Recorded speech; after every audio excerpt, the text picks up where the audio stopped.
Assalamualaikum warahmatullahi wabarakatuh. Good morning and good evening, ladies and gentlemen. Welcome to the International Conference on Contemporary Science and Clinical Pharmacy, or Iccscp 2022, with the theme Drug Innovations and Therapy Development in Global Health. My name is Armita Rahab from the Faculty of Pharmacy, Universitas Andalas, as your Master of Ceremony on the conference. First of all, let us say thanks to the Almighty God who has been giving us guidance, happiness, health, and mercy, so we can join and participate.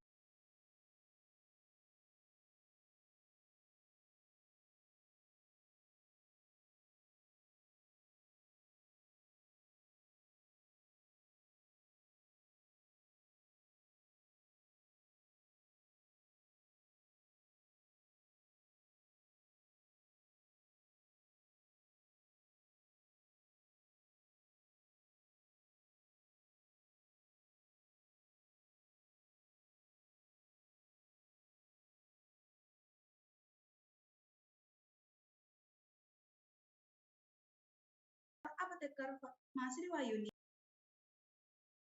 and Honorable Chairman of Committee International Conference on Contemporary Science and Clinical Pharmacy 2022, Apotheker Najmiatul Fitria M.Pharm, PhD. Honorable all the Deans of Pharmacy Faculties and Institutions in Indonesia, Honorable Our Excellency Speakers, Dr. Anda Apotheker Iccscp Andalusia M.Pharm Mars, as the Director General of Pharmacy and Medical Devices Indonesia, Professor Dr. Renat Apotheker Dian Handayani from Faculty of Pharmacy Universitas Andalas, Professor Ian Bates as the Director of Workforce Development Hub for the International Pharmaceutical Federation or FIP, Dr. A.D.I. Van Assel from Health Economist University Medical Center Groningen, Honorable Our Excellency Speaker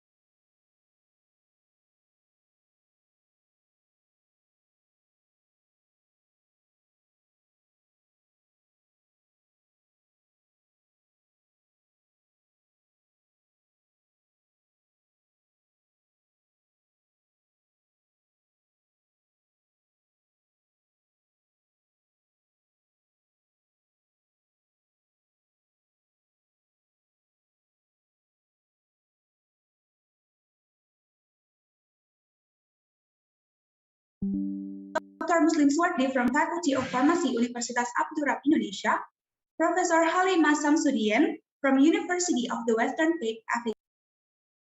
And last but not least, Honorable Our Excellency Speaker, Associate Professor Surakit Nasitsuwon, Clinical Pharmacist from Mahidol University, Thailand, and especially for all participants who have been joining us in this special event.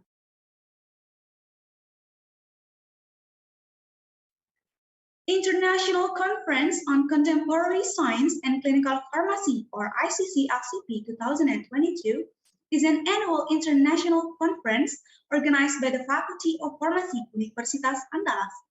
This year, the conference consists of 7 plenary lectures for our 7 outstanding keynote speakers and 2 parallel sessions for our honorable invited speakers and oral presenter in pharmacy and health-related areas.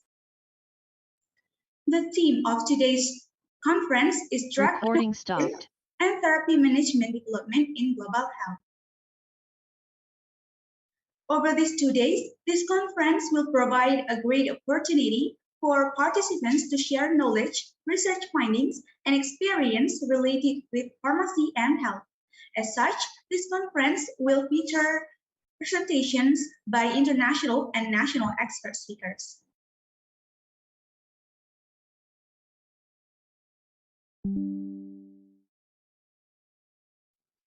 Excellencies, distinguished guests, participants, ladies and gentlemen, on this day 1 of the conference,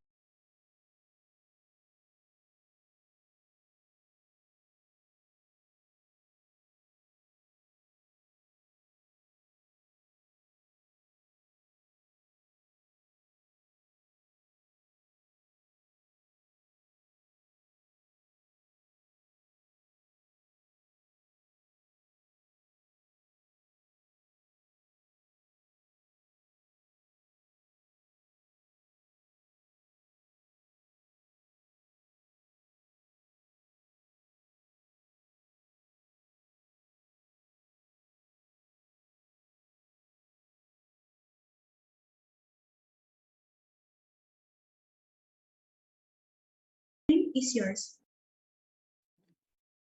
Assalamualaikum warahmatullahi wabarakatuh.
Assalamualaikum warahmatullahi wabarakatuh.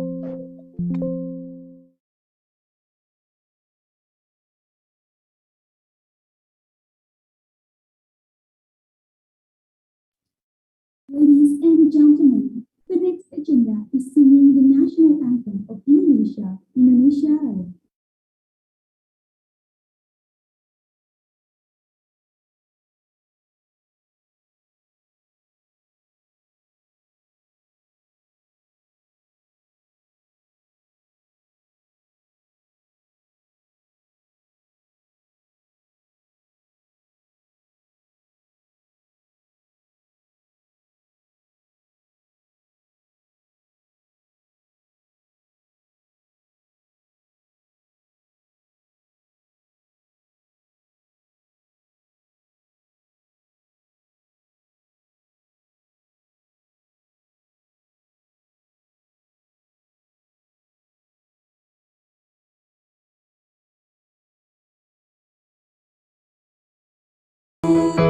Hiduplah tanahku, hiduplah negeriku, bangsaku, rakyatku semuanya. Bangunlah jiwanya, bangunlah badannya.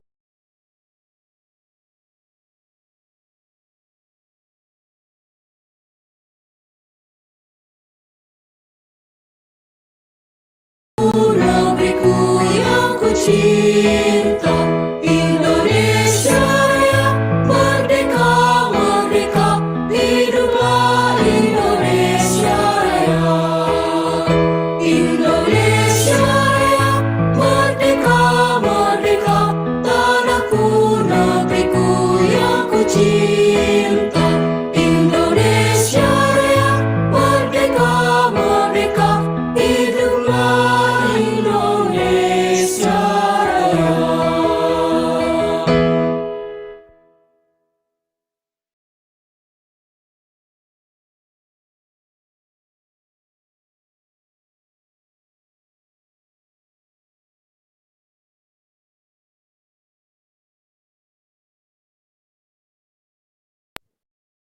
Excellencies, distinguished guests, participants, ladies and gentlemen, now we are going to listen to the welcoming speech delivered by the Chairman of Committee Iccscp 2022.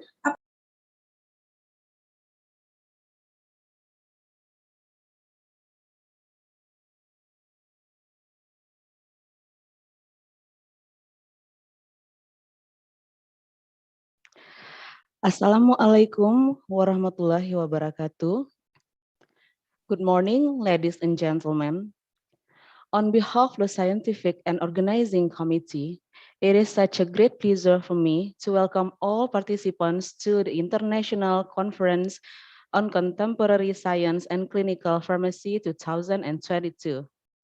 Good morning, Professor Dr. Mansyurdin, Vice Rector, Universitas Andalas, Professor Dr. Apoteker Fatma Sri Wahyuni, the Dean of the Faculty of Pharmacy, Universitas Andalas, and Dr. Iccscp Andalusia, Director General of Pharmaceutical and Medical Devices, Ministry of Health of Indonesia. Honorable keynote speakers and invited speakers, and also all of our respective audiences. The conference is organized by the Faculty of Pharmacy, Universitas Andalas. This event is part of the faculty's 58th anniversary celebration. This international conference consists of seminars with parallel oral on pharmacy and health topics. The main focus of these international conferences is drug innovations and therapy management development in global health. This international seminar was attended by more than 80 presenters from 7 countries. We would like to express our gratitude to all keynote speakers and invited speakers for joining us today to share advanced knowledge and expertise in the scientific event. We would also thank the International Journal of Applied Pharmaceutics, Iccscp, Jurnal Sains dan Farmasi Klinik GSFK, Katalisator, and Jurnal Medika Kesehatan GMK for collaborating in this international seminar. And furthermore, we also thank Persatuan Saintis Farmasi Indonesia as an external reviewer. The organizing committee gratefully acknowledges the Rector of Universitas Andalas for the nice collaboration in bringing forth this conference. Furthermore, I would like to express my deep appreciations to the member of the organizing committee for the good teamwork and the great effort to bring the success of this conference. Finally, I wish all participants could benefit from the conference. Thank you very much. Thank you very much, Apoteker Najmiatul Fitria, M.Pharm, PhD, for the amazing welcoming speech. Now, I would like to invite you, the Dean of the Faculty of Pharmacy, Universitas Andalas, Professor Dr. Apoteker Fatma Sri Wahyuni. To Professor Dr. Apoteker Fatma Sri Wahyuni, the screen is yours. Thank you, Armita. Assalamualaikum warahmatullahi wabarakatuh. Good morning, ladies and gentlemen. The Honorable Director General of Pharmaceuticals and Medical Device, Ministry of Health of Indonesia, Dr. Apoteker Lucia Rizka Andalusia M.Pharm, the Honorable Rector of Universitas Andalas, which on this occasion is represented by the Vice Rector, Professor Mansyurdin, the Honorable keynotes and invited speakers, lecturers, and also Dr. Apoteker Muslim Suardi, who join us in this special occasion. The organizing committee of the third Iccscp 2022, and all participants of Iccscp 2022. In the name of Almighty Allah and His Messenger, who taught us the meaning of life, I would like to welcome all participants to the International Conference on Contemporary Science and Clinical Pharmacy, Iccscp 2022, organized by the Faculty of Pharmacy, Universitas Andalas. Iccscp was first time held in 2018, and this year we organized this conference for the third time virtually. This event is also dedicated to our faculty member who retired, Dr. Apoteker Muslim Suardi, MSc. Ladies and gentlemen, the COVID-19 pandemic taught us a valuable lesson. Collaboration between researchers, industries, and governments result in breakthrough that brought us to the post-pandemic world. Still, health challenges are still emerging. The role of pharmacy in science, education, and practice is essential. Research are needed to seek new treatments that are better, more personalized, and more efficient. Pharmacy higher education institutions are responsible in producing future pharmacy workforce who will deliver pharmaceutical services to the society. The government, on the other hand, hold the key to improve the national health service, medication access, and use through policy and regulation. Relevant to this situation, the conference will cover the drug innovation and therapy management development in global health from the pharmacy and health science fields. The speakers at this conference are experts in the field of pharmacy, pharmaceutical science, and health science from Indonesia and overseas. Iccscp 2022 has keynote speakers and invited speakers from the United Kingdom, Netherlands, Iran, South Africa, Thailand, Malaysia, and Indonesia, who will share their experiences in the latest topic of pharmacy regulation, natural products, pharmacology, pharmaceutics, pharmacoeconomic, clinical pharmacy, and pharmacy education and workforce. Our honorable guests, please allow me to give a brief introduction of our institution. The establishment of the Faculty of Pharmacy is inseparable from the long history and development of the Department of Pharmacy, Faculty of Mathematics and Natural Science in 1964. In 2008, the Department of Pharmacy was converted to the Faculty of Pharmacy.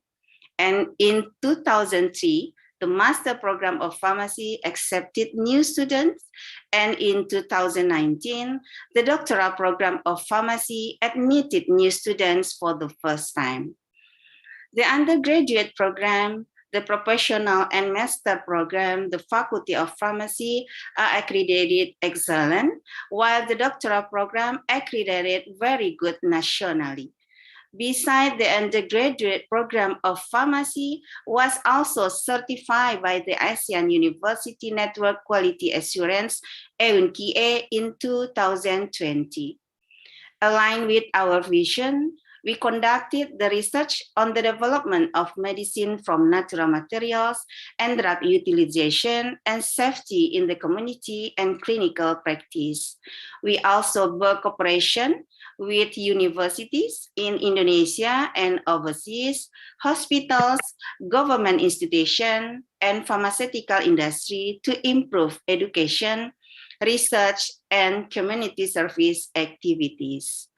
Finally, on behalf of Faculty Pharmacy Universitas Andalas, I highly appreciate the speakers and all participants for joining Iccscp 2022. I also thank to the committee for the earnest effort in organizing the conference. Last but not least, I would like to extend my gratitude to the Rector Universitas Andalas, who support us in holding this event. I highly appreciate all of the speakers and all participants for joining Iccscp 2022. I also thank to the committee for the earnest effort. Thank you very much, Professor Fatma Sriwahyuni, for the welcoming speech. I would like to extend Ladies my and gratitude to the gentlemen, Rector next, please Universitas welcome the Andalas, Vice Rector who support of us in Universitas holding this Andalas, event. Professor Dr. I Manji highly appreciate MS, the to deliver speakers his and opening all speech, and also to for officially joining open the International Iccscp Conference on Contemporary 2022. Science I and also Clinical thank to the Pharmacy, or committee for the Iccscp earnest 2022. effort Thank you very in much, organizing Professor the Professor conference. Dr. Last Manji, but for the not welcoming. The least, I would screen like is to yours. extend Ladies my and gratitude to gentlemen, the Rector next, please Universitas welcome the Andalas, Vice who Rector support us of in Universitas holding this Andalas, event. Professor I Dr. highly Manji appreciate MS, all of the to deliver speakers his and opening all speech, and participants also to for officially joining open the To International. all of us, the Honorable General Director of Pharmacy and Medical Device, Ministry of Health, Republic Indonesia, Dr. Anda Lucia Rizka, Andalusia Apotheker and Pharmacist. The Honorable the Dean of Faculty of Pharmacy, Professor Dr. Apotheker Fatma Sriwahyuni, the Honorable keynote speakers, Prof. Ian Bet, Director of Workplace of Development Hub for the International Pharmaceutical Federation,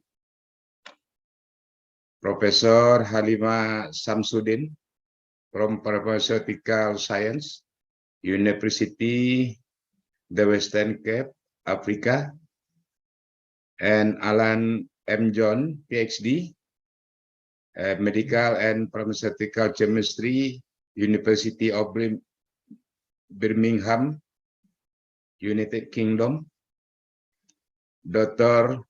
ADI Van Assel, Head of Economics, University Medical Center of Groningen, Netherlands, Associate Professor Surakit Natisuwan, Clinical Pharmacist, Mahidol University, Thailand, and Professor Dr. Renat Apoteker Dian Handayani, Faculty of Pharmacy, Universitas Andalas.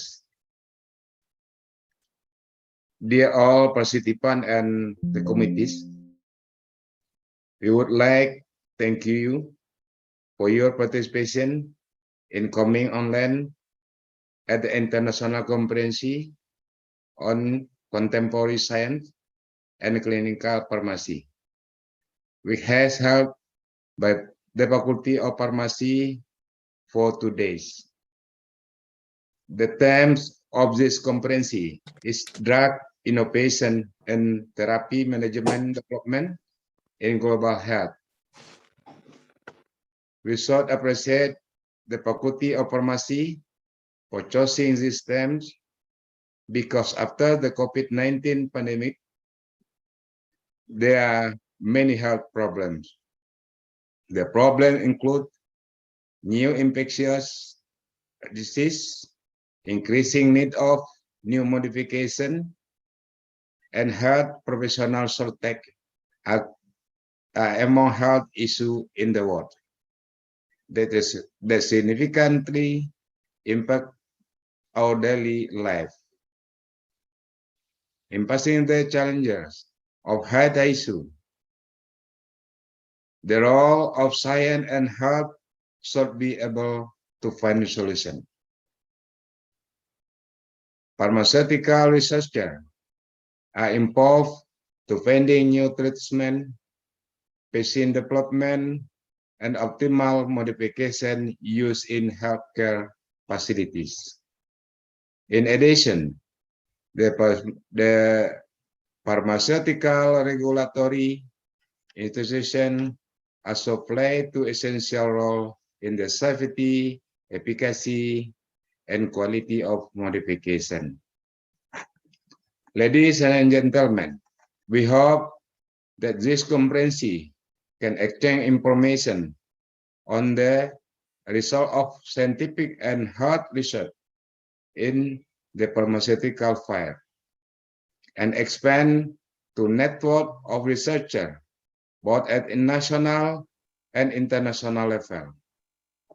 Andalas University, as a research university, has policy to support collaborative research, the output of which is oriented to need of pharmaceutical industry and society, so that university can make a real contribution to national development.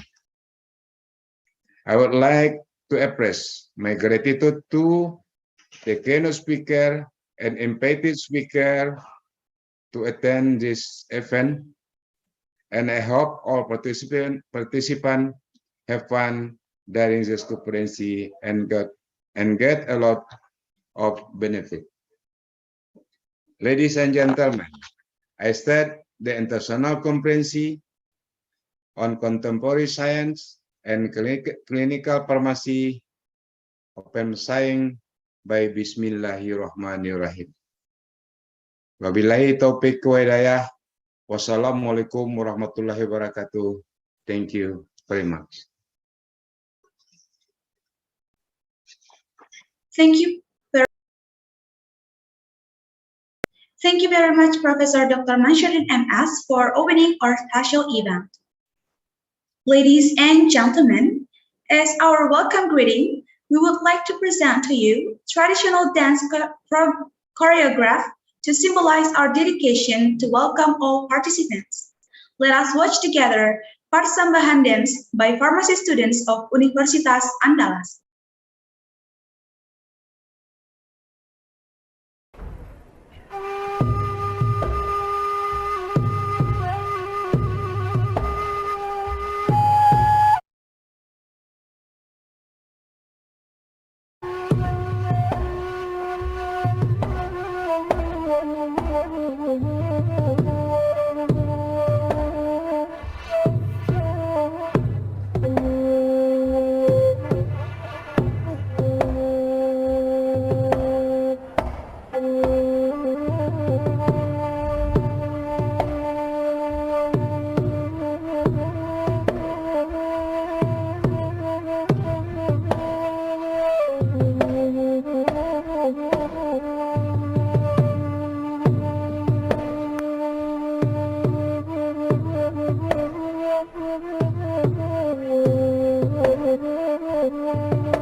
Dari Japun hendak ke Japun,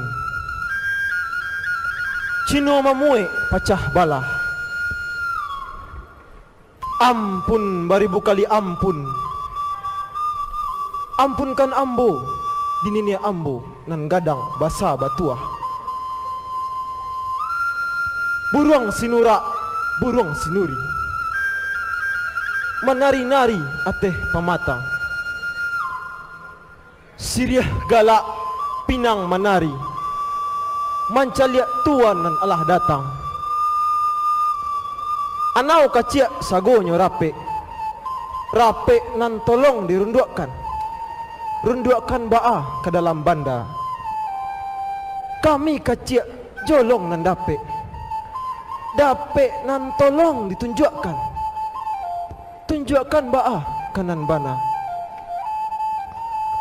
Tambilang di rumpun lanse, tasisiak di ruang lantai. Kami bilang sado nan dape, nan tingga untuk orang pandai. Apalah nan menjadi adai di nagari, Siriah baca biak pinang bagatok, timbakau bacucu kapuah babasah. Siriah secabiak lah minta dimakan, pinang sagatok lah minta dikunyah. Ikolah Siriah dalam carano, tandonyo kita berputih hati. Etanlah ambo punyo sambah, Jawa salam kami sudahi.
Excellencies, distinguished guests, participants, ladies and gentlemen, we are now continuing our conference to the next agenda, the plenary lecture session 1.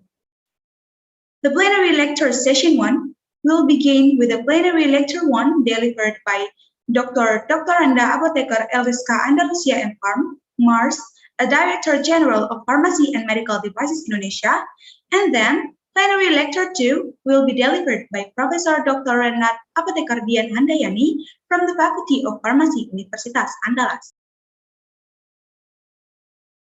All right, first, we would like to inform that all audience are invited to ask questions by writing the question on the chat room available, which the answer will be given during the Q&A session. For this first session of plenary lecture, we will be led by Dr. Apoteker Yeli Octavia Sari Empam as the moderator.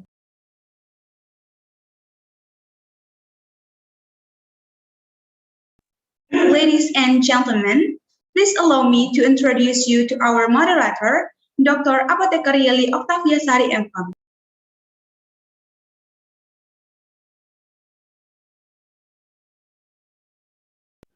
In 2014, Dr. Apoteker Yeli Octavia Sari Empam gained a doctorate degree of clinical pharmacy at University Science Malaysia. In 2008, she took master's degree of clinical pharmacy of University Science Malaysia, and in 2000, she took bachelor degree of pharmacy at Universitas Andalas. Here are some employment history of Yeli Octavia Sari Empam, such as in 2022 until now, she serves as a chair of apothecary program. In 2021 until 2022, she worked as hospital of Universitas Andalas, and in 2020 until 2022, she served as chair of postgraduate program. And here are some training experience from Yeli Octavia Sari Empam. In 2018, at workshop refreshment penulisan soal Iccscp. In 2018, at the first Iccscp, and 2017 at the second Iccippl. And also, here are some publications from Yeli Octavia Sari as shown on the screen.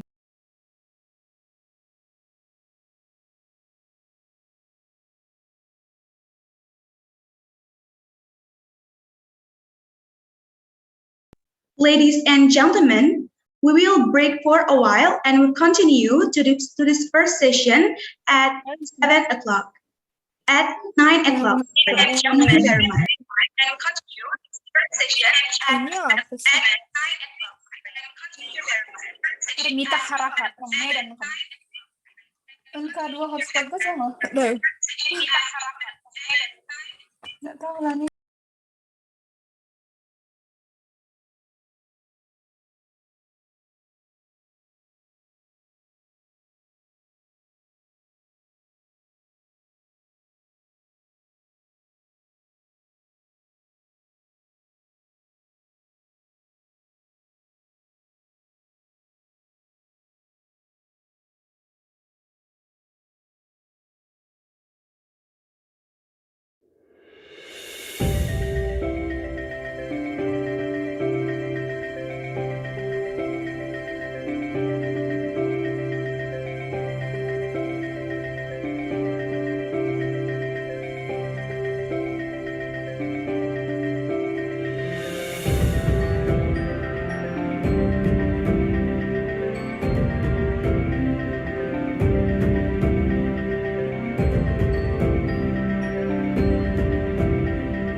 Faculty of Pharmacy, Universitas Andalas, is one of the best faculties out of 15 faculties at Universitas Andalas. The Faculty of Pharmacy is located around 255 meters above sea level, thus providing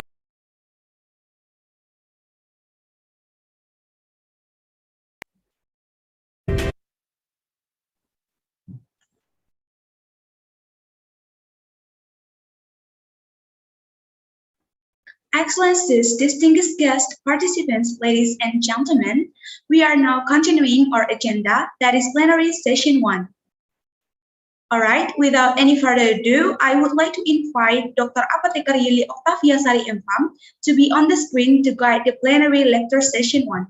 To Dr. Apotheker Yeli, the screen is yours. Bismillahirrahmanirrahim. Rabbi shrahli sadri wa yassirli amri. Assalamualaikum warahmatullahi wabarakatuh. Peace be upon you. Good morning, dear all participants. It is such a precious opportunity for me to guide this conference plenary session. As we begin this plenary lecture session, let's start by saying Basmalah. Bismillahirrahmanirrahim. And let's pray and thanks to Allah who has been giving us guidance, happiness, healthy, and mercy, and most of it for the life that we are still be given today and still in a good condition, inshallah. And send our salawat to our Prophet Muhammad sallallahu alaihi wasallam. Allahumma salli ala Muhammad. We hope that these moments and ahead will be blessed by Allah subhanahu wa ta'ala. As the MC said earlier, my name is Dr. Apotheker Yeli Octaviasari MPharm. I am a faculty member of Universitas Andalas.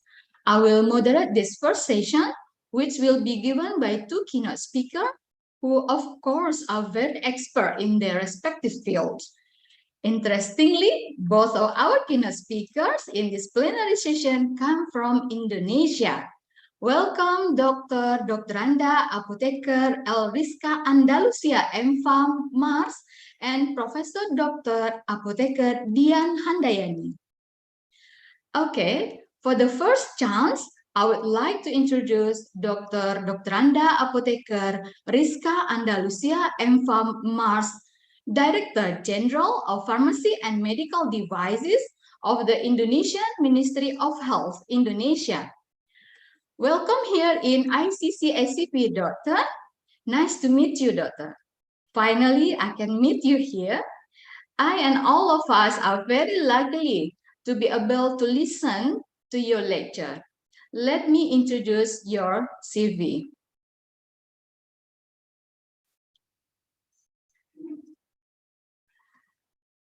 Dr. Rizka Andalusia got her doctor degree of biomedical at Universitas Gadjah Mada, Indonesia.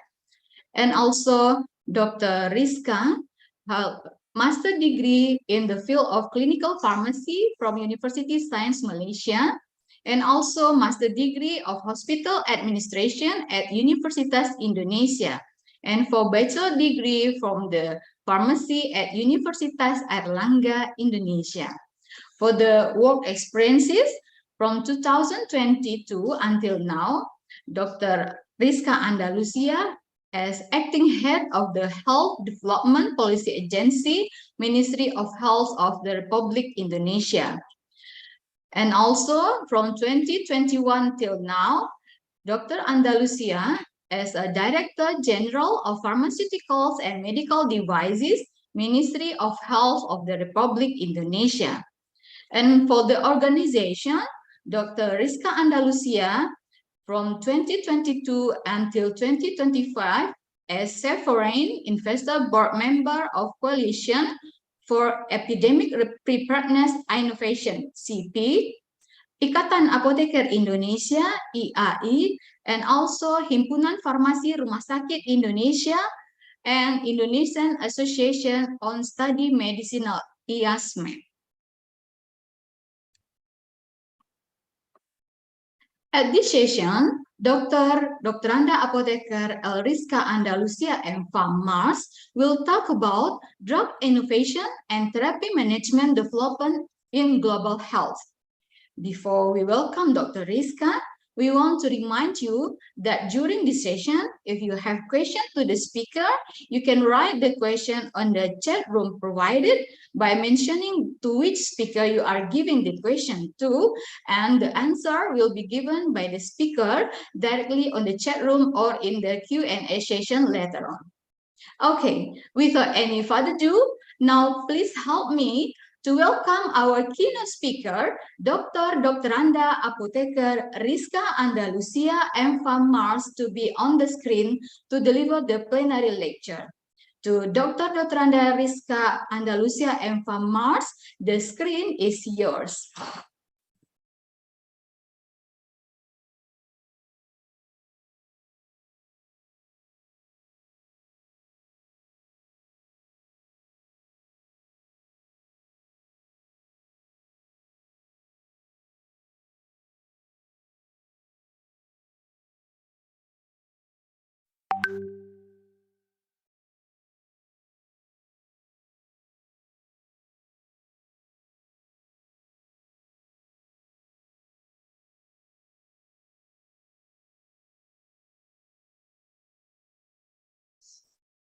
For this session, Dr. Iccscp Andalusia will represent by Bapak Roy Himawan as a Director of Pharmaceutical and Medical Device Resilience. To Bapak Roy Himawan, the screen is yours.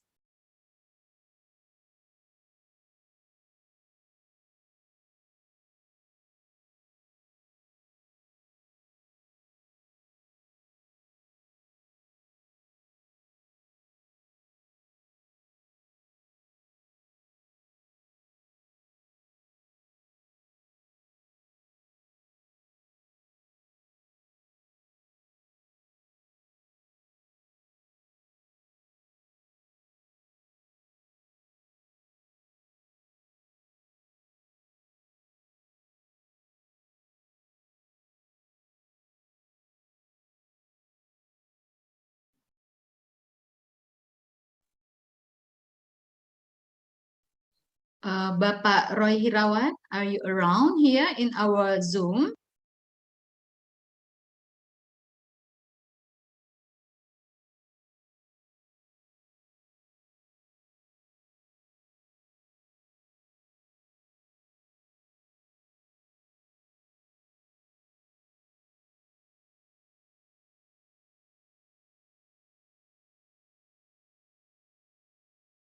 Ladies and gentlemen, please wait for a moment due to the signal. Pak Roy Hirawan will be joined with us soon.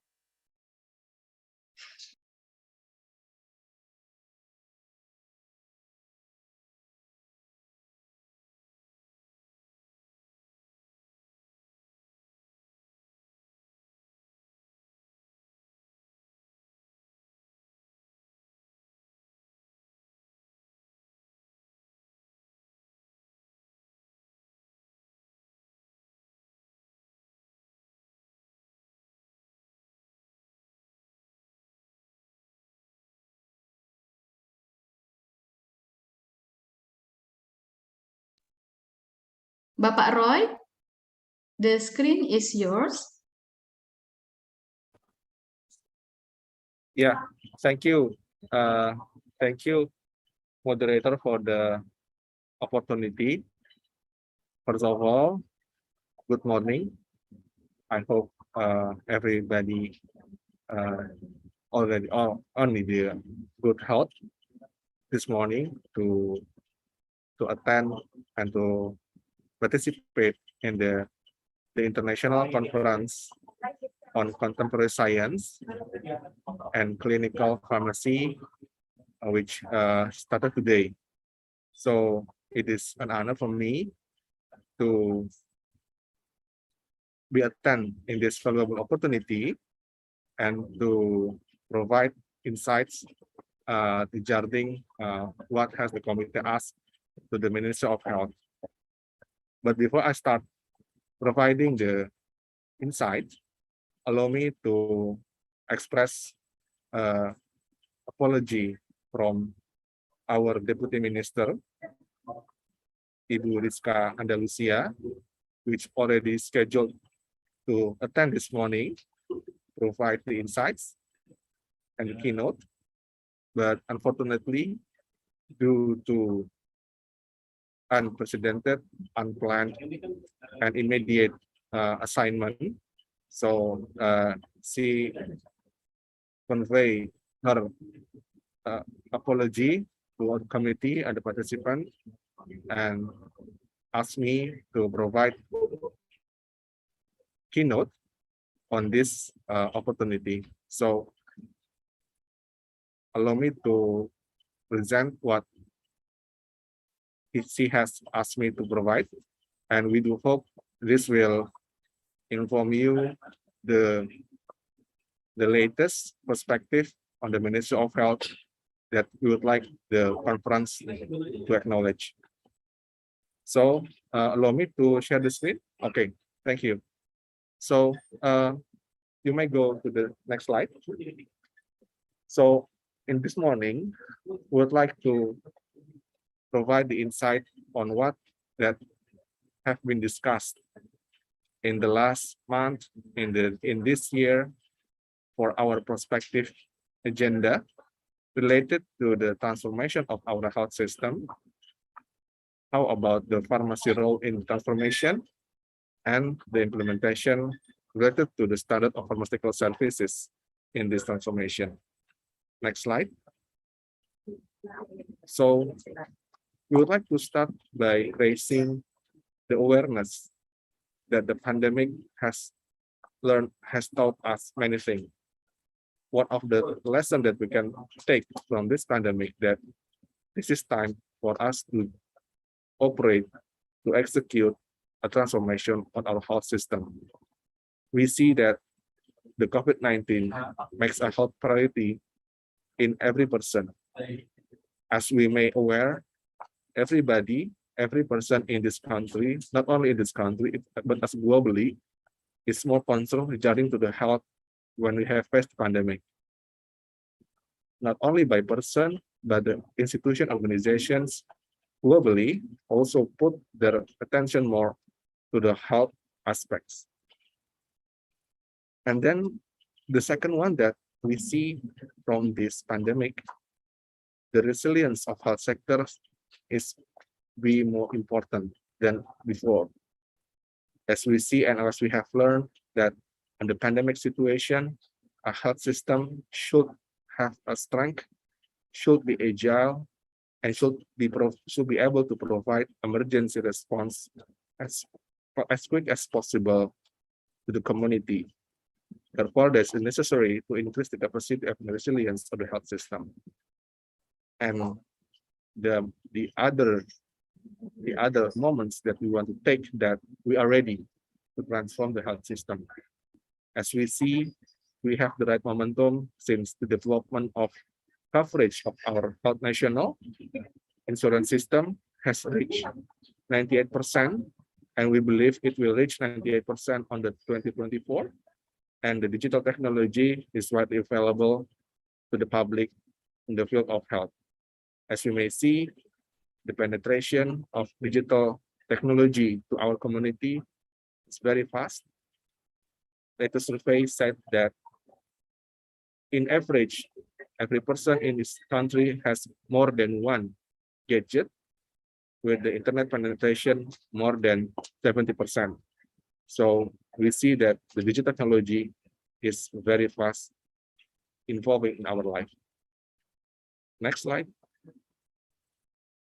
So this is the platform that we would like, that we will execute, that we will manage on this years and the next years, so that we make the transformation built on 6 pillars. Both all pillars predicted, designed to achieve, to reach, to assist our collective effort to reach the vision of the president, which is to create a healthy, productive, independent, and a fair life of people. So with the transformation, we would like to transform 6 pillars. So the first one is the pillar of primary care, which we will focus on population education, primary prevention, secondary prevention. I'm sorry, I'm still on the last slide. Before this, sorry. Can you please change? Yes, thank you.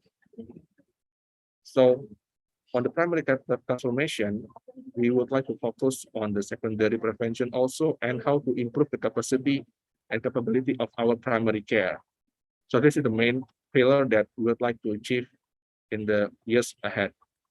The second one is secondary care transformation, where we would like to focus on increasing access and quality of our secondary health care, including hospitals in eastern areas, providing mentoring network of 6 priority care, and partnerships with world lead healthcare centers. The third pillar, which is also will remain important, is the transformation of our health system resilience, which includes a pharma and medical device sector and the emergency response resilience. This is the pillars that many pharmacists took part on the manufacturing aspect, distribution aspect, innovating aspects, including research and development aspects that we would like to achieve a local production of vaccines, top 10 medical medicines, top 10 medical devices that consumed by our health system. The fourth pillar is talk about the health financing transformation, which we would like to provide regulation that support the accessibility, sufficiently, and sustainability, including the equitability, allocation, and effective efficient utilization of finance. And the fifth pillar is talk about the health talent, which will reach all the medical students, also to improve the availability and distribution of our healthcare workers. And the sixth pillar, we would like to provide transformation on health technology based on digital technology approach, like information technology on health, and the biotechnology product. Next slide, please. So this is where we can see that pharmaceutical system is inseparable from medical services and become the main supporter of transformation of the health system, which we may see the agility of pharmacy service system will provide positive influence to the routine immunizations, to the program of pregnant women and children care, also on making sure the availability of essential drugs in primary healthcare.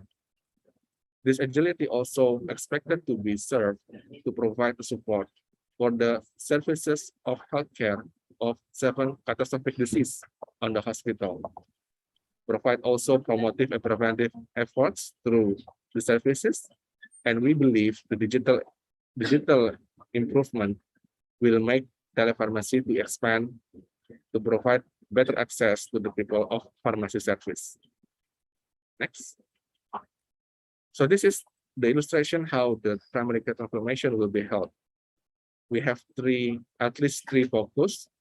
The one is about immunization, where we want to improve the number of vaccination giving to our people. Now we already provide 11 antigens to be immunized to our people, and the next, starting from this year to the next year, and also for the coming years, we'll immunize 14 antigen that will provide better protection for our children. And also in this primary care transformation, we will provide expansion of early detection, which targeted to screen the highest causes of death in each age population. So we will have 14 routine early detection that provide to the community. So then we may see what happened in our society in a better way.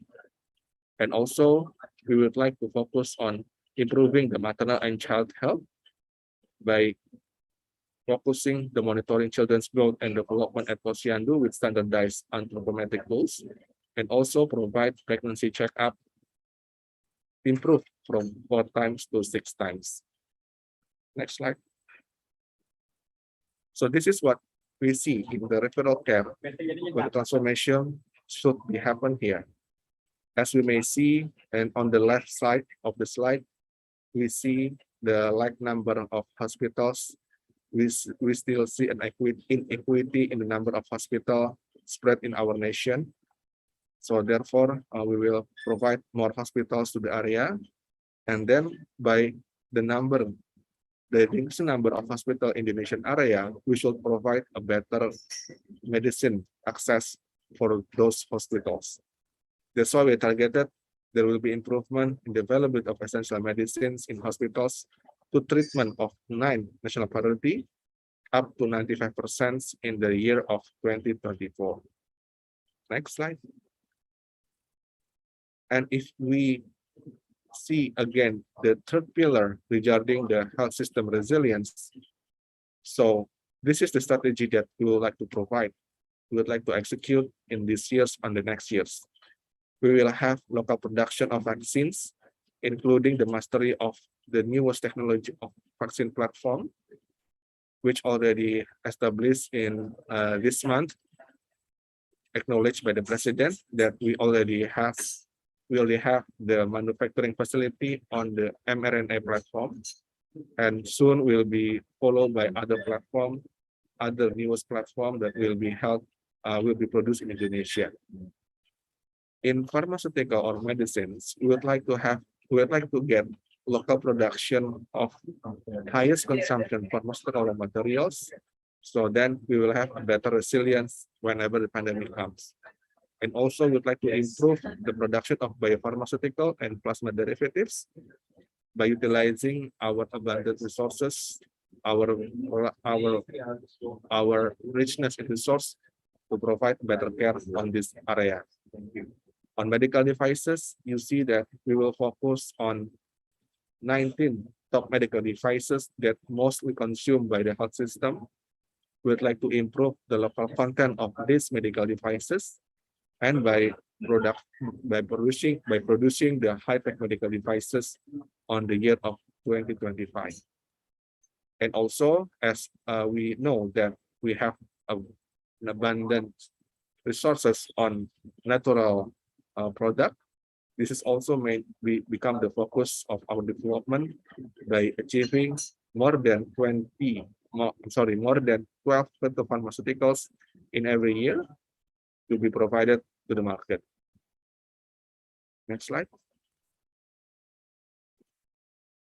So this is what the concept is, that regarding to the pharmaceutical services that we believe will contribute to improving access, patient safety, and quality of health services. We may see by starting from the fulfillment of the facility, infrastructure, tools, and human resources, we will have a better health services, and we need to maintain it to provide a continuous quality of the services in the health facility. And this is what the intention of the government, that the pharmaceutical services take part on this health service implementation. Next. So when we see about the pharmaceutical practices, we may already acknowledge the term of responsible pharmaceutical practices that we are dedicating of. We may see that these practices dedicated to provide the patient a safety that may be implemented by using the pharmaceutical service standards.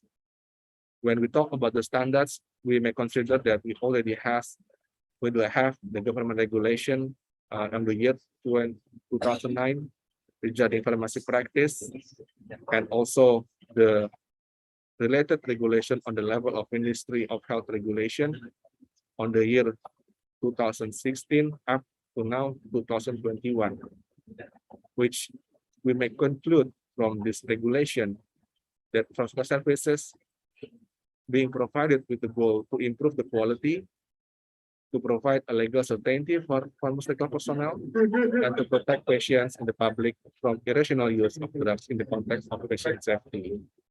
So this is what we call a responsible pharmaceutical practice that should be provide a direct services, being responsible to patient, providing pharmaceutical preparation to achieve definite results, and aim to improve the quality of life of patients. Next. And based on what we have seen from the latest development on the health service implementation, we may see that the team-based approach is very highly effective to provide a patient-oriented services. We may see from the development of the healthcare standard, it is important to have interprofessional collaboration between the healthcare workers to provide dedicated services to realize a patient-oriented service care as a whole and optimally. This is what we see from the latest development, including all the medical area, such as antimicrobial resistance, where we may see the need of interprofessional collaboration on the issue. Next. So when we talk about the pharmaceutical services, one of the part, and we cannot avoid, we should pay attention more on the how to manage the medicine itself. The medicine supply management chain consists of 6 steps that should be taken carefully and should be managed, performed according to the standards approved. The step of selection, the step of planning and financing, the step of procurement, the step of production and distribution, and also the step of utilizing the pharmaceutical services should be performed under the established regulation that regulate each of the aspects. Next. And we may see by improving the pharmaceutical service on the logistical managerial function and the clinical pharmacy, we need to edit it with the aspect of public health. This is what we may see and we may expect from the pharmacists to be taken as the professional role, not only on logistical managerial functions, clinical pharmacy functions, but also have a function in public health management that will enrich the capacity of every pharmacist to provide better services for our community. And also, we put a stress that we put a focus that there should be a quality control on this. There should be monitoring and evaluation on this, so we may see a continuous improvement on the pharmaceutical service quality. Next.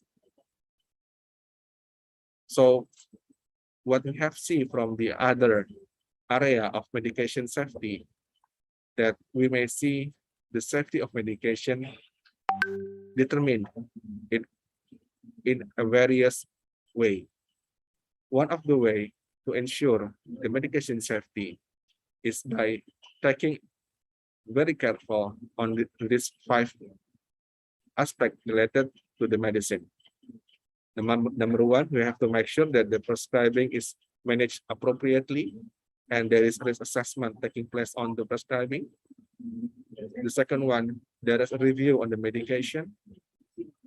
And then there is a guidance, there is a proper management of dispensing and preparation. And after that, the communication to the patient is delivered by well.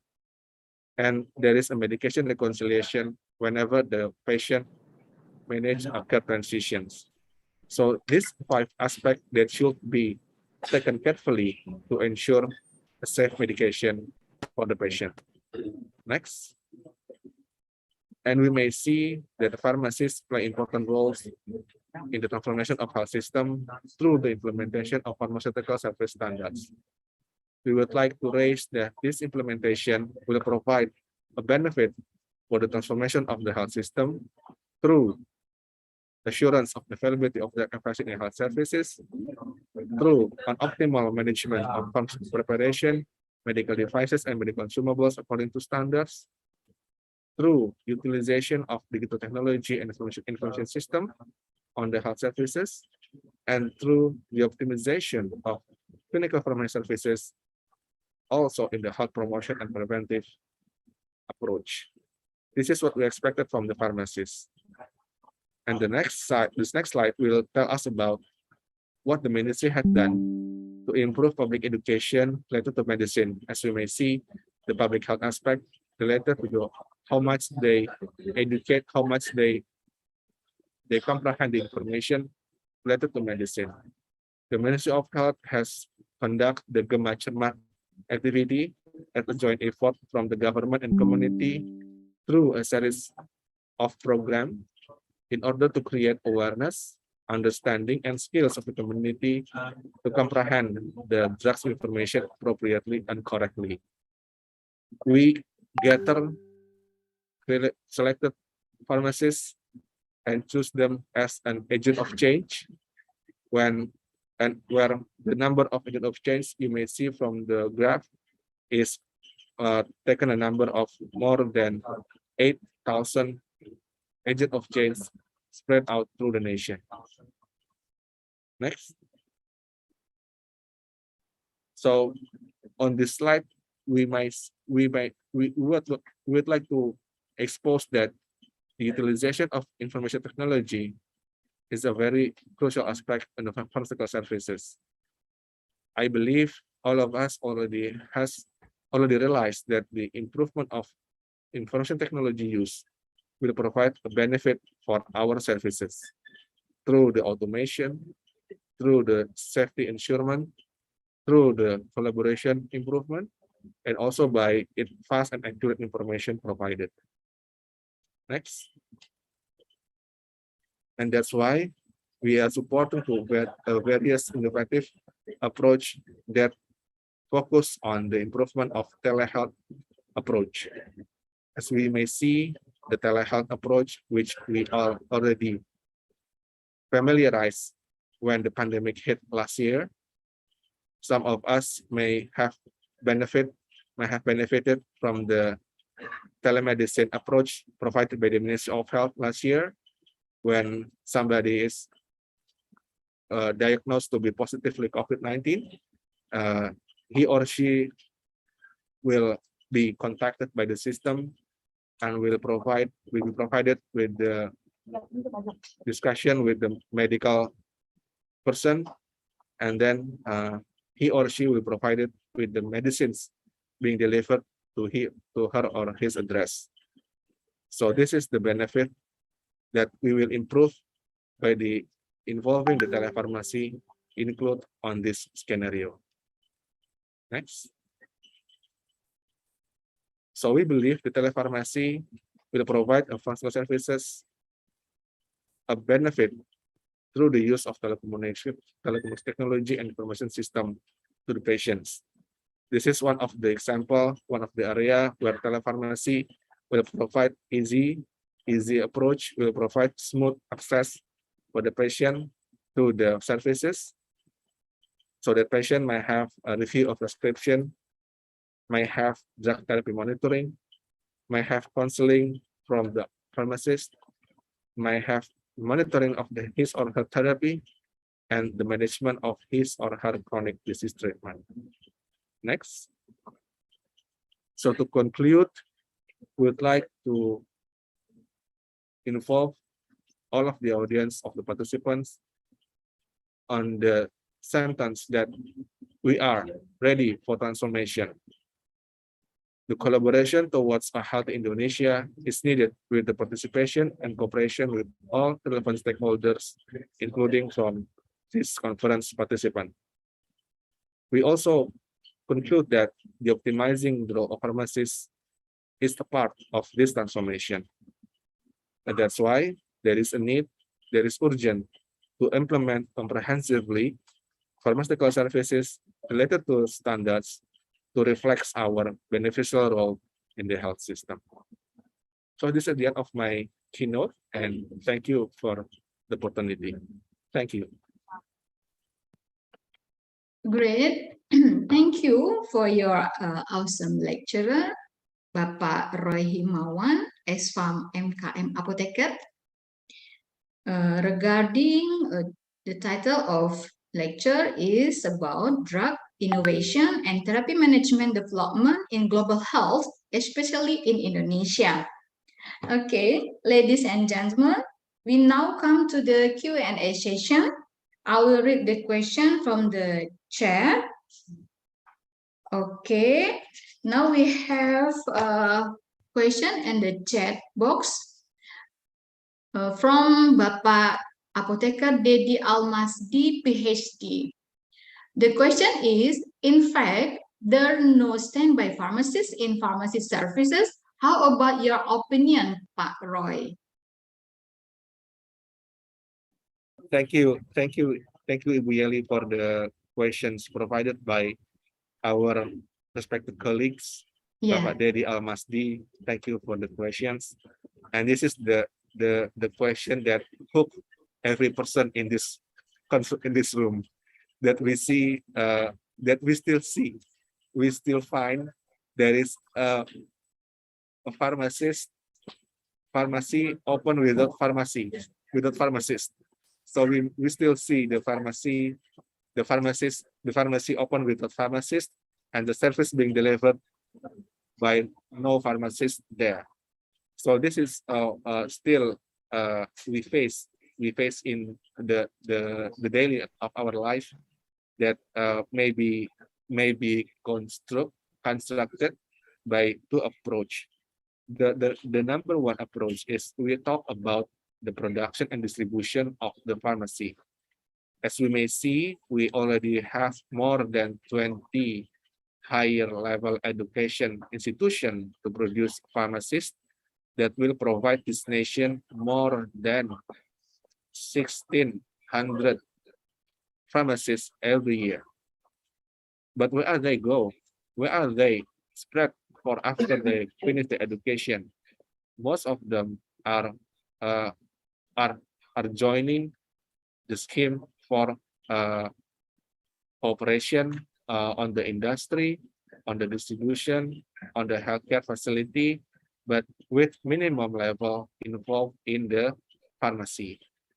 Minimum level involved in the pharmacy, in the community pharmacy especially. This is why there is a need for systematic approach, systematic solution to provide incentive to the community pharmacy services. The second approach is we talk about the standard itself, the standard of pharmaceutical services in community. We may see, we still see there is a discrepancy between the standard and the actual realization, that makes patients become unaware about the importance of pharmacists. This is when this will happen when the standard itself being not implemented in the services, and then the community didn't feel there is a need of pharmacists, and by day by day, there will be usual to have no pharmacists in the services. So this is what we have to reconstruct. We have to repair in every of our activity, that we should follow the standard in every aspect of pharmaceutical area that we are joined in. By improving, by acknowledging the standard and provide the service according to the standards, it is expected the community will see the valuable aspect of pharmacists' existence. By this will increase the demand of community service of pharmacists. Thank you, Bu Yuli. Thank you, Bapak Roy. How about Bapak Dedi? Pak Dedi? Okay, thank you, Pak Roy. Okay, thank you, Pak Dedi. Okay, now we come to the second question from Ibu Najmiatul Fitria. The question is, dear Bapak Roy, Nice to meet you. I have a question about catastrophic disease. Is this catastrophic disease the same as disease outbreak, or could we say disease such as TB as catastrophic since the incidence of TB is still higher? Thank you, Ibu Yeli, for the question, and thank you, Najmiatul Fitria, for the questions. The slide that perform about catastrophic diseases means that we will put more attention to the diseases that make it patient become less finance, get poor, become poorer than before.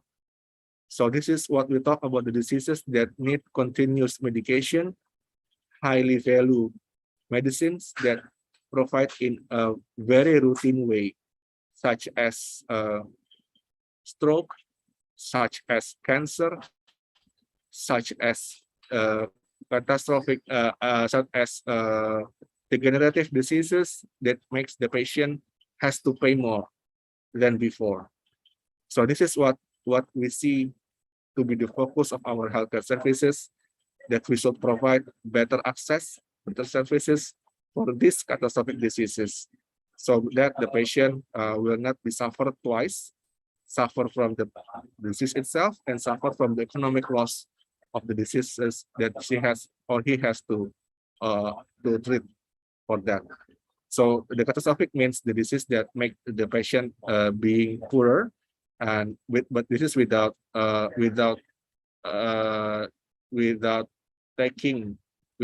diminishing any attention from what also in our burden, like a TB or like a malaria, that still be a burden of our health system. So that's what we mean by catastrophic diseases. Thank you, Ibu. Thank you, Bapak Roy. Ibu Tia, how about the answer from Bapak Roy? Is there anything that you want to ask again? Or already clear? Clear enough, Bapak Roy. Thank you very much. Okay, thank you, Ibu Tia. The next question from Ibu Suryati. Thank you for the nice presentation. From your presentation, there is a lot of strategy to improve the health system. However, in the current situation, there was the evidence of acute kidney injury may be caused by the contaminated medication. What is the next strategy of Health Ministry to improve the medication safety, and how to return back the community belief? Wow, it is a tough question, I think, Pak Roy. Thank you. Please, Pak Roy. Yeah, thank you, Bu Yeli. Thank you for the question from our colleagues, Suryati Shafri. As I agree with the moderator, this is a tough question. We are in the ministry also taking care of this very much, since this is what we are saying about flying the ship while building it. So we already has in our national system the established system to supervise, to put a supervision on the medicines while it already on the market. Yes, we have the system. However, this recent issue, this recent case that show us there is an increased case of kidney injury the last 2 months, really be a question for everybody. How about the medicine safety itself?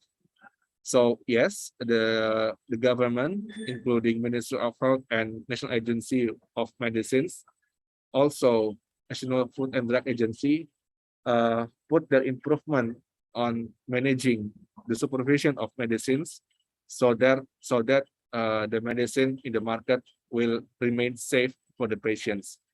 The improvement itself should be elaborated detail by the national FDA.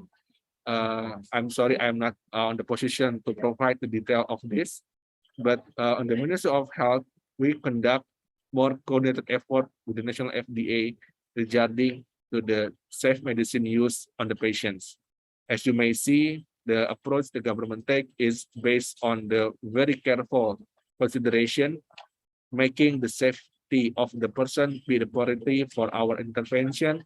And then whenever the scientific things available, scientific matter available on the safety, we may provide other instrument to provide the patient of the safety. So this is the innovation that we are taking, and we are still learning on this case. So I believe the related intervention will be provided more by the national FDA. Thank you, Bu Yeli. Thank you, Bapak Roy. How about the explanation from Bapak Roy, Ibu Suryati? I hope you already understand and explain and answer the question from Pak Roy. Okay, thank you, Bu Eli. Okay, thank you. Now we still have to another question from Ibu Rahmi Yosmar. Dear Bapak Roy, recently there are many issues that related to pharmacies. For example, ethylene glycol and de-ethylene glycol issue. What is the ministry policy to protect pharmacists' right? Thank you. Thank you, Bu Yeli, for the question, and thank you for our colleagues Rahmi Yosmar for the questions. This is also a hard issue on the professional practice of our life.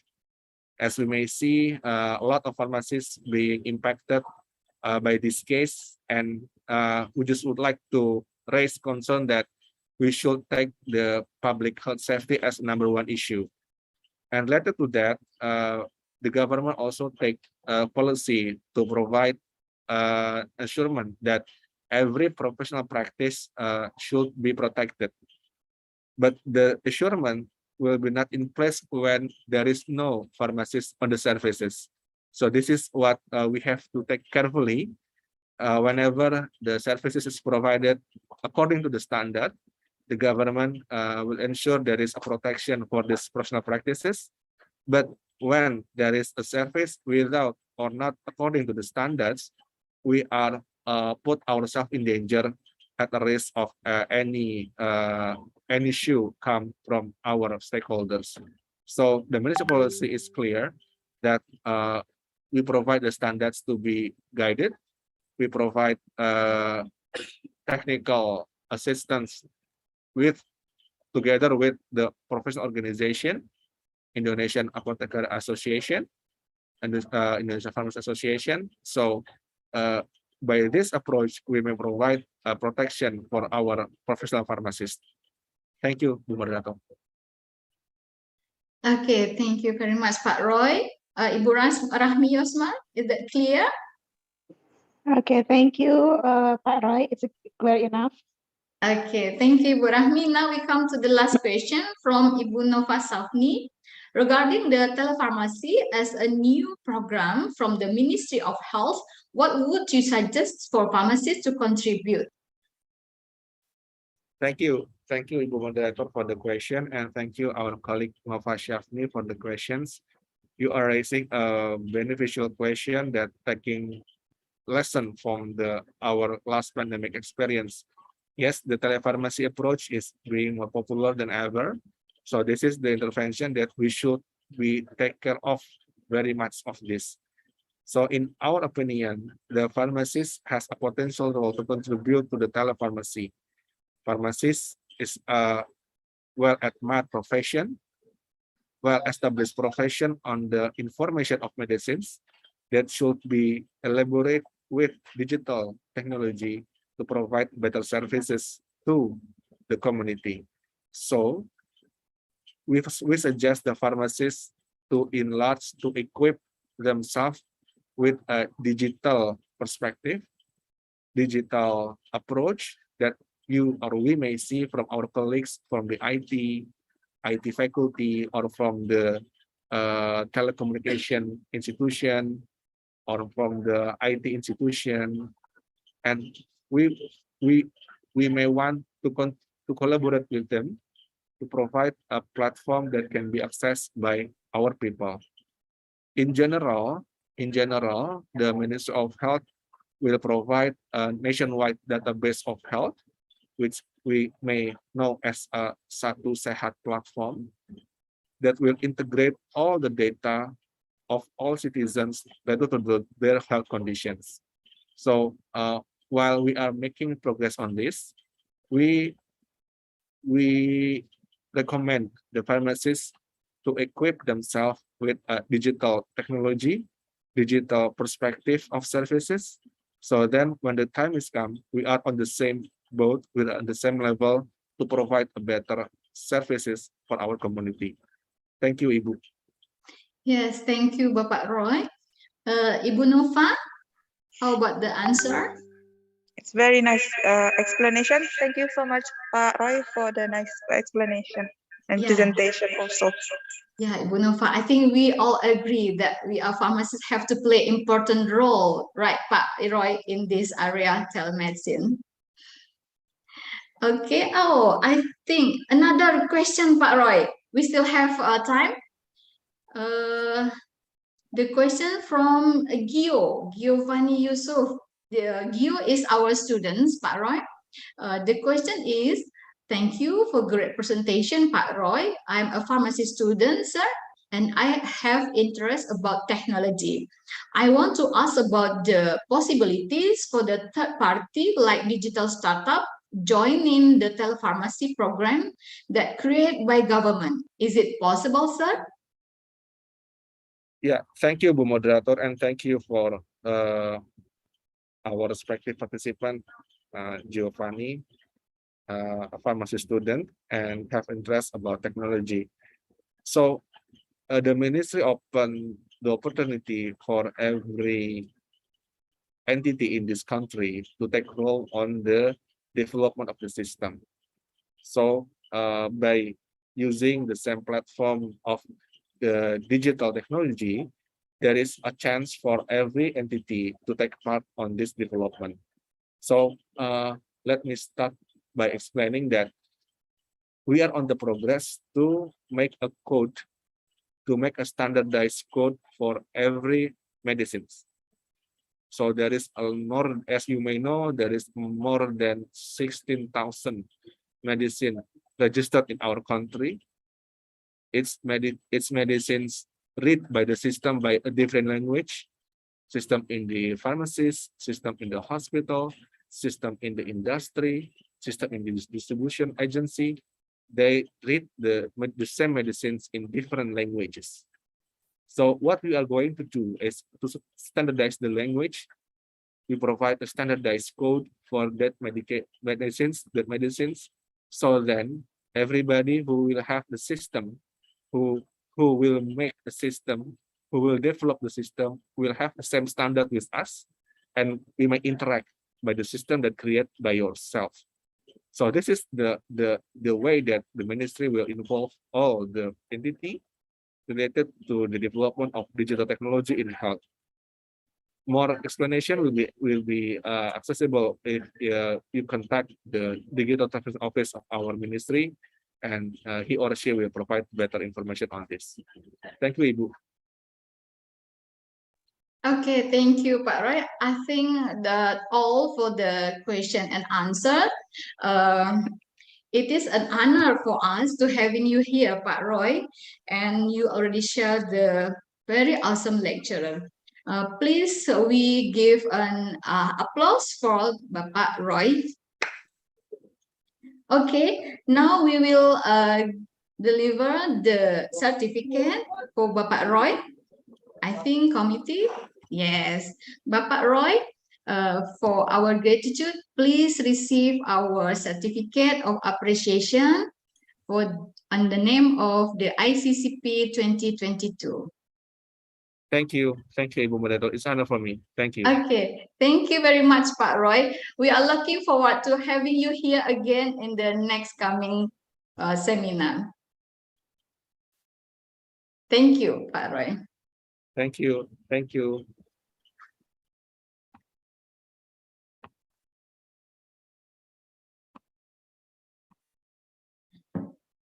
Okay, ladies and gentlemen, next we will go to the second session of this plenary lecture, which will be given by Professor Dr. Dian Handayani from Faculty of Pharmacy, Universitas Andalas, Indonesia.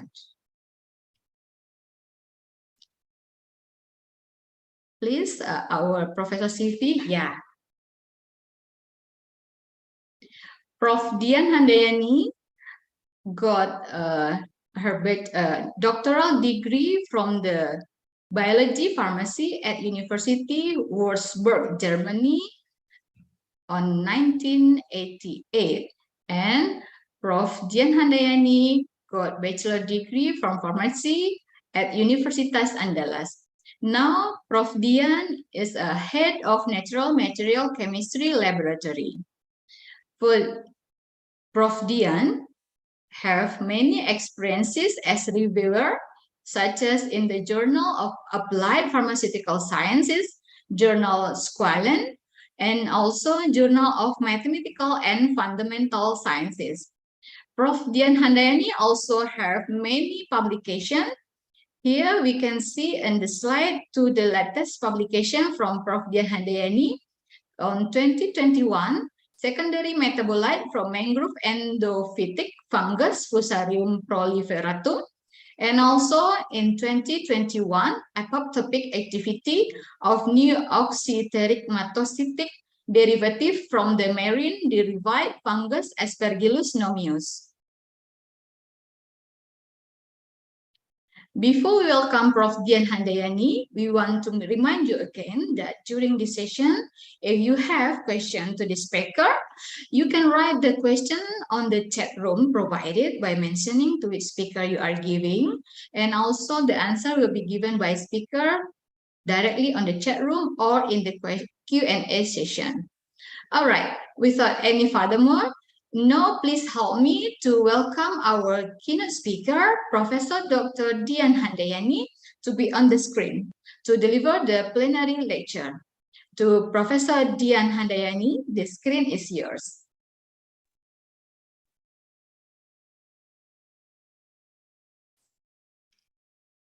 Okay, thank you very much, Ibu Yeli. First, I would like to open my presentation file.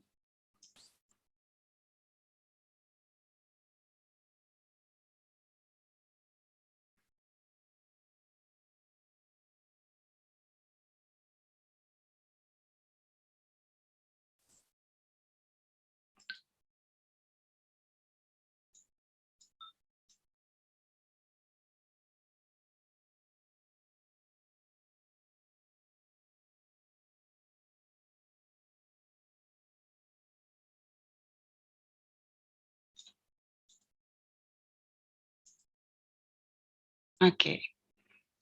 Can you hear my voice, Bu Yeli? Yes, Prof, we can hear your voice clearly. Okay. Bismillahirrahmanirrahim. Good morning. Assalamualaikum, ladies and gentlemen. First of all, I thanks God, Allah Subhanahu wa Ta'ala, and praise to be Allah for all the graces for all of us.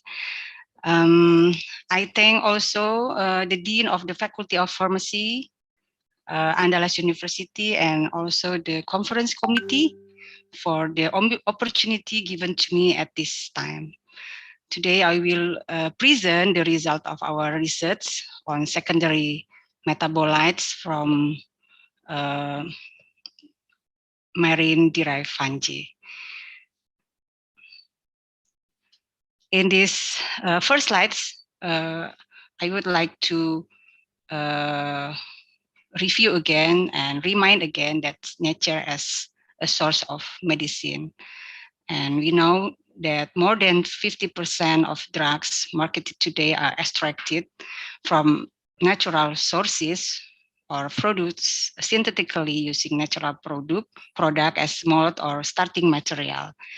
Some successes example include penicillin as antibiotic, aspirin as analgesic, morphine also, cyclosporin, and Taxol as the anti-cancer agent.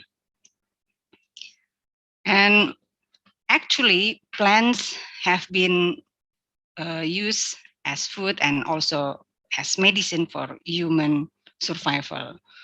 But why we have to look for new drugs in the ocean? And yeah, this is the big question. And the answer will be found in this next slide. But the reality is we know that the oceans cover more than 70% of our Earth's surface, and there are many important of marine natural products in various industry. So you can see here in the slide that the environment of marine have served as and make producing novel compound that be used for the pharmaceutical medicine, other biomedical application, for the food industry, agriculture products, and cosmetic products. The majority of marine natural products have been isolated from several invertebrates, such as from sponges, from the coelacanths, for example, here the soft corals, from the tunicates, and mollusks also, echinoderms, and bryozoans. And if we search in the internet or in the web, we can find millions of publication regarding the bioactive compound from the marine biota and also marine plant from algae, for example. And yeah, this is the important thing, that the ocean is a rich source of biodiversity. And if we see this statement, the biodiversity is equal to the chemical diversity. And Indonesia marine biodiversity is very abundant. And of course, it has an impact on the number of secondary metabolite and the bioactive chemical compound. And this make impact also to increase the potential for new drug discovery.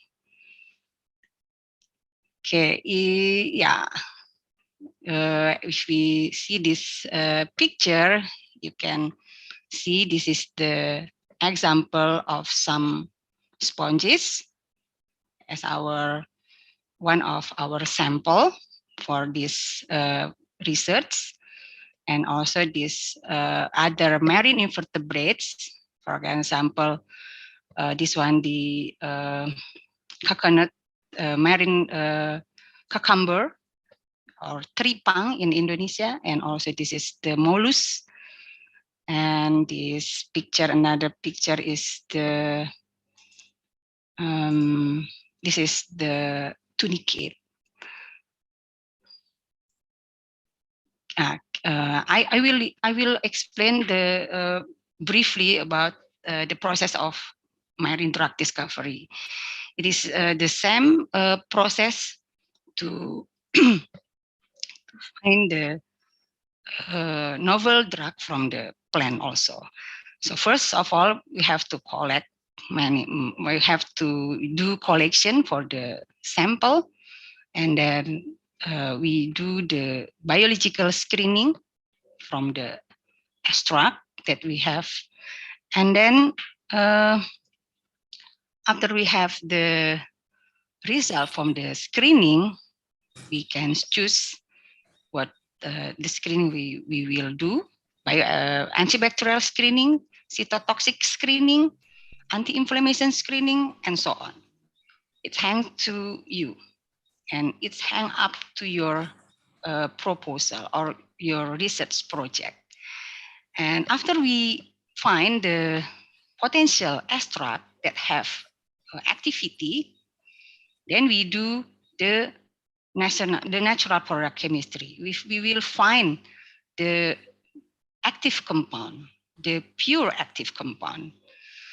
And then after we find it and we elucidate the structure, then we go to the next step, the secondary testing, or we do pharmacology tests.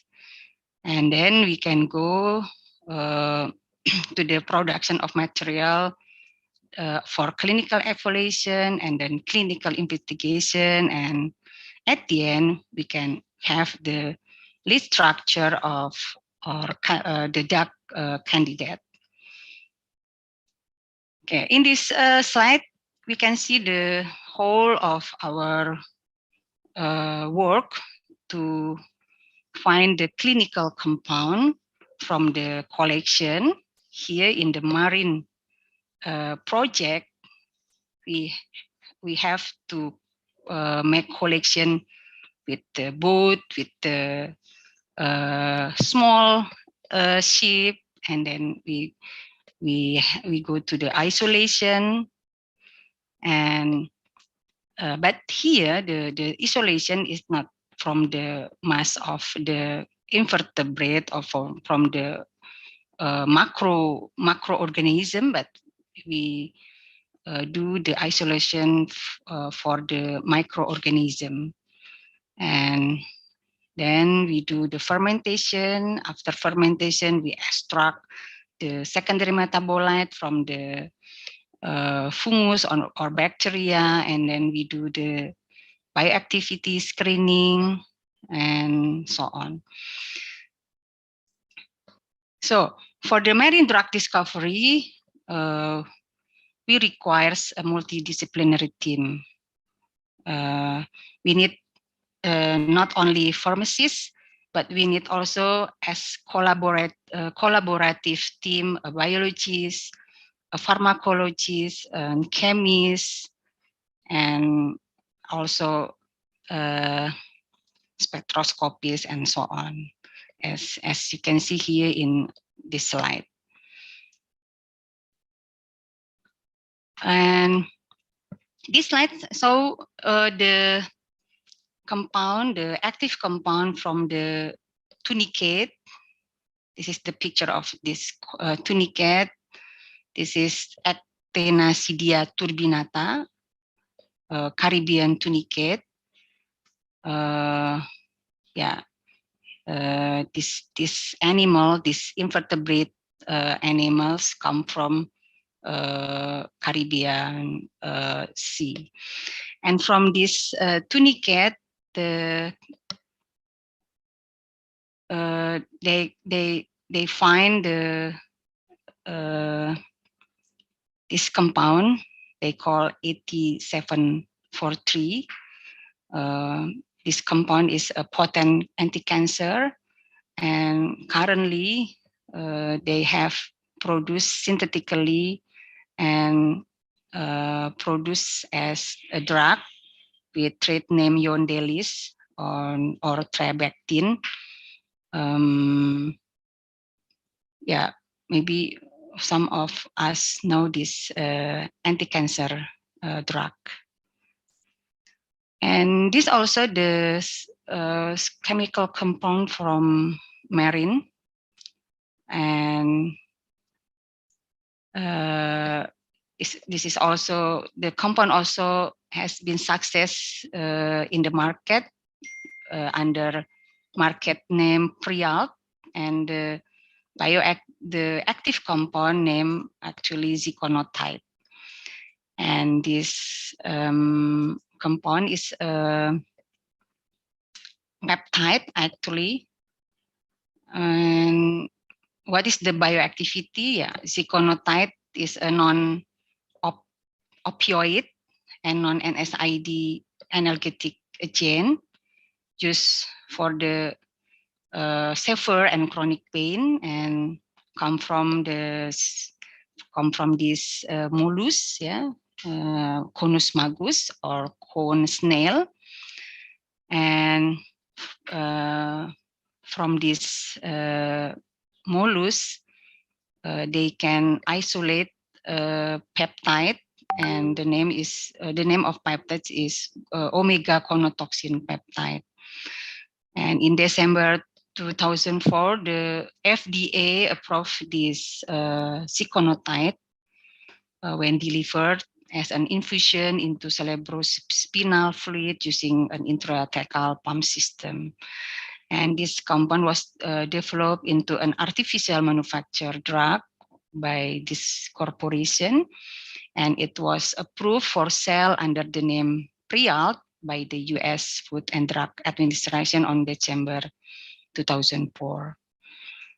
And yeah, this is the drug that helped many cancer patients, and this drug also famous as the painkiller.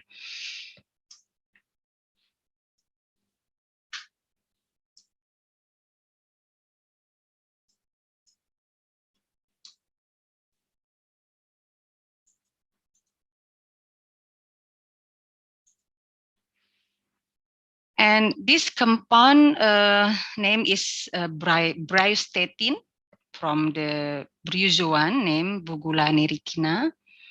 And this compound is potential as anti-tumor, preservation of memory for Alzheimer, and also for depression. And next is the pseudopterosin. This compound named pseudopterosin come from this coral or seaweeds. And this compound have anti-inflammatory activity and presently used as an additive in some of Estee Lauder products to prevent skin irritation.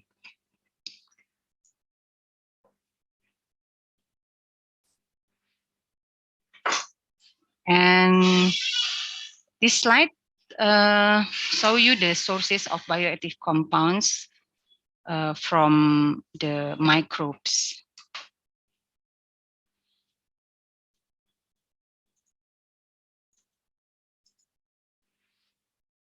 As you know, the microorganism as source for drug discovery get more and more importance.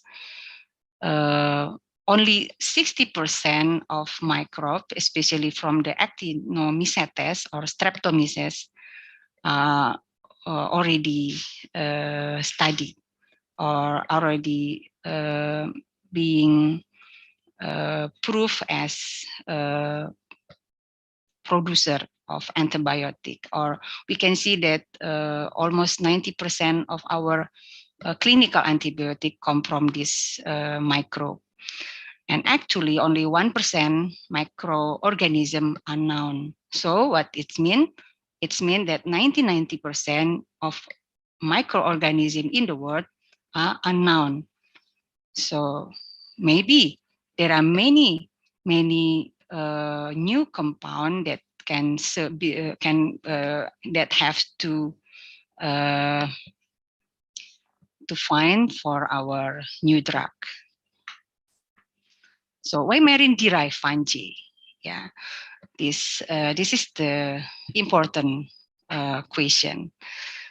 We know that the research on bioactive compound content of marine sponge have much done, but are often constrained by the availability of very limited number of biomass.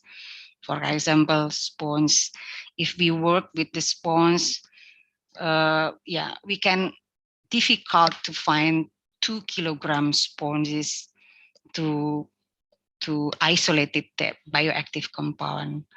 And therefore, the discovery of endophytic microbe or symbiotic microbe on sponges or another marine invertebrate as producer bioactive compound is one of the appropriate ways to obtain a new bioactive compound required in the field of health.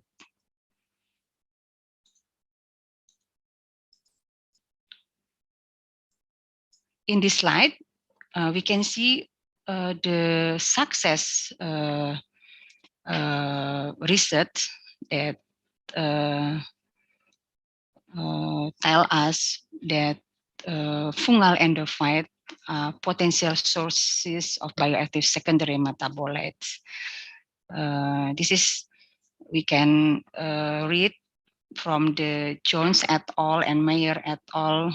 From their review, but that many marine fungal endophyte have or produce antibacterial, antifungal, and cytotoxic secondary metabolite. And here we can see that recently emergence of new disease and antibiotic resistant organism making us to have to do search for new sources of new antibiotic. For example, to combat the resistant bacteria, MRSA, and so on. So we have to do to seek or to search for new sources of new antibiotic from the here from the fungal endophyte, from the mangrove, for example, or from symbiotic fungus from marine invertebrate.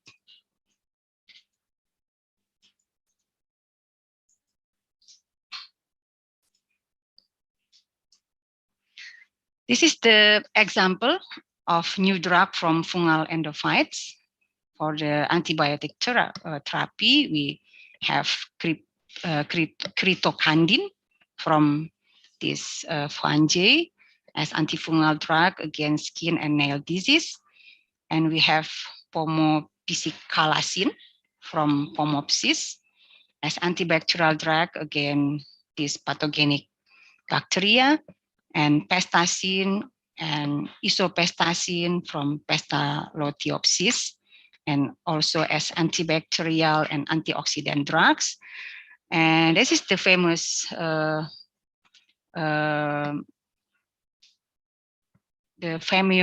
compound for anti-cancer, Taxol. The industry get the bioactive compound for Taxol from the fungal endophyte Taxomyces sp and also Pestalothiopsis sp.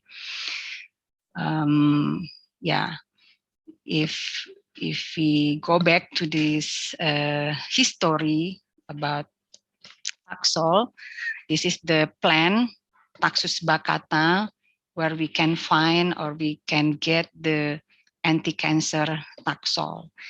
This is the structure of Taxol compound. The structure is very complex. It is impossible to make this compound synthesis. So what the scientists do, they do to collect this compound, to produce this compound from this fungus, from Alternaria and from Taxomyces fungus. So based on this potential, it is necessary to study the antibacterial and anti-cancer activities, as well as the chemical compounds from fungi derived from marine invertebrates and mangroves from West Sumatra, Indonesia. What we have to do for this project, we do this research methodology. We collect the sample. This is the mangrove plant, and also we collect fungus from medicinal plant, traditional plant, and also from invertebrates, marine invertebrates.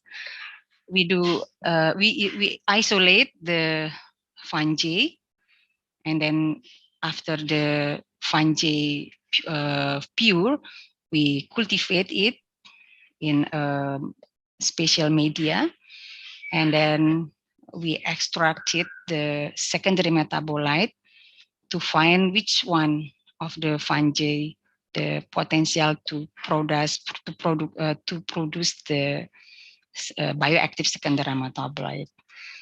For example, here we make this screening and the testing for antibacterial activity.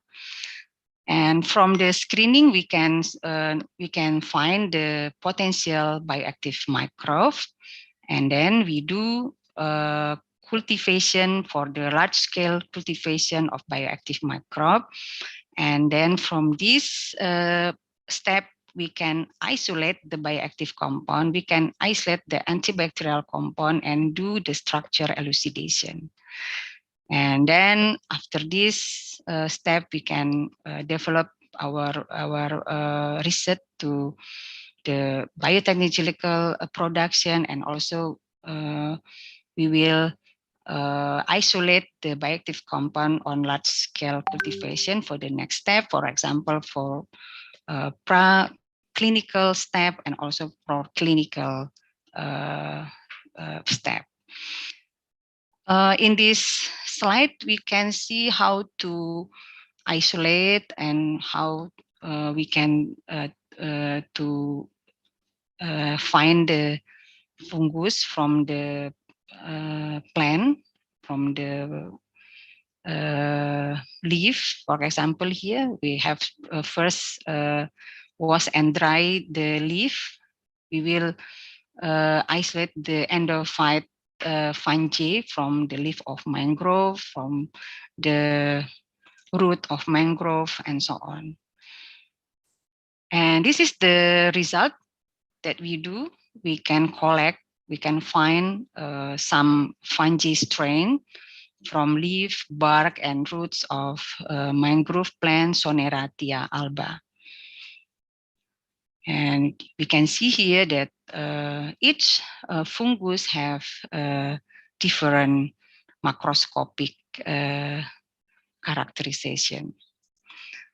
And in this slide, I show you the isolated fungi from the marine spawn Haliclona fascigera.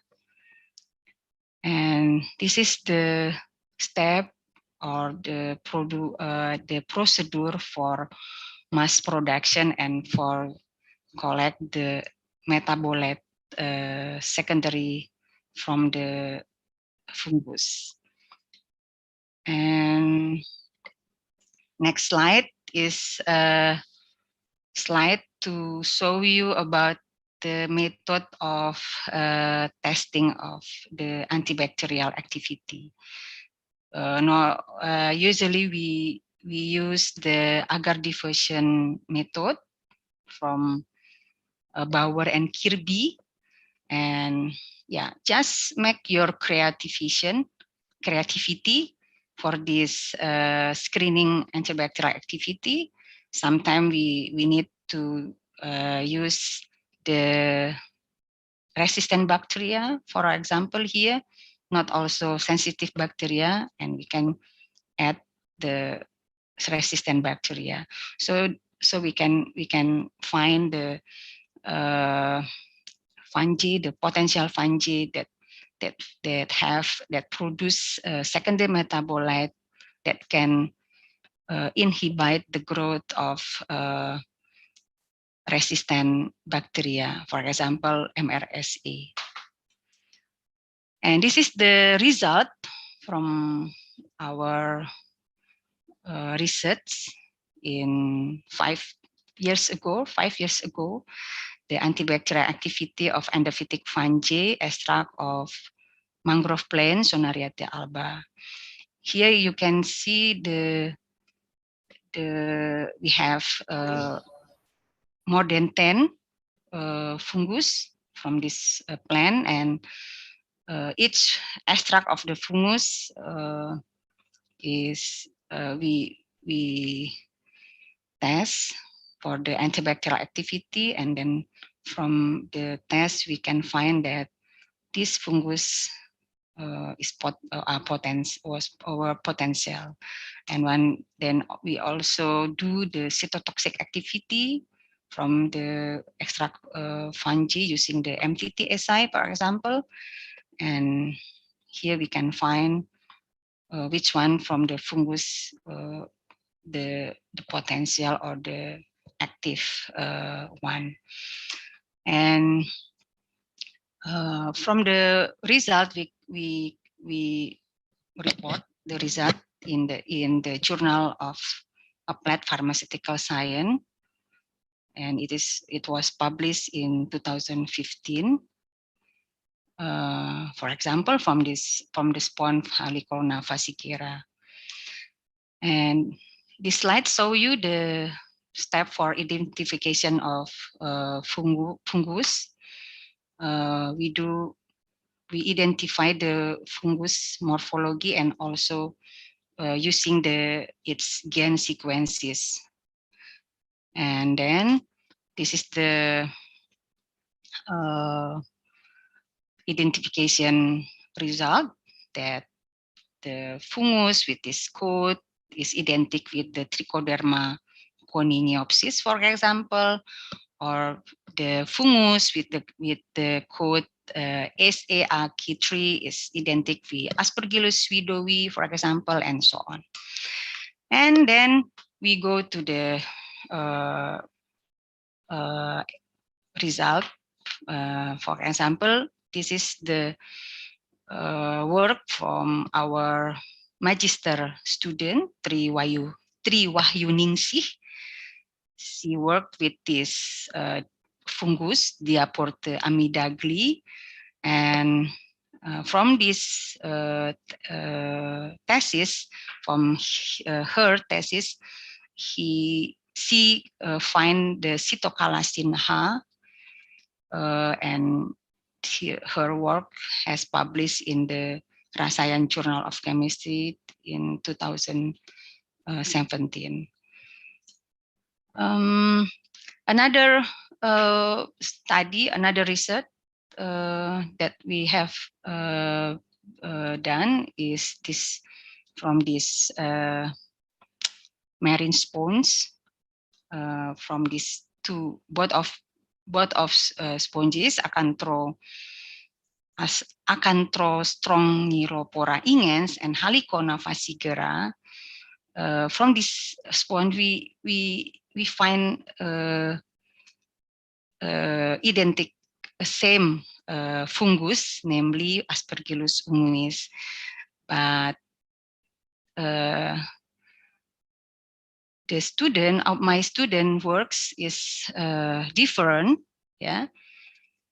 So from each sponges, from each sponge we have one publication. This is the collecting fungi from the sponge ingens, and this is the sponge or the extract from the Aspergillus unguis come from the another sponge. And from the research, we can see here that the Aspergillus unguis, the extract of Aspergillus unguis, can inhibit the growth of Staphylococcus aureus with the concentration 5%.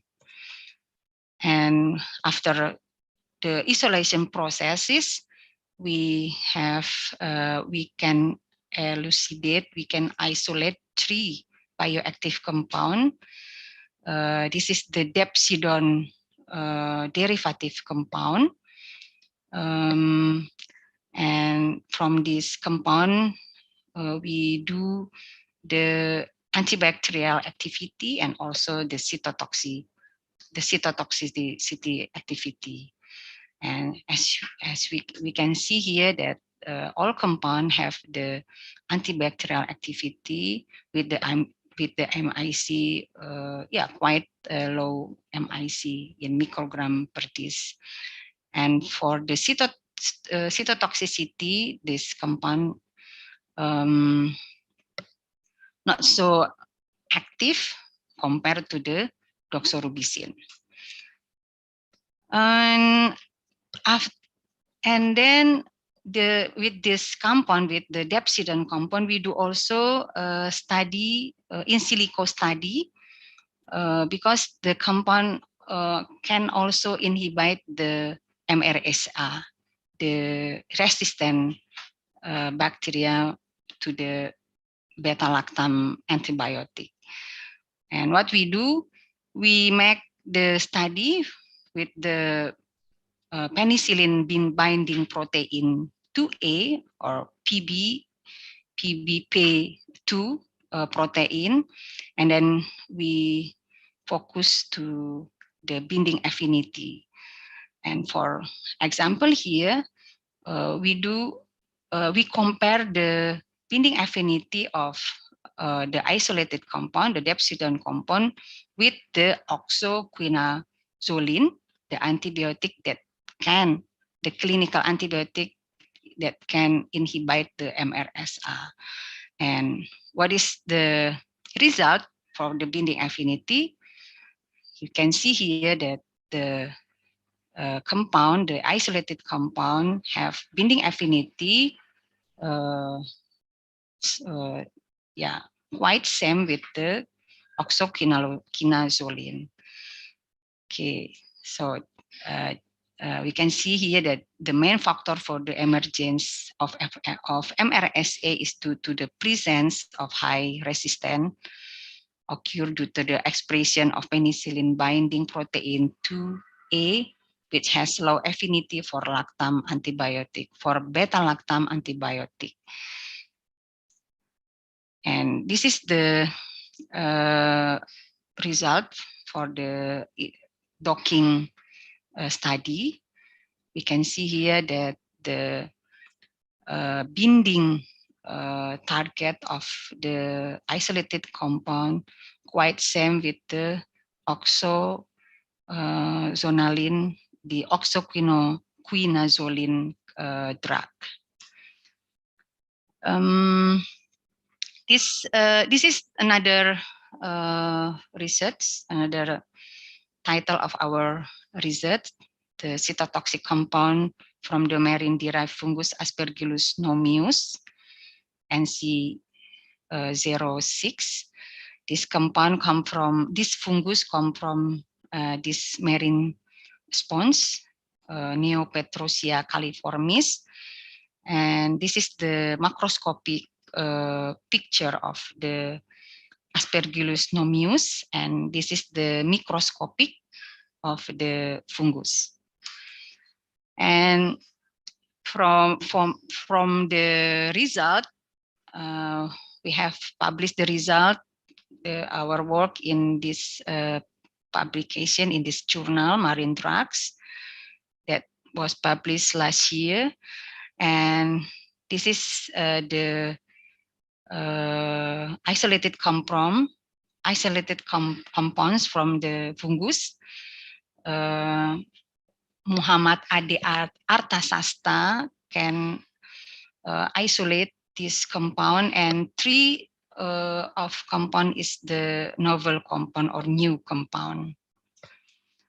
And this is the result for the cytotoxic activity of the compound against HD29 colon cancer cells compared to the Taxol. We can see here the compound number 1, this one have the IC50 relative quite low compared to the Taxol and also aspergillosin A. This one, the peptide compound. And in this picture, in this slide, we can see the cytotoxic activity study also we do the study for the cell to find or to identify which one of the compound of the isolated compound make the cell apoptosis, or which one of the compound can make the cell necrosis. And this is the result.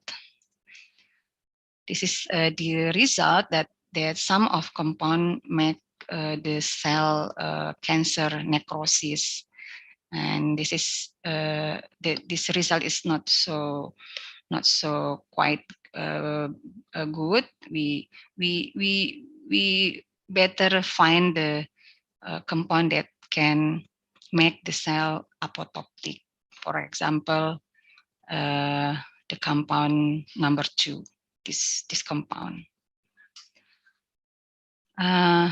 Okay, this is the result that we can see here that the blue one is, the green one is the viable cell, the normal cell, and the green one here, this is the apoptosis cell, and the red one means that the cell already necrosis, and this compound can make the cancer cell line of HT HT29 apoptosis. Another result that have been published in Rasayan Journal of Chemistry 2020 is this title. We also find the radicinin, a cytotoxic compound from the fungus Cochleobulus geniculatus. And this compound have the selectivity index or IC50 of cancer cell line compared to the ferro cell quite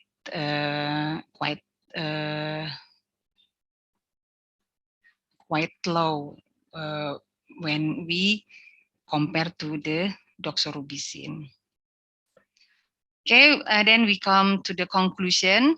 We can conclude that the marine resources of West Sumatra are potential natural resources for production bioactive compounds as a source of new drugs that are useful in the pharmaceutical industry.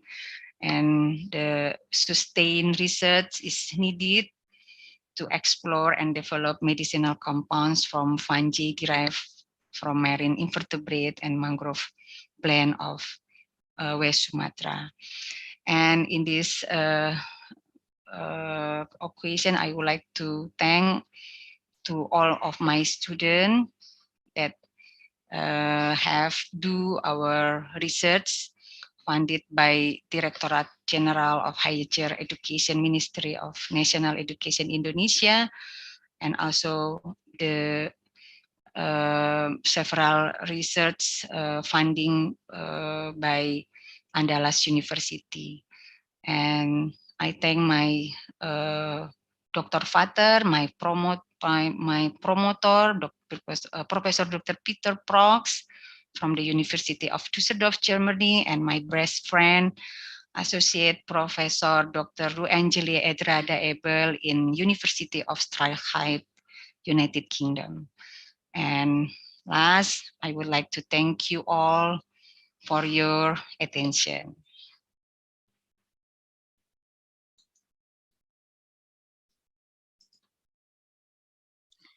Okay, great. Thank you very much for your awesome and interesting lecture, Prof. Thank you. We really appreciate your being here.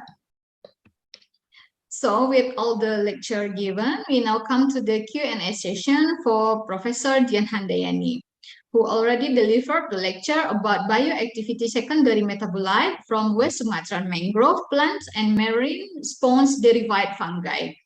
I will read the question from the Q&A panel and selected an answer question and unredundant one from there.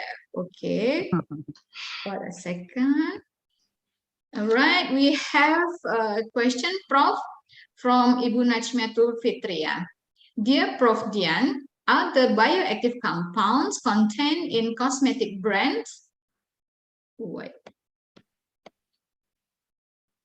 Such as Estee Lauder extracted or synthetic, considering the price of Estee Lauder is very expensive?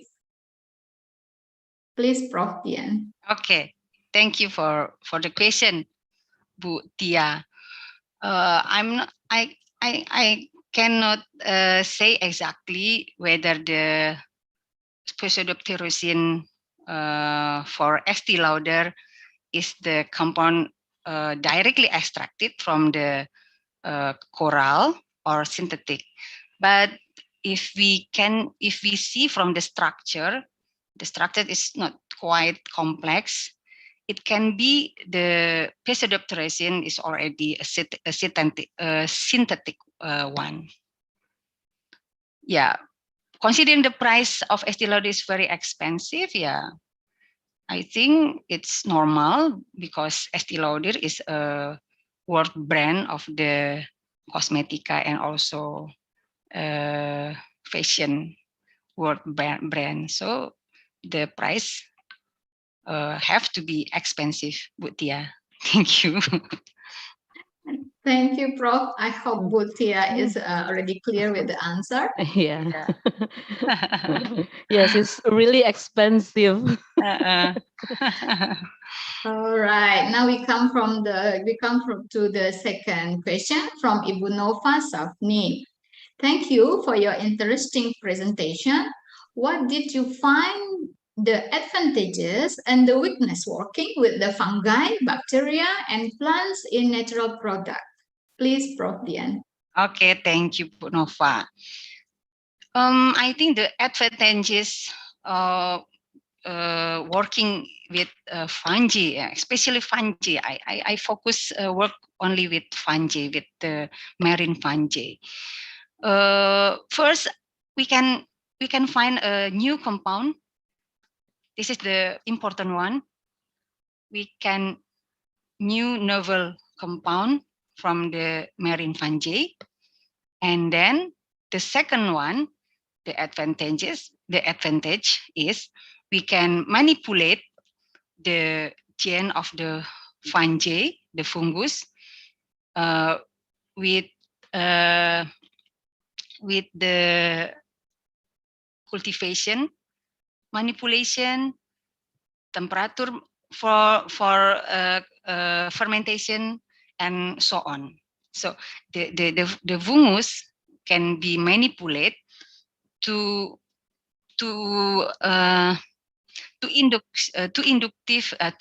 make the fungus can create or can produce a new secondary metabolites. And the weakness is contamination. The weakness working with fungi, with the microbe, is the contamination. If you work with microbe and you not focus and serious work with them, I think you can spend much money, you can spend much time, because what? Yeah, because our fungi cannot grow well and immediately dead, and so on. That is the main weakness working with fungi. And what else? Yeah, we have limited instrument to maintain our fungus collection. Actually, all important or potential fungi must be collect in special instrument or in special refrigerator. This is that we have that in our lab we have limitation. Maybe that's all, Bu Nova. Thanks. Bu Nova, is that okay? Yes. Thank you so much, Ibu. Okay, Bu Nova, thank you. Now we come to the next question from Nasrul Siregar.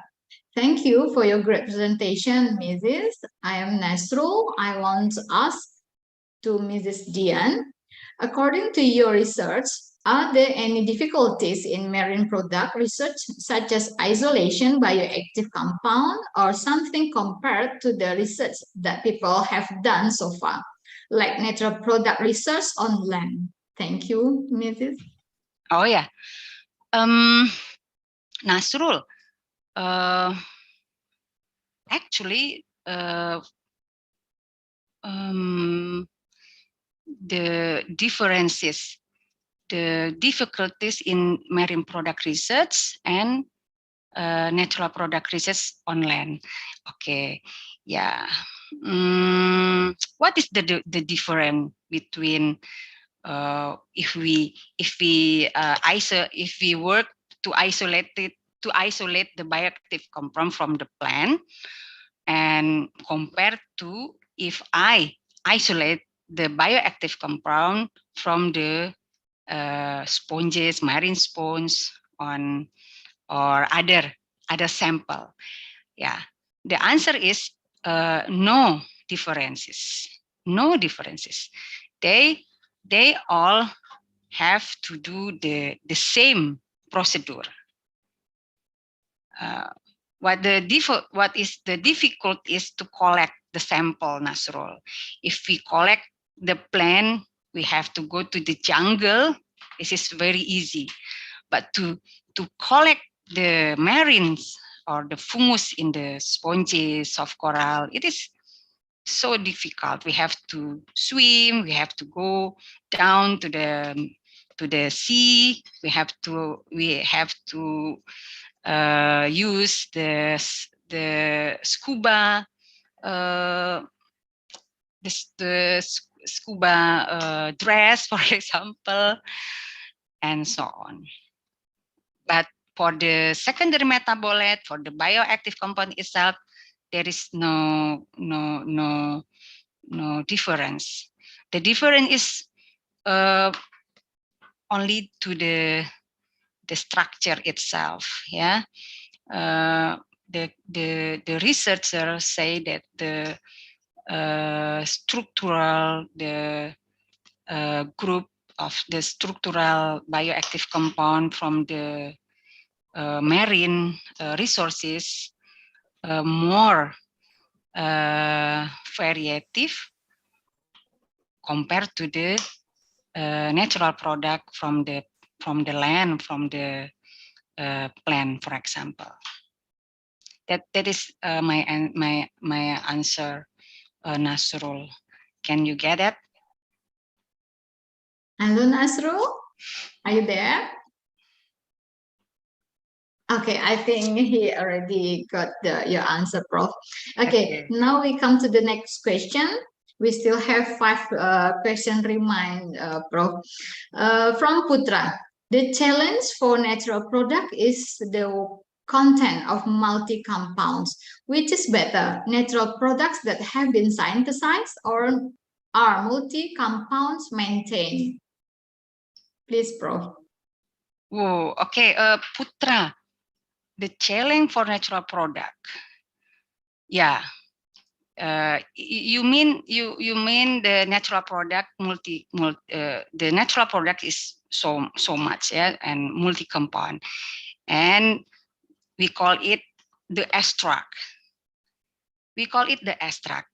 The natural product that still have multi compounds, we call it extract. And the extract is the sample that we can then continue to study for the drug candidate. And your question, which is better, natural product that have been synthesized or are multi-compound maintained? Okay, so your question, which is better, if we use the drug, synthetic drug, or the drug with multi-compound? For example, jamu, right? When we use herbal medicine, jamu, herbal terstandar, or phytopharmaca, this is the multi-compound maintained drug. And we use aspirin, Bodrex, yeah, Decolgen, that we can say that we use the drug that have synthesized active compound. Which are better one? You can answer it by yourself. If you have inflammation, which one better make you healthy again? You use aspirin or ibuprofen or paracetamol, or you take multi-compound maintain drug from one of jamu. You can answer your question by yourself. All right, Putra.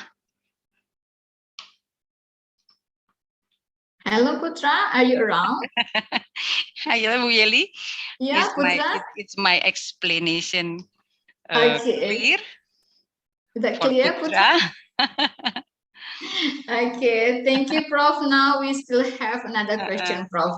From Bahrain Dafa. Thank you for good presentation, Prof. I am pharmacy students and I have questions. From the slide that virostation from Bugulane retina has preservation of memory Alzheimer.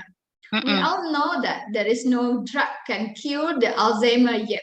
Is there a possibility if further research on bryostatin that can find an effective Alzheimer drug? Thank you, Prof. Yeah, of course, Bahrain. In US, this disease, Alzheimer disease, is the main disease that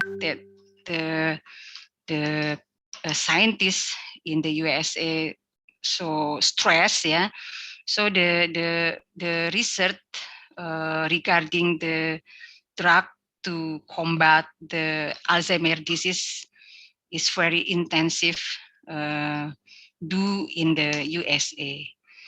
And I don't know what is the status in this time regarding bryostatin to whether this compound come to the clinical phase for the drug development. I cannot answer your question for the update question. Thank you. Yeah, thank you, Prof. Okay, we have another question from Jihan. Thank you for your presentation, Prof. Ian. I have a rather basic question regarding your amazing presentation. You focus on using sea organism for a source of medicine active compounds. My question is, how can humans use sea organism responsibly without breaking their nature habitats and make sure these organisms won't extinct? For example, the case of kepiting kapal kuda, which is listed as a protected sea animal, but their blood are extracted for medical needs. Thank you, Prof. I cannot see the question, Bu Yeli. Oh yeah, this is sending by direct message, Prof. Oh, okay. Can you make simple the question? Okay, or like this, I will copy the question in the chat, Prof. Okay, Prof. Here the question, Prof, in the chat.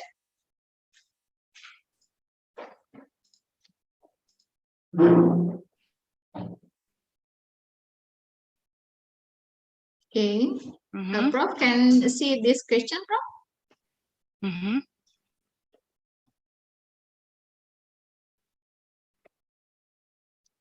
So, Jihan asking about how to maintain the source in the sea. Okay, Jihan, to answer your question, it is easily if for the case regarding kepiting kapal kuda, yeah, to prevent the ecosystem, the natural habitat, yeah, we can cultivate the kepiting kuda, kepiting kapal kuda in the specific area. For example, it is same with how the fishery make tambak ikan, for example, yeah. Then we can use the same technique. We cultivate kepiting kapal kuda in specific area, so that we can use it for the medical needs. So the answer is cultivation or budidaya. Okay, thank you very much, Prof. We still have this question from our PhD student, Irene Puspa. Thank you for your presentation, Prof. If we have an active compound, but it's minor compound and difficult to synthesize, what should we do, Prof? Yeah, I don't know the active. Where come from this active compound? If the active compound come from the plant, yeah, we can studying the successful for the from the Taxol cases, from the Taxol cases. Irene, do you know about Taxol that actually firstly Taxol come from the plant Taxus brevifolia. It is a tree, a big tree that slow grow. Yeah, we have to wait the tree 100 years, so then we can collect the bark to have or to isolate it, the Taxol. And it can be that the Taxol itself is a minor compound.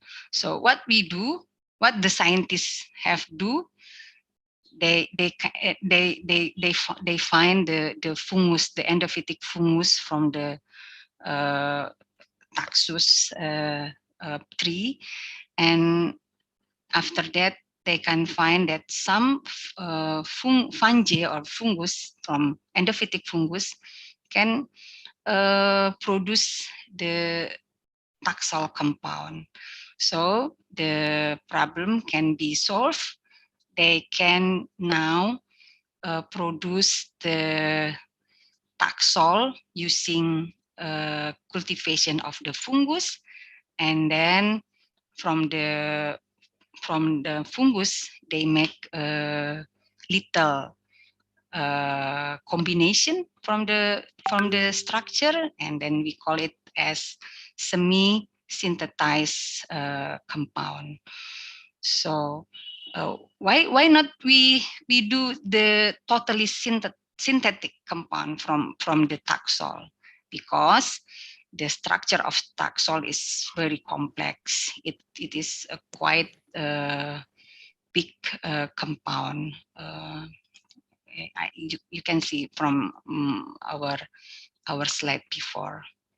So what should we do? Yeah, the answer is we have to creative, and the scientists do, for example, here make it as semi-synthesis or semi-synthesized active compound. Semi-synthesis active compound means half of the structure synthesized by nature, half of the structure is combined or produced by the laboratory, by the scientists. That's it. Can you understand, Irene? Irene, yeah, Irene, are you around? Yes, I am. Thank you, Prof. Okay, thank you. Okay, thank you, Irene. Before I have Kalista Evelia here who raised hand. Where is Kalista? Kalista, do you want to ask question to Prof. Dian? Hello? Oh, okay. You can unmute your Yeah. speaker and then directly Kalista? deliver your question. Kalista, I give you opportunity to asking directly to Prof. Dian. Are you around? Okay, if Kalista is not around, I think we end this Q&A question, Prof. Okay, thank you, Bu Yeli. So with all the lecture given, it looks like this is the end of our Q&A session and marking the end of this first plenary lecture, session 2. For those who you still want further explanation, you can send an email to the committee. The email address is in our website, iccscp@far.yunan.ac.id. As for our essence speaker, if there is anything else you wanted to cover before a wrap up, Prof. Dian? No? Okay, great. Thank you for our Recording speakers, stopped. Bapak Roy Himayan and Prof. Dr. Apoteker Dian Handayani. We really appreciate your being here. Now, please, we have certificate for our respective speaker, Prof. Dian Handayani. Okay, Thank Prof. you. Yeah, thank you very much, Prof. We are Yeah. looking forward to have you again in the next coming seminar. Okay. Assalamualaikum. Waalaikumsalam. All right. Now I will give the screen control to the Master of Ceremony. To Armita Harahap, the screen is yours now. Thank you. Thank you very much, Dr. Yeli Octavia Sari M. Farm, for guiding us in this plenary session 1.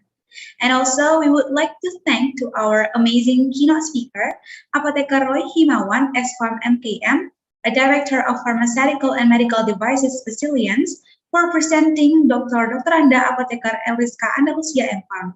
And also, thank you very much to Professor Dr. Renat Apoteker Dian Handayani for the plenary lecture 2.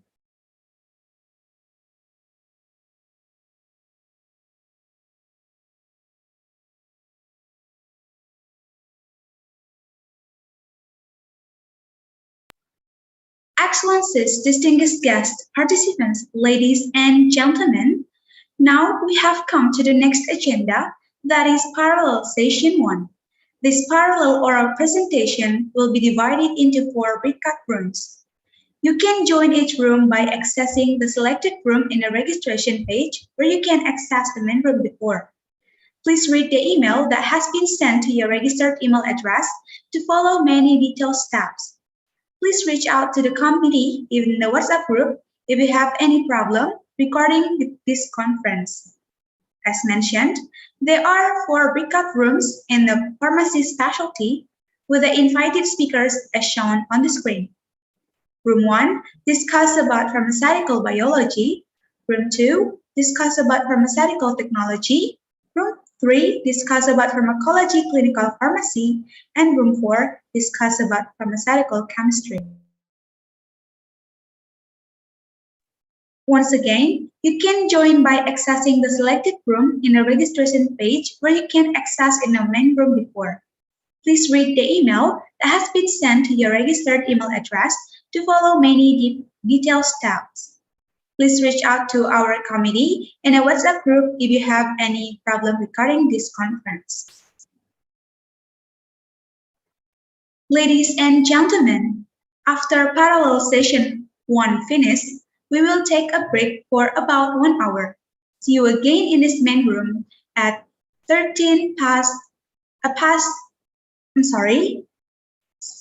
We will take a break for about 1 hour. See you again in this main room at 13:30 West Indonesian time. Thank you very much.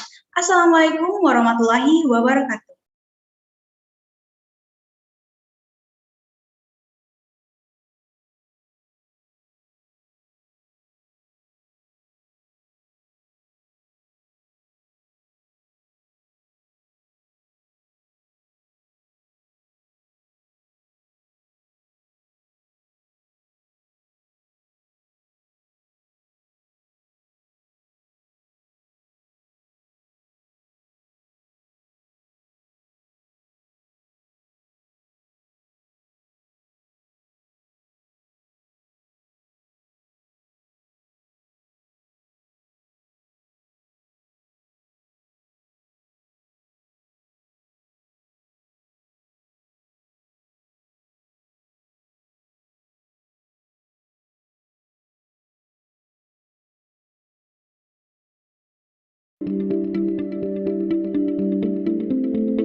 This plenary session consists of two parts. First change, our speaker, Professor Marlina, will talk around 10 minutes, and then after sharing the topic, we'll followed by the second part, that is Q&A. And for your information, our audiences are faculties, researchers, and students also, so quite various background. And all audience can ask question. If you have question, you can ask your question during the session by typing your question in the chat box, and later I'm going to read them for you. Okay, now I'd like to invite Professor Marlina first. Hello, good afternoon. Recording in progress.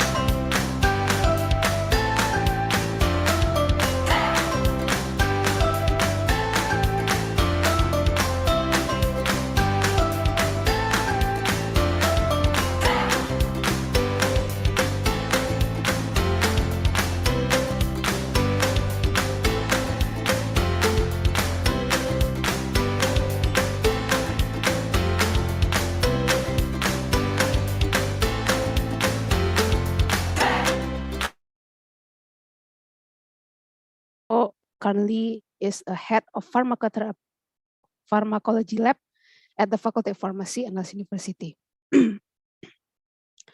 And without further ado, let's invite Prof. Armenia to present her lecture entitled The Antivirus Therapy Impact to the Length of Stay and Physiological Outcomes on COVID-19 Patients with and Without Hypertension Comorbidity. Thank you, Ami, for nice introduction.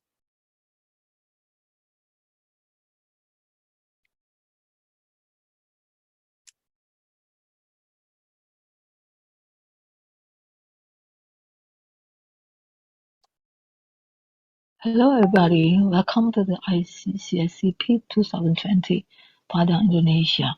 Today, I would like to share you our study entitled Antivirus Therapeutic Impact to the Length of Stay and the Physiological Outcomes of the COVID-19 patient with and without hypertension comorbidity.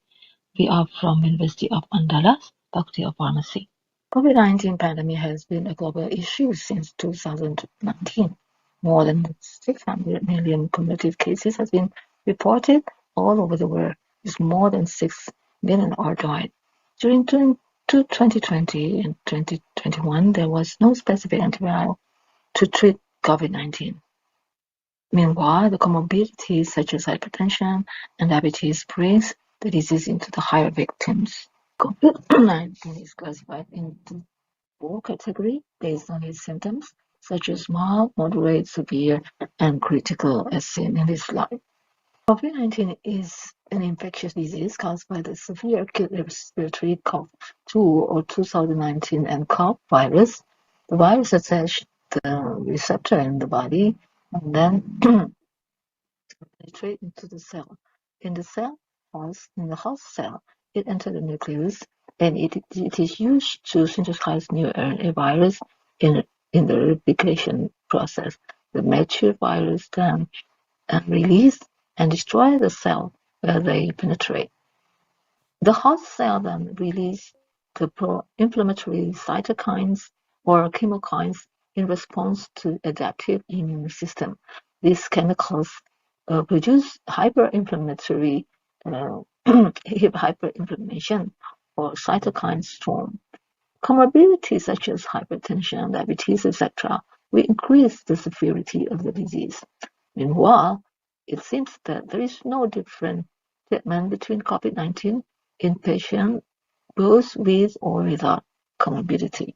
So our study is to analyze the impact of comorbidity, antiviral therapy, and interaction between comorbidities and antiviral therapy, the clinical outcomes such as length of stays in the hospital, the vital signs of the patients, such as pulse, respiratory rate, temperature, and oxygen saturation. The cross-section design that are collected retrospectively through the patient medical records. The population of this research is the COVID-19 patient in the resident local hospital, Padang, that being treated from April 2020 until March 2021 with and without hypertension. The sample is calculated based on the certified sampling method. Inclusion criteria is the COVID-19 patient with moderate illness with or without hypertension comorbidity confirmed with PCR swab at the age of over 18. While the exclusion criteria is a patient having other comorbidity and or with incomplete medical records. The independent variables in this study were comorbidity, antiviral, sex, and age, while the dependent variables were length of stay, heart rate, body temperature, respiratory rate, and oxygen saturation. Descriptive statistics were used to describe the sociodemography characteristic and antiviral therapy profile of the patient, while the impact of comorbidity, antiviral therapy, and interaction between comorbidity and antiviral therapy using gender and age as covariant were analyzed using analysis of covariant or ANCOVA. The significance was taken at 95 confidence interval. The result is like this. The social demographic characteristic is seen in the tables.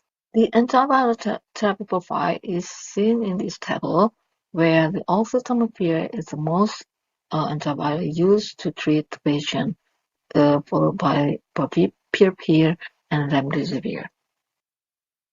The length of stay in the hospital of COVID-19 patient is affected by the comorbidity, antivirus, and the interaction of these two variables.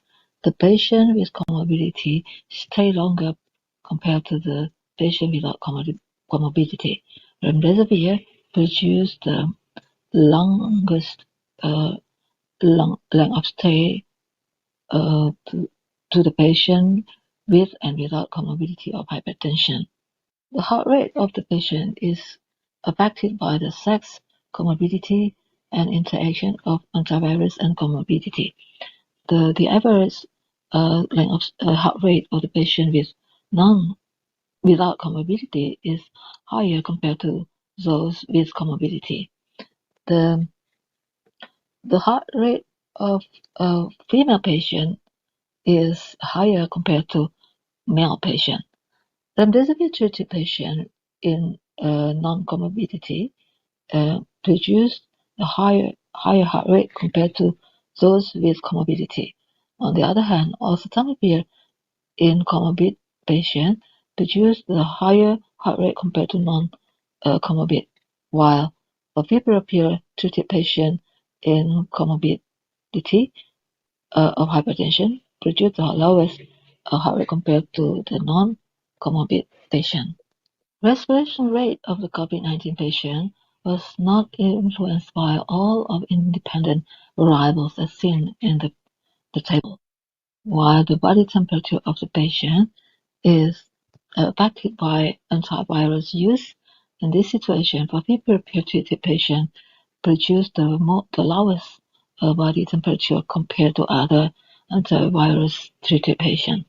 Oxygen saturation of the COVID-19 patient is affected by the age and the antivirus use. In this situation, the patient at the age of more than 60 years old shown the lower oxygen saturation, while the oseltamivir-treated patient produced the highest oxygen saturation compared to other antivirus-treated patients. From the data above, it can be concluded that the patient with comorbid hypertension showed a longer average hospitalized length of stay compared to COVID-19 patient without hypertension comorbidity. A peer antiviral therapy produces a shorter hospitalized length of stay and lowers patient body temperature without any significant difference in other physiological outcomes compared to oseltamivir and remdesivir in COVID-19 patients with and without hypertension, except this oxygen saturation of the remdesivir treated patient was lower compared to other. Clinical outcome of the age and female patient was depressed compared to the younger age and or male patients. That's all for the time being. Thank you for your attention. Bye-bye.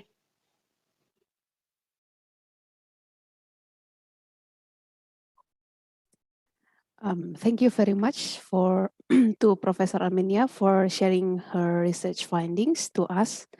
And next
Faculty of Pharmacy, Universitas Andalas, is one of the best faculties out of 15 faculties at Universitas Andalas. The Faculty of Pharmacy is located around 255 meters above sea level, thus providing a comfortable atmosphere for learning and developing science and technology for the glory of the nation. In 2020, the Faculty of Pharmacy of Andalas University aspires to be one of the faculties known at the Asian level that can play an important role in improving the nation's health status and the development of science, technology, and entrepreneurship. This is in line with the faculty vision to be a leading and respected faculty of pharmacy in national and international level in the field of pharmacy in the year 2028.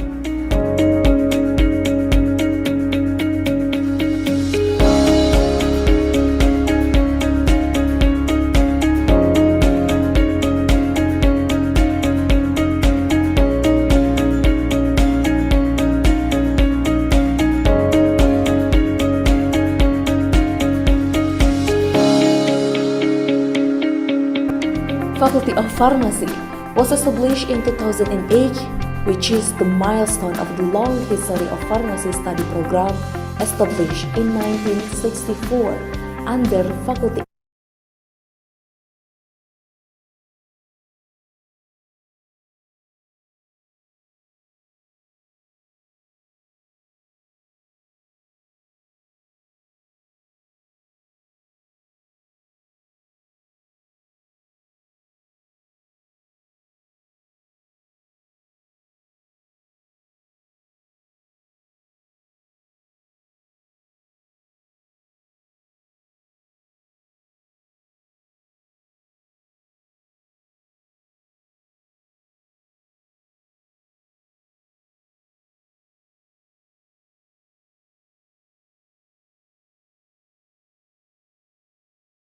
Zaksa.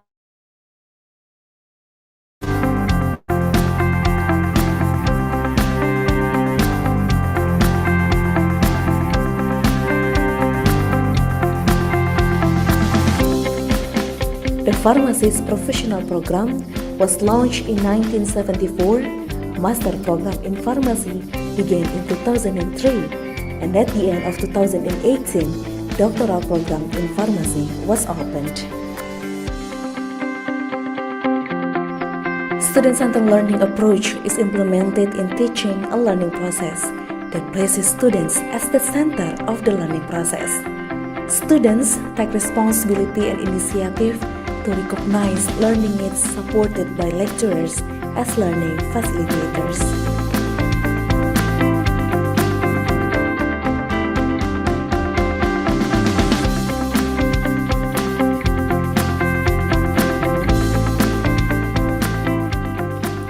In 2035, the biotechnology market share could reach 40%.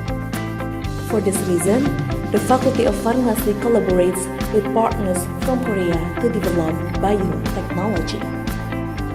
Sistem pendidikan di Fakultas Farmasi Universitas Andalas merupakan sistem yang terintegrasi yang menselaraskan antara pengetahuan atau knowledge dengan keterampilan atau skill. Kami mengharapkan terjadi keseimbangan antara pendidikan berorientasi kepada obat dengan berorientasikan kepada pasien. Hal ini didukung dengan sumber daya manusia dan fasilitas yang tersedia pada saat ini. In accordance with the mission of the faculty to conduct quality education and research in the field of natural products development,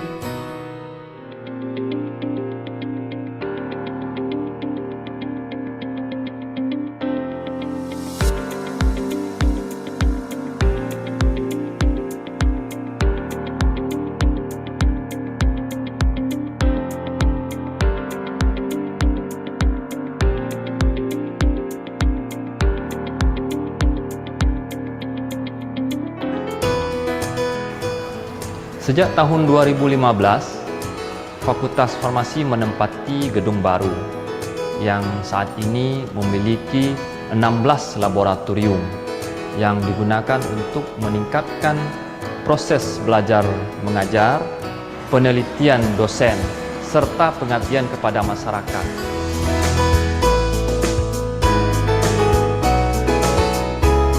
accordance with the mission of the faculty to conduct quality education and research in the field of natural products development. This is reflected in faculty members' publications focusing on medications development from natural products. The research has been disseminated and published in various academic forums and journals.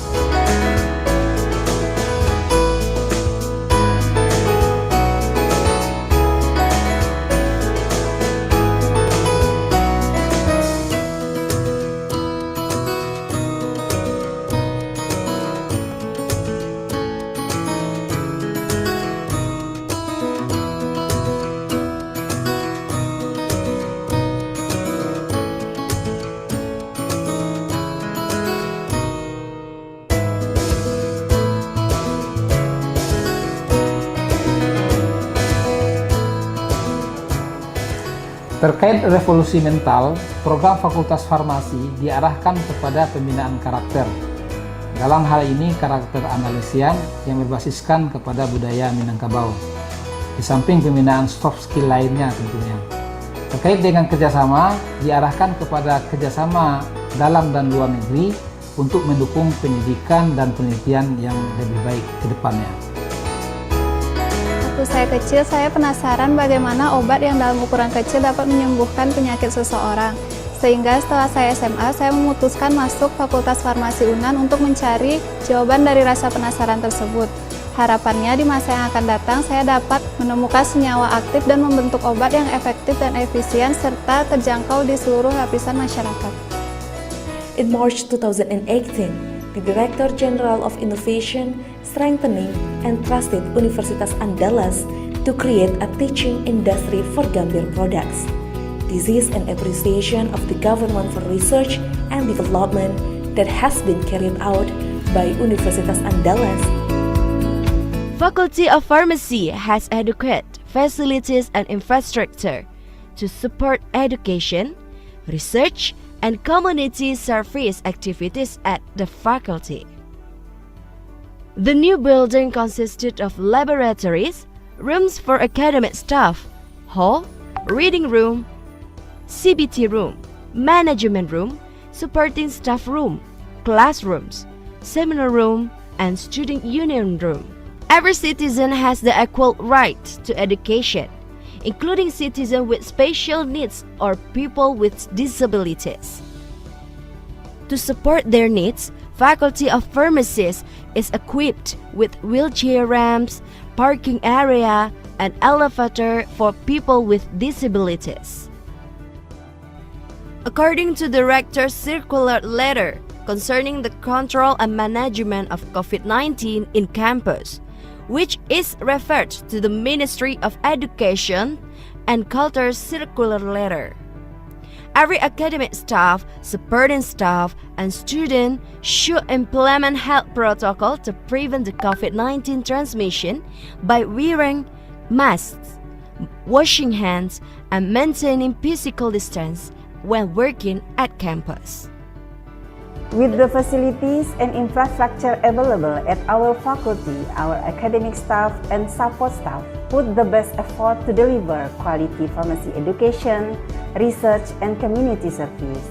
The student will experience pharmacy education here at the Faculty of Pharmacy, Andalas University.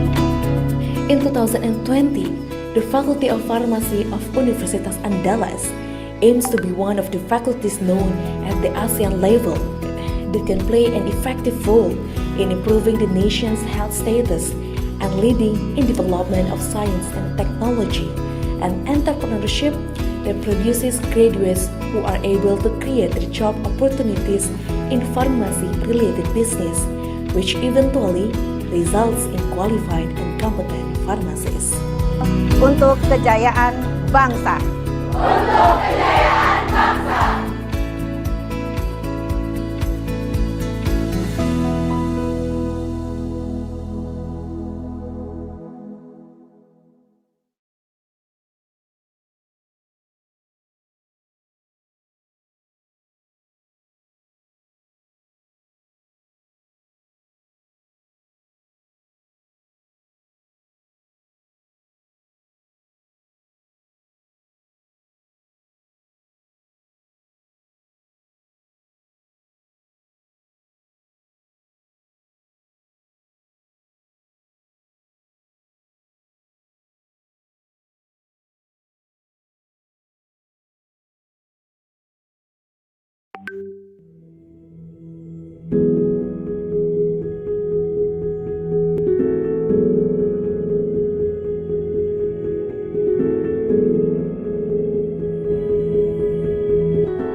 Assalamualaikum warahmatullahi wabarakatuh.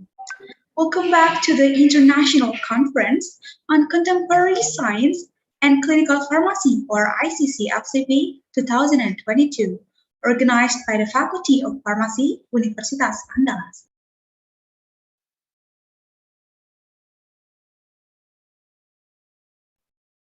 Excellencies, distinguished guests, participants, ladies and gentlemen, we are now continuing our conference to the next agenda. That is the second session of plenary lectures, which include plenary lecture 3, 4, and 5.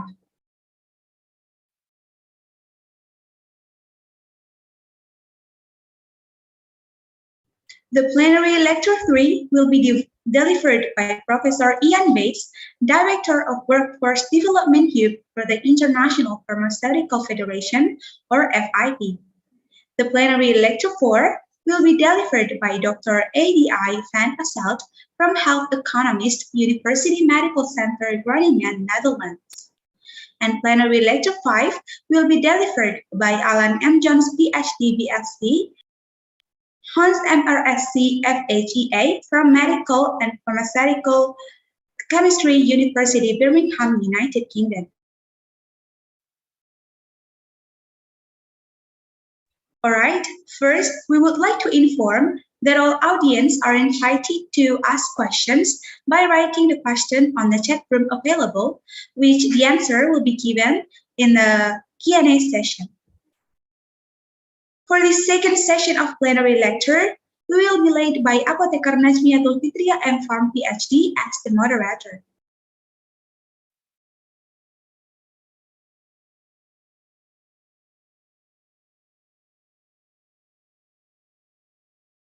Ladies and gentlemen, please allow me to introduce you to our moderator, Apotheker Najmiatul Fitria M.Pharm PhD.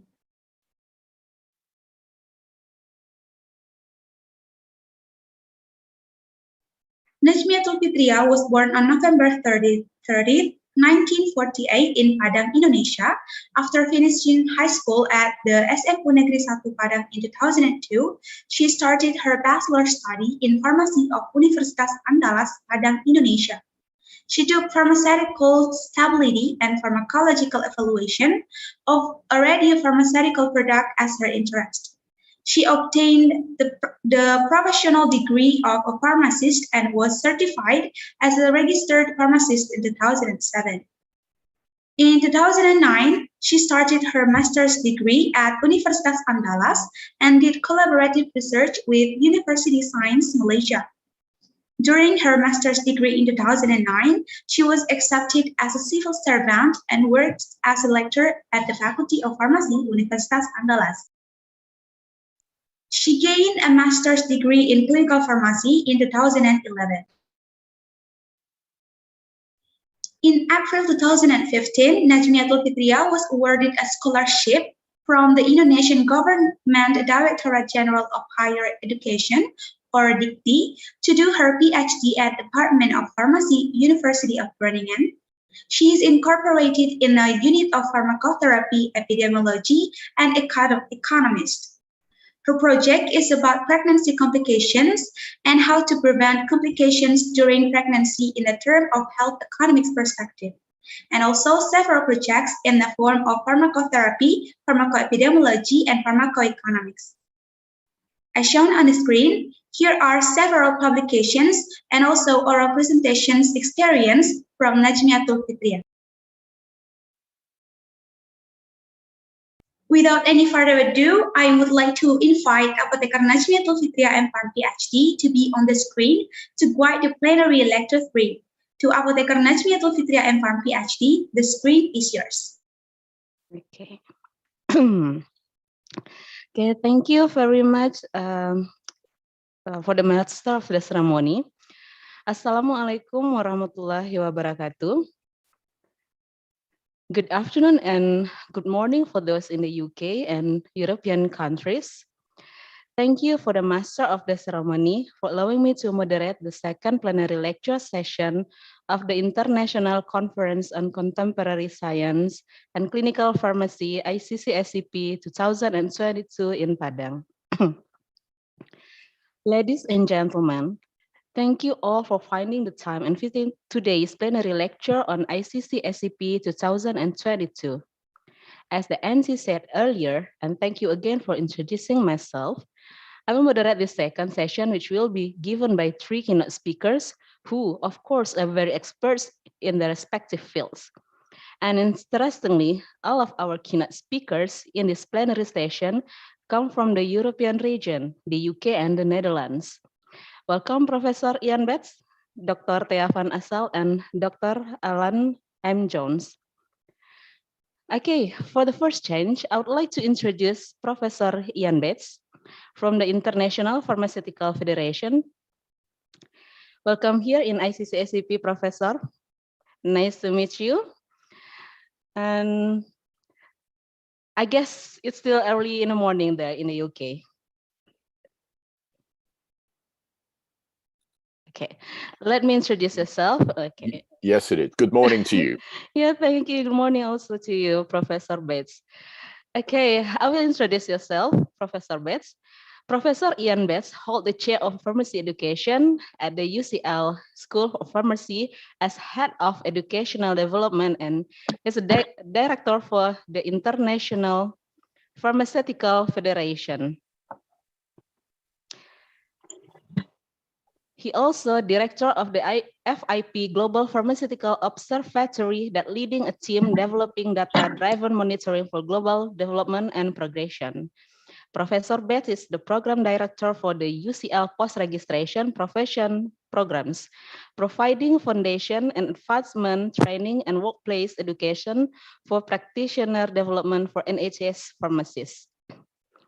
He is also editor-in-chief of Pharmacy Education, an international research journal hosted by FIP, which has been publishing peer-reviewed educational research continuously since 2000. He is fellow of the Royal Pharmaceutical Society, a fellow of the Royal Statistical Society, a fellow of the Royal Society for Public Health, and a trustee for the European Pharmaceutical Students Associations.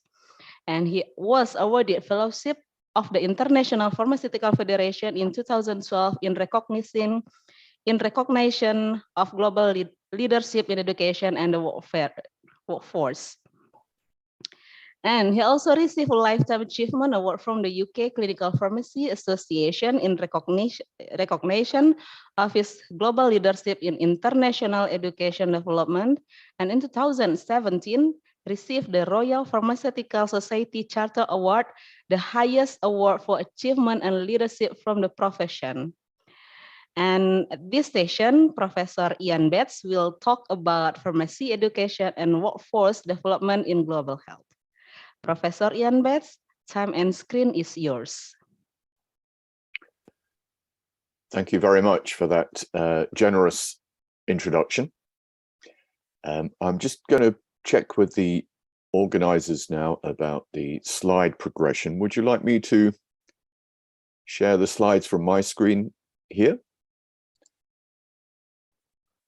If so, I will put it up now. Okay.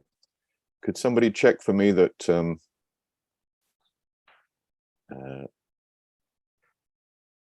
this is on everybody's screen? All good? Good. Good. Yeah. Thank you again for inviting me today to speak at your prestigious conference. It's a great honor for me, and I thank you very much indeed. We're going to be looking at workforce development, which in my own head is much the same thing as pharmacy education and training. And it's a message that I've been trying to propagate for some time now. I hope successfully. Certainly WHO seem to be listening, and FIP, the International Pharmaceutical Federation, of whom I'm representing this morning, is an advocate of the model that pharmacy education and training is analogous to workforce development, and that workforce development is essential if we're to provide clinical services, pharmaceutical and clinical services. our model really is that there can be no healthcare without a workforce. And if we seek to shift changes to service delivery or reformatting the way that clinical pharmacy is used in public health or national health service provision, then we first have to look very hard at our pharmaceutical workforce to make sure it's competent and capable for that. So that's what we're going to be looking at for the next half hour or so. And I'll be using some examples from Indonesia as well. As some of you may know on the call, FIP has been working quite closely with Indonesia over the last couple of years to help reshape and redevelop elements of the pharmaceutical workforce for the new futures and the challenges that lie ahead.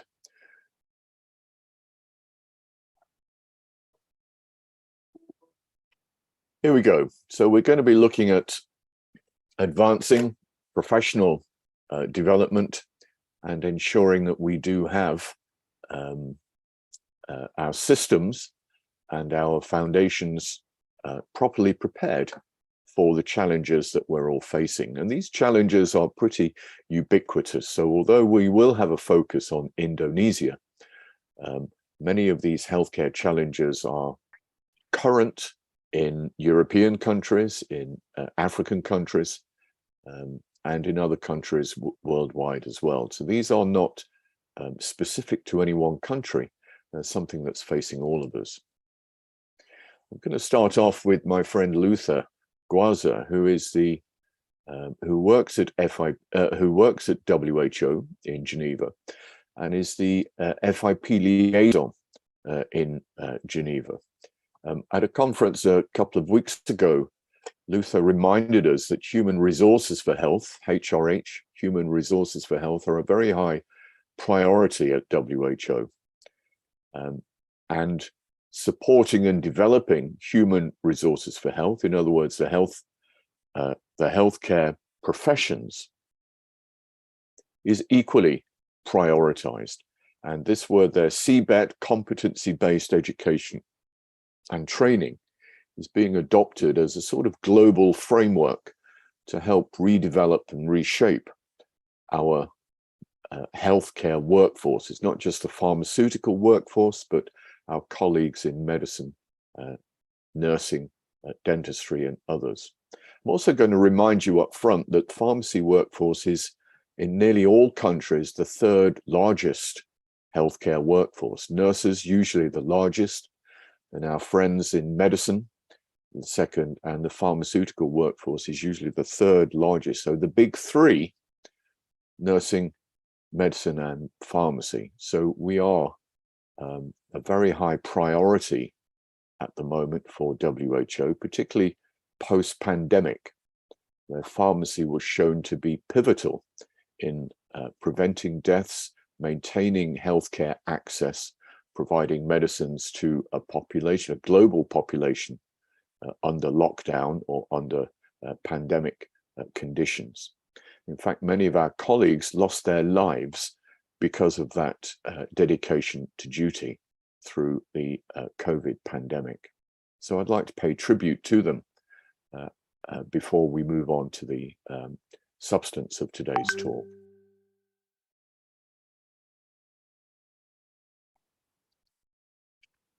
Globally, we do have a workforce crisis around the world. It's estimated that we currently have about 18 million shortfall of healthcare workers. And the projections leading up to 2030, and 2030 is a landmark date for WHO in terms of healthcare reformation and health workforce reformation, and we're most of that burden of shortages is with lower middle and low income countries. So there is an inequity about healthcare access already, and it's projected that that inequity is going to increase if we don't do something about it. And what I'd like to convince you of today is that we do need to do something about it pretty quickly. 2030 will be with us very soon, and in workforce timelines, 8 years is not a very long time if you want to rechange a healthcare workforce. It takes a while. It's like steering a very big ship. You can put the rudder on to try and change the direction of that ship. That ship takes quite a long time to respond to those changes. This is what WHO is wanting to do in terms of some high-level bullet points: optimization, investment, strengthening planning and implementation, and getting better data to help reshape the global health workforce. We'll be coming back to this global strategy in a short while.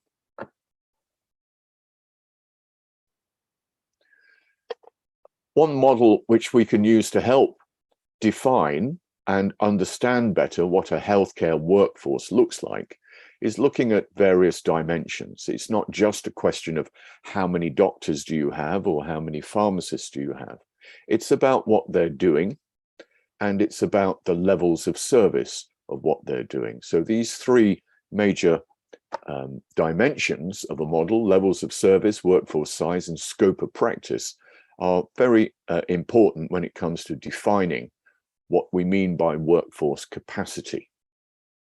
And it's this sort of model that I'll be using to help guide us through some of my thoughts this morning. Let's have a look at some of the big picture items. We look at the global pharmacist workforce. How big is it? Well, the chart on the left there tells us that there is a lot of variation. That chart there uses a standardized measure, density. So we look at how many pharmacists there are per capita population. This is measured in terms of pharmacists per 10,000 population. And you can see some countries on the left there have very high levels of pharmacists per capita. And some of those countries on the right have very low levels of pharmacists per capita. And it won't surprise you to learn that those countries on the right-hand side of the horizontal axis tend to be low income and lower middle income countries.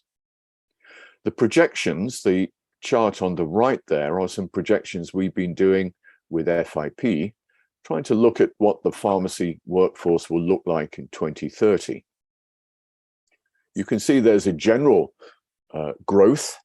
Those regression lines there are showing us a general acceleration of the pharmacy workforce. So we are getting bigger all the time, but there's an inequality between countries. So the low income countries on the bottom there are much more flatlining than those countries with high income levels or higher GDPs. And that gap between the low income and the high income currently looks set to get wider as 2030 approaches. And that's not a very comfortable situation, certainly for the WHO, and it's not a very comfortable situation for our populations either. So we need to grow our workforce more equally if we can. Next year in 2022, we're going to be having another data collection point. So 2023, we'll be collecting data for 2022 and see if our model, our projections, are remaining on course or whether we've seen a shift in the last 6 or 7 years. So we'll be asking you over there in Indonesia to contribute to this data collection process to see whether our models remain current. One interesting feature, and I'll come back to this with the Indonesian case study, is that the female participation in the pharmaceutical workforce is increasing. And we project that by 2030, about 75%, 3/4 of the global workforce will be female, which means that we now need to start thinking about ways of retaining that valuable workforce. It costs a lot of money to train and educate a new pharmacist. And we don't want pharmacists leaving the workforce and not being able to come back into the workforce after having families or starting families. So returning to work after maternity breaks or career breaks is going to become more and more important to maintain the pharmacy workforce. And ways of doing that need to be strongly embedded in national policy. So let's move on and have a look at scopes of practice and core competencies, particularly for clinical pharmacy, which is what this conference is having a focus on. And although clinical pharmacy does have some variance around the world, we'll come back to that shortly, the core competencies for the pharmaceutical workforce are remarkably consistent. And FIP has shown over the last 10 years worth of work, that we can have global scopes of practice and a global competency development framework that is relevant to nearly all countries in actual fact. So that's a good thing. It means that role development and competency development frameworks can become very transnational mechanisms for helping to develop the pharmaceutical workforce across the globe. I'm going to focus quite a lot on dimension 1 now of our workforce model. Competencies, training, career pathways and flexibility, and competency-based education and training, which we believe is the direction of travel for workforce development. On the bottom right of that slide, you see a picture of a WHO document which has been very influential for us. This was published in 2014, and it's called No Health Without a Workforce. The FIP variation of that is that there can be no pharmaceutical care delivery without managing and without examining the pharmaceutical workforce. And clinical pharmacy is one significant component of that pharmaceutical workforce. So we really do need to pay attention to our pharmacy workforce if we want to have useful and impactful service delivery that helps improve the health of our nations. Back to the WHO global strategy, WHO has asked all countries around the world, all member states of WHO, you can see the World Health Assembly index numbers down there, for greater investment in the education of health workers. And we need this if we are to tackle this workforce shortage. And although it seems perhaps a long way removed from us on this audience here today, you know, WHO seems to be up here somewhere, and this shortage of workforces doesn't seem to be close to us. It is very close. And unless we do something now, we are going to be in severe difficulties by 2030 with shortages. Our populations, remember, are growing. All of our populations are growing. And in all of those populations, people are growing older. They're living into older age. But at the same time, they're living into older age with more comorbidity and taking more medicines. And unless we have more pharmacists, medicines expertise, looking after that growing population, taking more medicines for more long-term diseases, then our access to high-quality healthcare is going to be compromised. And this is a serious issue for today. It's not an issue for 2030, it's an issue for today. Most recently, in line with this competency-based education and training development for the global health workforces, WHO has launched a framework for universal health coverage, UHC, which I know is a primary policy for the Indonesian health government, for the Ministry of Health in Indonesia, universal health coverage, on how we can more properly align all of the regulated health professions with training and development to ensure universal health coverage. FIP had a strong input into this particular competency framework for health workforce development. This has just been launched, and FIP is particularly proud to have been part of it. As a part of that piece of work, that global piece of work, we looked at pharmacists, of course, worldwide, and we looked at outcomes frameworks for redeveloping the healthcare workforce. And there were quite a number of pharmaceutical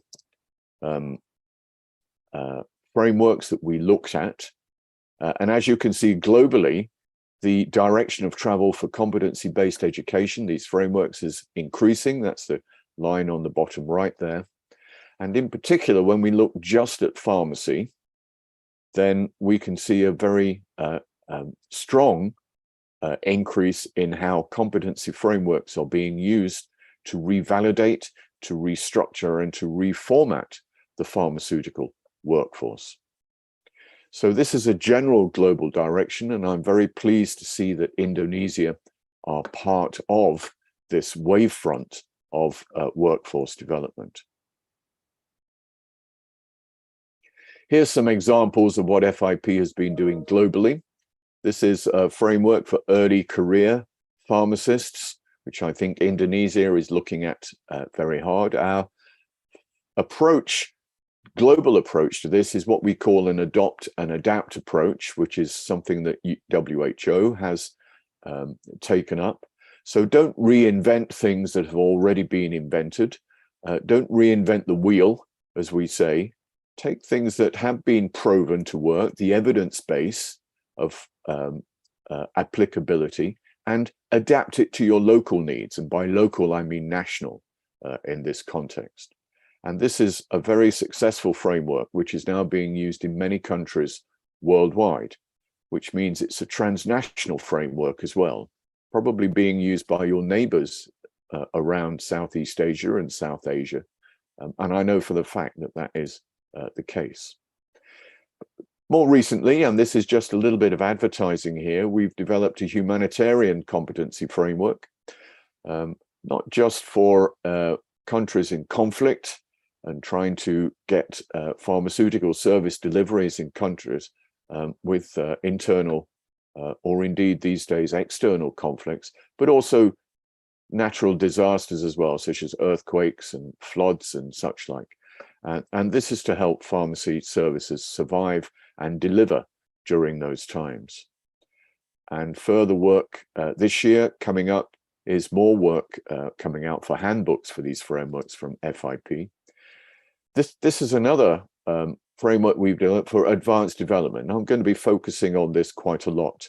Its utility across the world is to provide a focus for advancement of the pharmacy workforce. Okay, so advanced delivery, as with perhaps clinical pharmacy services. And this is something we're going to be looking at in some more detail very shortly. Do these things work across countries? An early piece of work we did here was looking at the comparability of the advanced practice frameworks in Anglophone countries. So we used Australia, New Zealand, and the UK as example countries, and we did show that there was transnational comparability. In other words, you can take the framework and use it in different countries equally effectively. Again, we don't need to reinvent the wheel. We've extended this work now to other countries which don't have English as their first language, for example, and we've shown similar utility for it. So the direction of travel is certainly competency-based education and training as a solution for workforce development, WFD, but we need to make sure that we embed this certainly with our low and lower middle income countries, because that's where the need is greatest. And that's where we need greater acceleration of capacity building for the pharmaceutical workforce.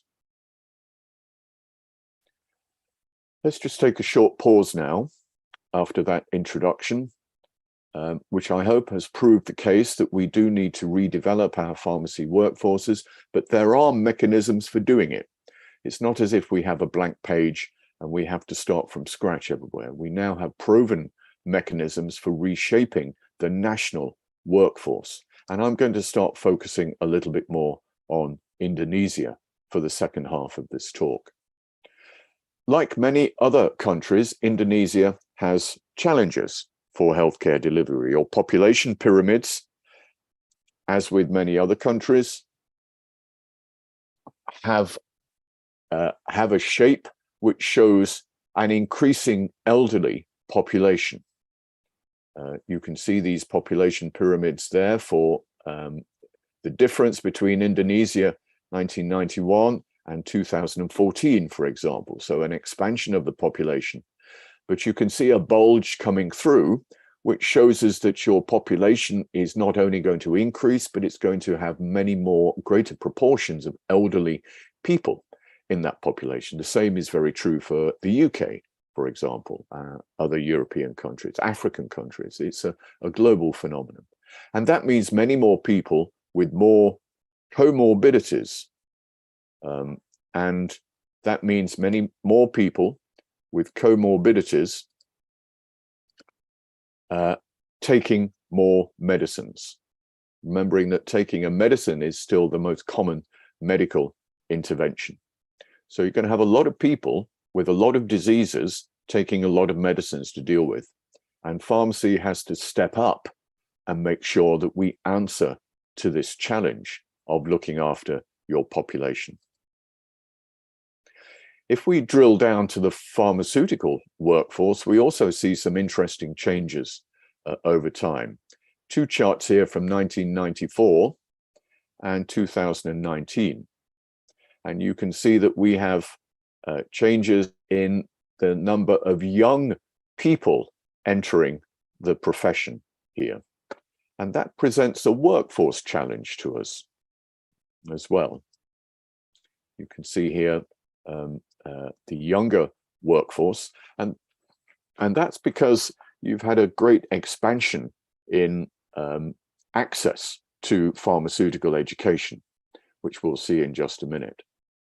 Part of that growing younger workforce is also a growing younger female workforce as well. You can see time along the bottom axis here, and an acceleration of, if you like, the proportion of active female participation in the pharmaceutical workforce throughout the late 90s and the early part of this century, which seems to be stabilizing somewhat, but that's probably linked with greater access to higher education and a greater participation of females in that access to higher education.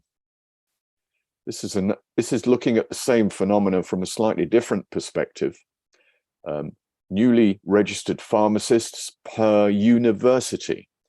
So you can see that universities, you've not only have more universities, but the capacity of those universities has increased as well. Each university producing more pharmacy graduates over time. Again, particularly since the mid-90s, when there was a change in national higher education policy. So the supply side of the workforce, producing more graduates and younger pharmacists, has contributed to your pharmaceutical workforce, which is, I think, a good thing. However, there remain some challenges in Indonesia in terms of equity and equality to some extent. Some of those major population islands along the bottom there don't all have the same public access to a pharmacist. So on the right-hand side in red, that's the pharmacy workforce per 10,000 population. So how many pharmacists you have in Indonesia per capita. Islands have a greater access than others for your populations, and also access to pharmacy programs. So the educational route into the workforce, that's the blue line. And the unit we've used here, which was scrutinized very carefully, we have just published this work, and it was scrutinized very carefully by the researchers in the journals, was looking at potential student. So looking at all of your 16, 17 and 18-year-olds in those islands, the potential to access pharmacy programs if they wanted to. There is perhaps a variation in that across your island. So maybe there is some more work to do on equity. I'm going to move on here in the interest of time. Again, those major population islands in Indonesia have variances in access to medicines, okay, the density issue. And we might propose that if there is variation in access to medicines expertise, there might be inequality with health outcomes when it comes to medicines as well. So that's something we're going to do more work on with the IAI and with the ministry, and I hope with the universities as well in Indonesia. The IAI has taken a strong interest in advanced pharmacy practice in Indonesia. This is a model we've used with FIP and in other countries about how the workforce tends to refocus as you grow more experience. So along the bottom axis there, having a broad focus as opposed to having a narrow focus for your scope of practice. By narrow focus, what I mean is increasing specialization. Okay, having a narrow focus is not a bad thing. It just means that as pharmacists tend to gain more experience, there is a tendency to narrow the focus into specialities or specializations. The vertical axis is about staging of knowledge, skills, and experience. So the competency development of the workforce. And in many countries, for example, there's a diagonal axis from early years, that's the bottom left, up to an advanced narrow scope, that's the top right. Certainly people going into hospital pharmacy, taking an interest in, I don't know, oncology pharmacy, cancer pharmacists, pharmacists with special interests and such like. Where we lack a major career pathway route is the top left-hand side, an advanced broad scope, advanced community pharmacists, advanced primary care pharmacists. And that's where we need to focus a lot of our energies now. We need more advanced clinical skills in communities because of that demographic problem, that demographic challenge that we spoke about a few moments ago. Your patients live in communities. They don't live in hospitals. They live in communities, and they're living in communities, taking a lot of medicines for a lot of comorbidities. And in my view, that's where you need to focus your advanced career development in those communities, and having advanced clinical pharmacists working with those populations and with other healthcare workers, your family doctors, for example, delivering medicines expertise for these complex medical challenges of your populations. So advanced pharmacy practice needs to take note of the demographic changes that are taking place. We need to take note of how we develop pharmacists, performance and competence for advanced skills. And we need to take note of others, such as the policies your government is producing, universal health coverage, for example, using better knowledge and technology, digital pharmacy provision, for example, and making sure that we redevelop pharmaceutical care services, particularly focused in communities as well. I mentioned this earlier on, the FIP Global Advanced Framework. This has now been adapted. Let me say that again. This has now been adopted and adapted in Indonesia. The IAI has been very active on making sure that this has been redeveloped, which fits the Indonesian healthcare context. And when we did the development work for this, when we collated the evidence for how impactful this framework might be in Indonesia, we found a very similar pattern that we've found in other countries as well, a very similar pattern of levels of competence in the existing workforce that we've seen in the UK, for example, or in Jordan, or in Ghana, or in Iceland, or in Singapore, or in Australia, where we've conducted many similar experiments like this. And the pharmacy workforce is very, very good at some things, maybe not so good at other things. We're not quite so good at maintaining education and training in the profession itself, certainly in the later stages of career advancement. We're not so good at providing evidence-led pharmaceutical care delivery. So developing new services, doing service evaluations, developing, using evidence, new ways of delivering clinical pharmacy, for example. And again, if we were to compare this with our medical colleagues, they're much better at doing that. Doctors are much better at teaching other doctors, mentoring other doctors. We're not so good at doing that. Doctors are very good at using evidence to redevelop medical care. We're not quite so good at that. So these are things that we really need to embed in advanced pharmacist development frameworks. Excuse me, Professor Betts. Yes. Only 2 minutes more. I need to finish. Okay. I understand. Yeah. Okay. This is what your workforce looks like at the moment. And there are two things I'd like to point out there. One is that your middle experience, your pharmacists, we need to focus on better development, better competency development for them. But you also, because you have a lot of younger pharmacists, as we saw earlier on, we really do need to focus and make sure that those pre-advanced segments of your workforce have access to development, career development, and competency development in order to meet these challenges that we've been talking about.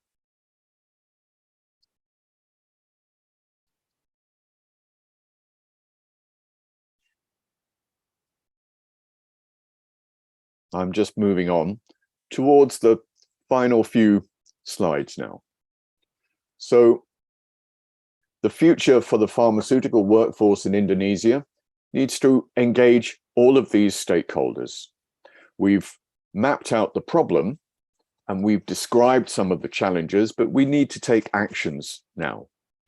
So individual pharmacists, of course, are the core of this, but also these other stakeholders like your professional leadership body, the universities, who can provide continued education and training to push the workforce forward, making sure that employers of pharmacists are engaged, and making sure that society and the government is backing and supporting these developments. I'm going to move on from these slides here because it's another problem we can talk about on another day about the terminology that we're using, but that's a bigger global issue. I'm going to finish off with this slide here, which says that we need to focus our efforts on advancing pharmacists in general practice, in community practice. And we really do need to make sure that we have advanced pharmacists, pharmaceutical care delivery, in other words, clinical pharmacy applications in our communities. So there we go. These are the things which contribute towards all of that. And these are the things that are embedded in our Indonesian advanced practice framework. And this is going to be a long-term project for us, certainly over the next 5 years and leading up to 2030. We are going to be focusing very much on how we manage and develop those competencies in the workforce. So thank you very much for inviting me today. My apologies for running over time, but I hope that gave you a flavor of the direction of travel that we're going in.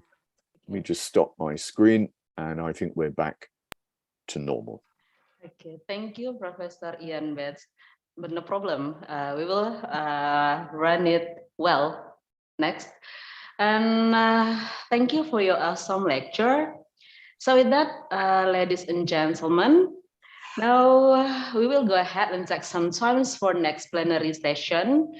So if there are any questions, you could type your questions in the chat box. We will answer the question at the end of the afternoon plenary sessions today. And for the next speakers, keynote speakers, we will go to the second session of this plenary lecture, which will be given by Dr. A.D.I. van Asselt, or we can call Dr. Thea van Asselt. Okay, hi Thea. Hello, good morning. Good afternoon to you. Okay, thank you. Good morning. Okay. Do you hear my voice clearly? I do. Okay. Do you hear me? Yes, yes. Your voice is clear enough. So, Dr. Thea van Asselt is a health economist at Department of Epidemiology, Department of Health Sciences of the University Medical Center Groningen, UMCG, the Netherlands. She is experienced in trial-based and model-based economic evaluations covering a wide range of clinical areas. And she holds a master's degree in economics, University of Groningen in 1996, and works in the field of health economics since 1998. She obtained her PhD degree from Maastricht University in 2008 and moved back to Groningen in 2014. She has many years of experience in performing cost-effectiveness analysis in national and international projects. Dr. Thea van Asselt is the coordinator of the course Economic Evaluation in Healthcare in the MSc of the Faculty of Economics and Business of the University of Groningen. She is also a member of the Rational Pharmacotherapy Committees of the Netherlands Organization for Health Research and Development, or ZONMW, and the Scientific Advisory Board of the Dutch Healthcare Institute that advises the Dutch Ministry of Health on reimbursement of pharmaceutical care. She also acts as health economics lead for an external assessment group for the National Institute for Health and Care Excellence in the UK. So at this session, Dr. Thea van Asselt will talk about pharmacoeconomics, an introduction of methods and applications. Dr. Thea van Asselt, time and screen is yours. Thank you very much. I will open my screen. So,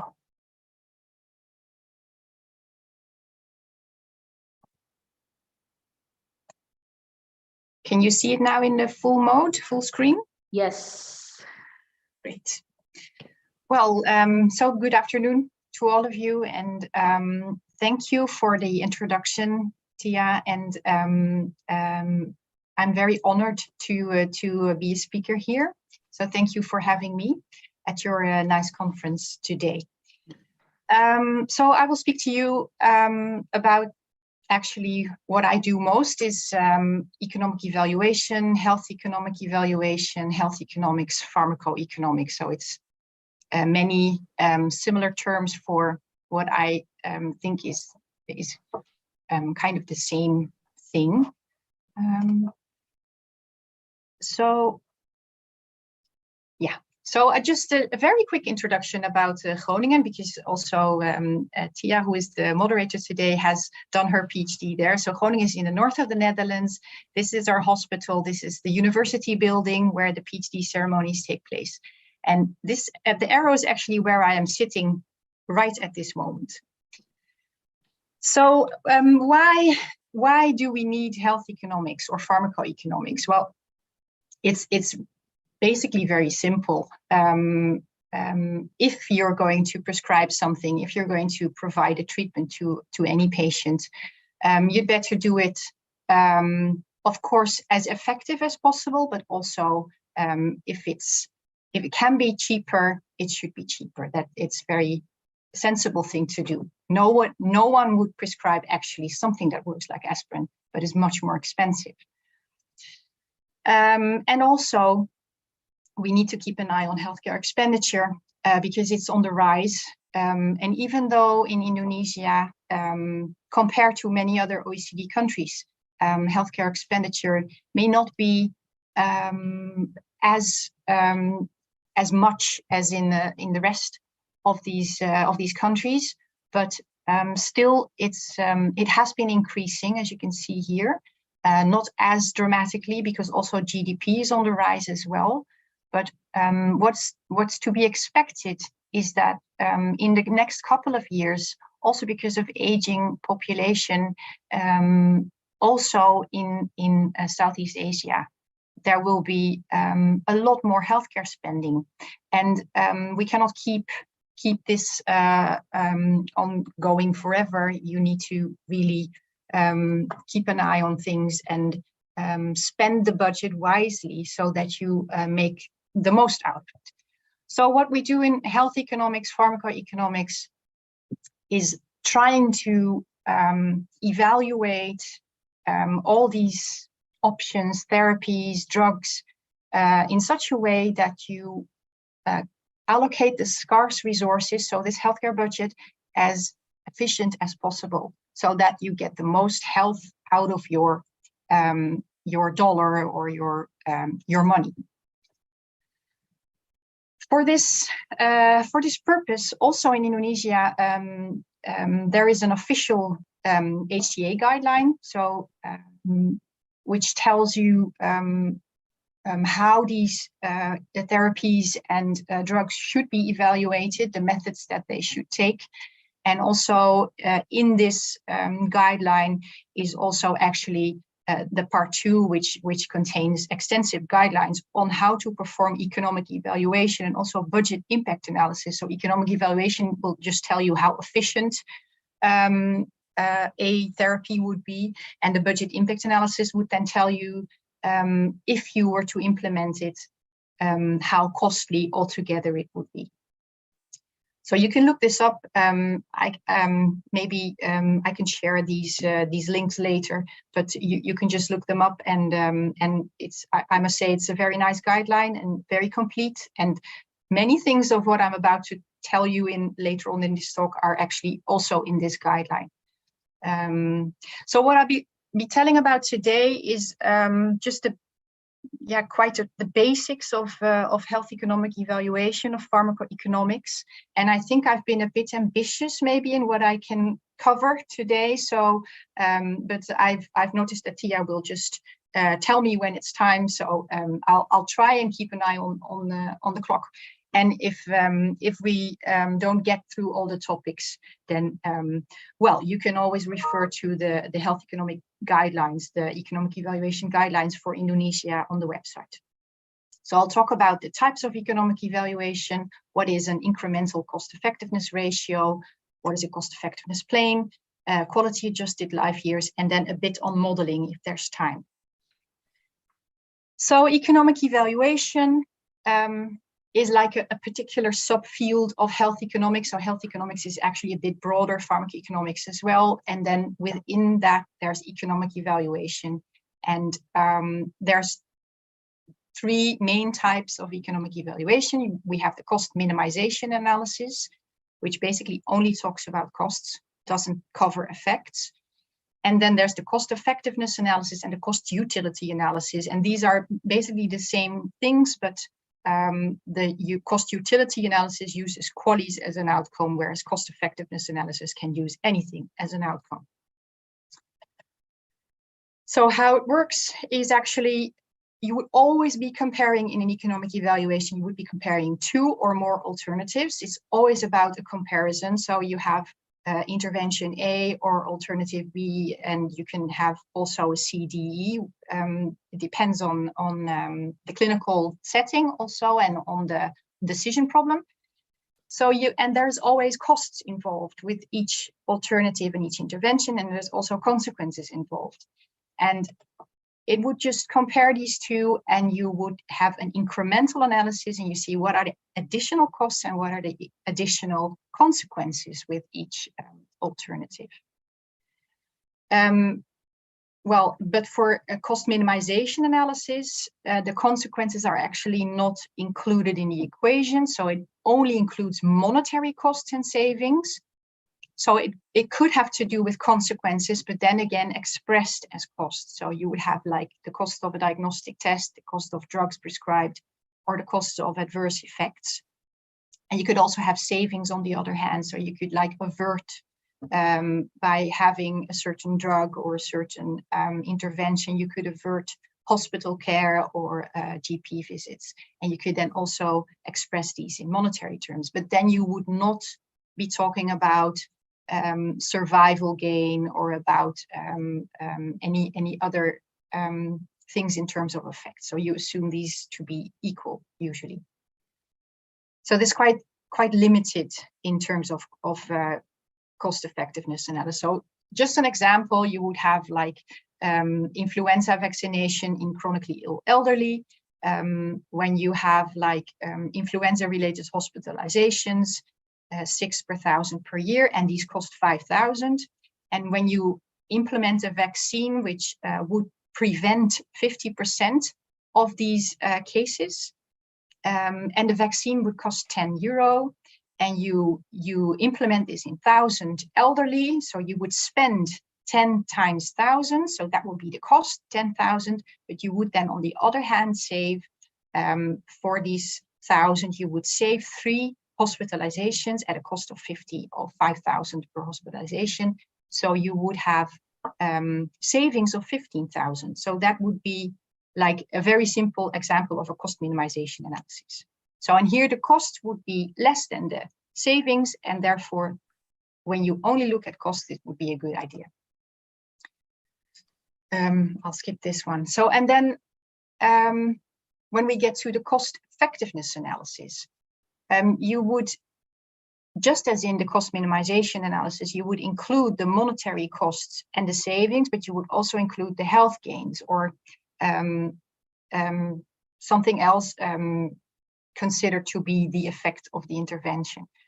So you have a comparison in terms of net cost per unit of health gain, and that is what we call the incremental cost effectiveness ratio, or the ICER.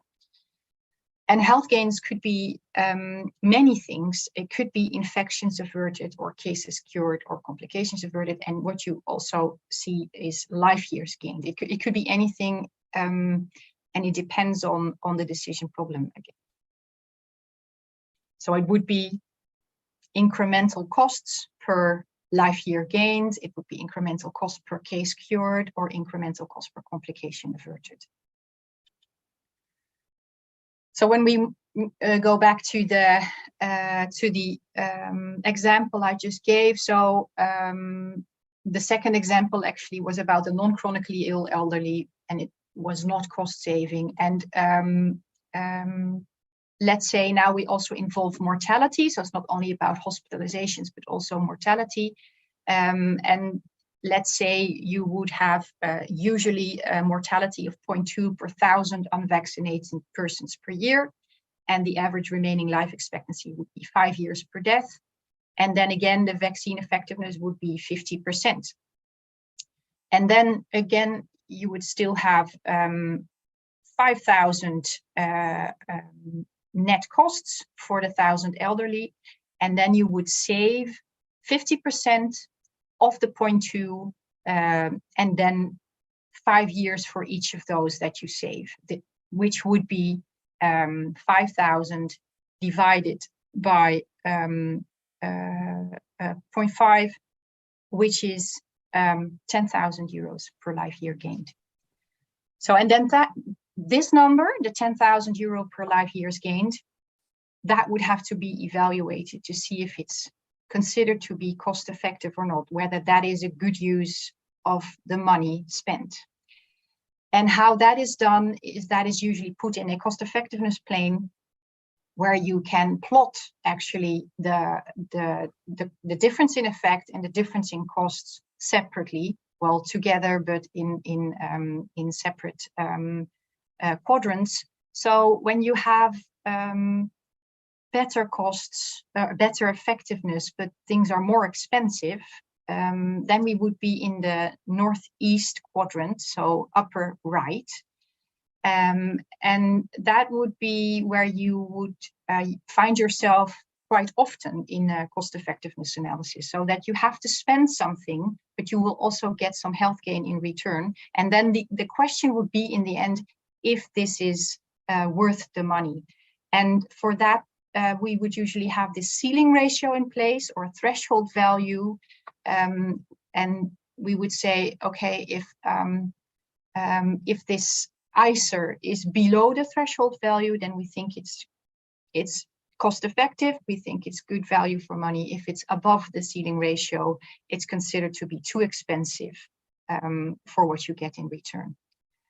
So that is here the trade-off is important. In the southeast, so the lower right quadrant is where you have better effectiveness and it's less expensive. So it's a win-win situation, which is very nice, of course.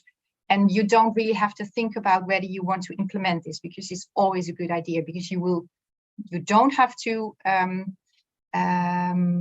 spend anything actually. Of course, there's always an upfront investment, but it will get you saving in the end, and it's also more effective. On the other hand, in the Northwest, it's the other way around. It's a lose-lose. And in the Southwest, it's also sometimes difficult because you are saving money, but you also lose health, which is obviously not what any intervention sets out to do. So we would like to find ourselves somewhere to the right, so on the east side of this plane, but it's not always the case. So this is again the same plane.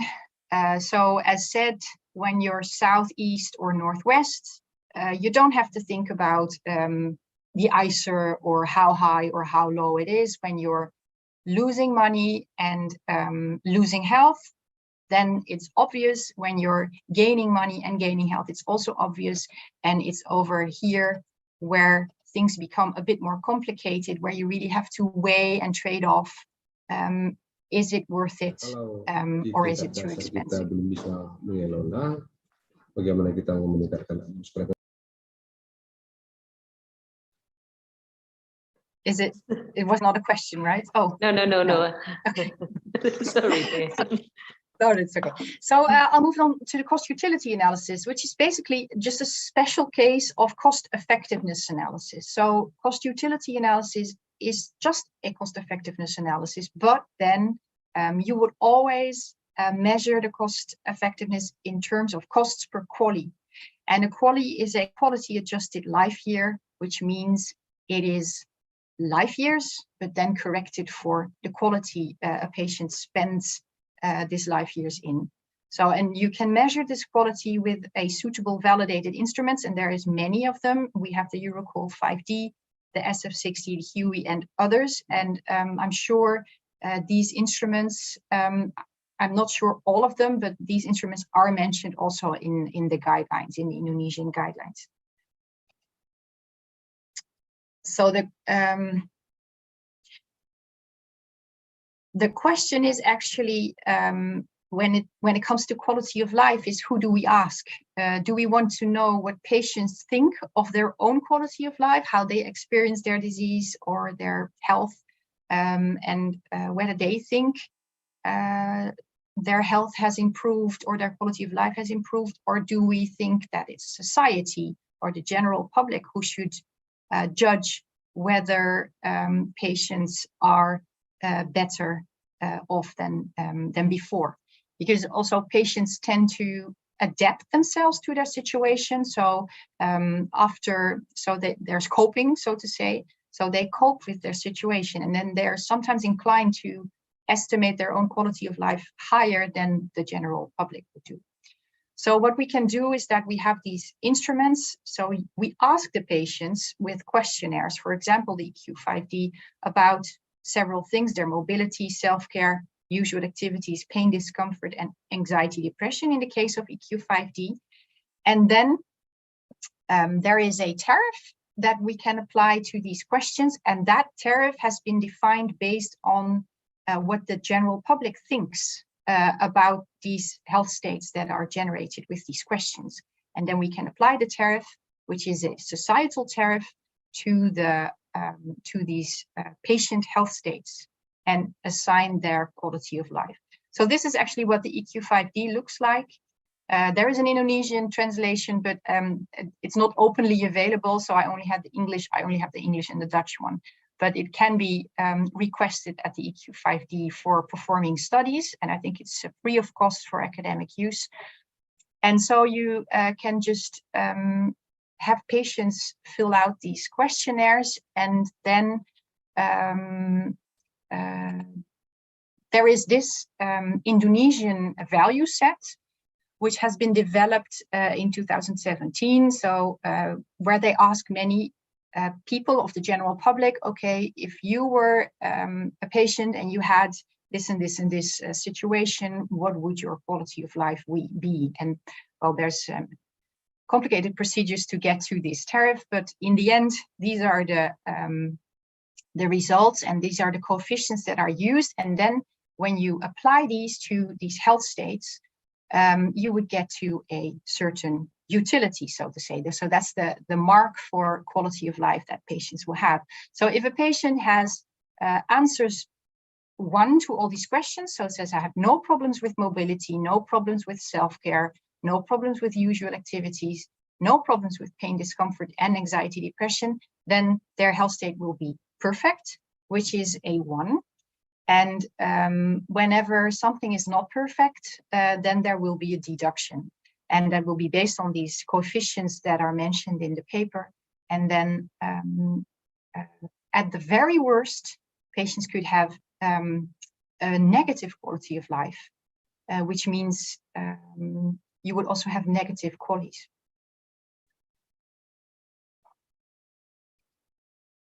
So these are more European utilities, but this is usually what it looks like. So perfect health is the 1, influenza for 2 weeks. If you cover that over a whole year, then it would be just a little bit less than perfect health, because it is very short duration.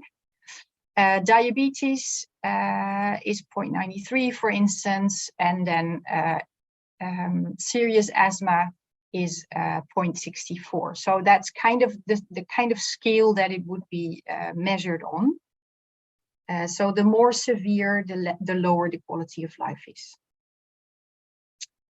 And then to calculate QALYs, you would multiply this utility with the time spent in this quality of life. So you have, when you have a short life, but you live in full health, then you would have 50 QALYs because you have 50 years, but health is perfect, 50 times 1.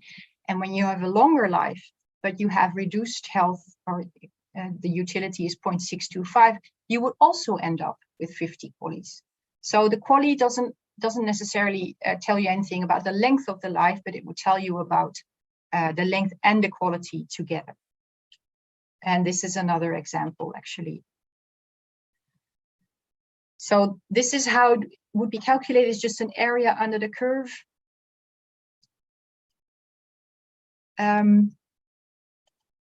There's many, sorry.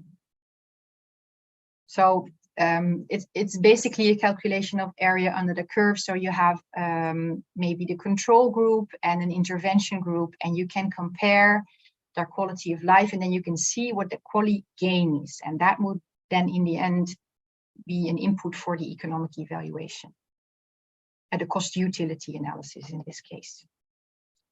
So that would be what it looks like in any economic evaluation. And then there's multiple ways to find the data to populate an economic evaluation. So you can have a trial-based economic evaluation or a pharmacoeconomic evaluation, and you can also have a model-based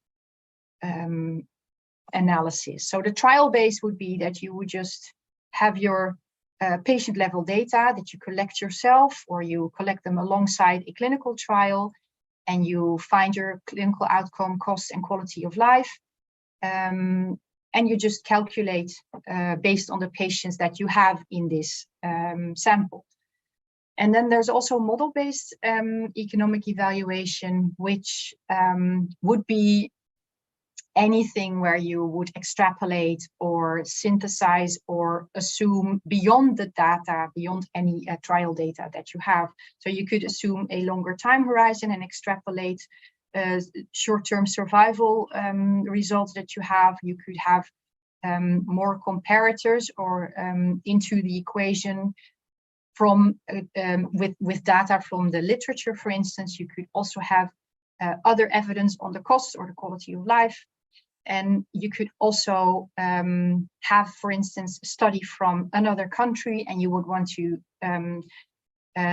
transform it into an Indonesian economic evaluation. And you could also do that by modeling and then replacing some of the parameters by values that are more representative for the Indonesian setting.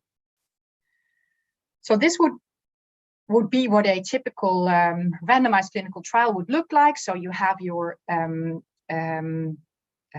inclusion, and then patients are randomized, and then at multiple points in time, you would measure the health or the clinical condition of the patient to find what the difference is in effectiveness.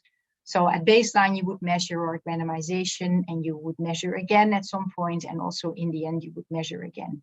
And in a regular clinical trial, it would just be about health outcomes. So if you want to do an economic evaluation alongside a randomized clinical trial, you would not only measure the health and the clinical condition, but you would also want to measure the cost and the quality of life. So you will have the patients fill out an EQ5D questionnaire for the quality of life, and you could also have them ask them questions about maybe costs that they have incurred, or whether they have been able to go to work and have any productivity losses, also about any hospital admissions or any other costs that would have happened. Some of these you could just get from the clinical record, and some of these you would really have to go and ask the patient about. So it's just a matter of collecting additional information so you could perform the economic evaluation. So that would be the trial-based economic evaluation. And then the model-based is what I already said, is that you include any other information, or you extrapolate beyond what you already have. So a model is just a representation of reality. And it can be very simple, it can be very complex. And as said, why would you use a model? Because you want to extrapolate over time, or you want to adjust to another setting, to another country, because there may be no trial evidence at all yet, and you just want to have like a very early estimate of whether this could at all be cost effective, even if it would be very effective, and you don't know yet about the long term. Also, sometimes a trial can just be too expensive, and it could be a quick yet still a valid way to have an estimate of cost effective. And also sometimes there's a lot of clinical and empirical evidence, and you just want to synthesize all of this and put it together and compare many different alternatives.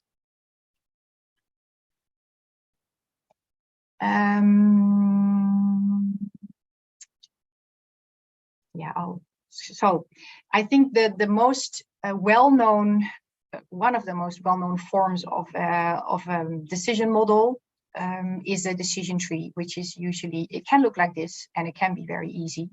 And you could just say, okay, we have 3 options. We treat the patients, we wait and see, or we don't treat, and then we see what's happening. And then we also have our life expectancy and QALYs and costs. And you could just compare each of the strategies using this methodology. That is a very simple decision tree. And decision trees are useful, especially when we're talking about short-term decision problem. and also when we have a limited number of comparators or paths or consequences. So because they can get very elaborate, even decision trees, when you have, for instance, recurrent events, when you have chronic diseases that go back and forth again, or have inflammation and go back and forth to maybe more healthy states and then worsen again. And also when you have many multiple alternatives or consequences to any action. So that could really severely complicate what a decision tree looks like, and also how you can handle it. Of course, with a computer, you can do anything, but it's very difficult to then explain and interpret what's going on. So this is a very simple decision tree. And this is really a decision problem that you could also very easily handle with a decision tree, but they can also become like this. And of course, it can still be analyzed, but it may not be ideal. And then there's, next to the Markov model, there's also, next to the decision tree, and more suitable in case of recurrent health states or going back and forth, you have the Markov model, which is a state transition model.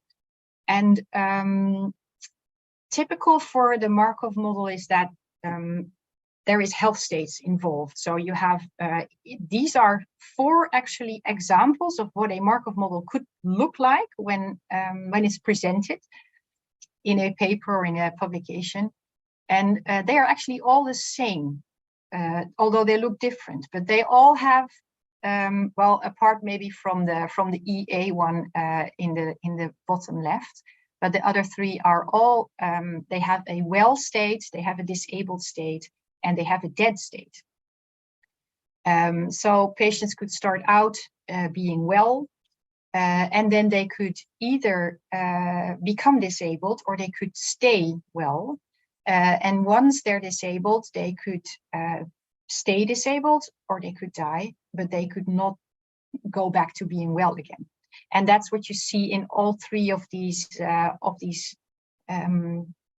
models. Representation is that you can see patients moving from well to disabled to dead, and you can also move from well to dead, of course, straight away. So, and that is how a Markov model, what it looks like, and how it works actually is, I'll try to just explain very briefly how it works.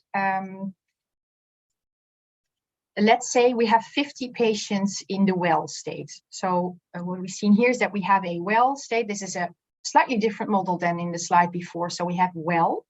Then patients could experience a stroke, or they could experience myocardial infarction, or they could die. So the probability of having, so these are patients at quite high risk. So the probability that they would have a stroke is 10%. Probability of having a myocardial infarction is also 10%, and probability of dying from the well state is 4%. And then once they've had a stroke or an MI, their probability of dying is even higher. It's 20%. So what always happens in Markov models is that we have these cycles. So in each cycle, patients have the ability or the probability to move to another state. So when we have, this is cycle 0, starting position, and then we move from cycle 0 to cycle 1, which means that of these 50 patients that were well to begin with, 10% would have a stroke, 10% would have an MI, and 4% would die. Nobody would have died yet from the stroke and the MI states, because nobody was there yet in the first cycle. And then the second cycle, this moves on. And then you can let this run until when you say we want to have this run for a lifetime time horizon, until everybody has ended up in the dead state. And you can have this cycle time be a month or a year or whatever is relevant to the clinical decision problem, but then you would have to also have these probabilities correspond with the time that it takes to go from the first to the second cycle. So you can have it run until everybody has ended up here. So then you know what the path of these patients has been over time. And then when you want to do the economic evaluation, you would have to assign a cost to each state and also quality of life to each state. So as we've said, when these patients are well, we would assume that their quality of life is perfect. Once they've experienced an MI or a stroke, their quality of life has gone down only 70%, so 0.7. And when they're dead, their quality of life is 0. And when they're healthy, there would be no healthcare costs. When they've experienced a stroke or an MI, there would be 1,000 euros in this case per cycle, so that could be per year. And when they're dead, the costs, the healthcare costs are obviously also 0. So then you can just have this run again, similar as we did before, but then you track the costs and the qualities that go into this. And so here now, this first year, it would be 50 qualities because we have 50 patients and they all have 1 quali, and then costs are 0. And then you again let it run, and then in the end you would have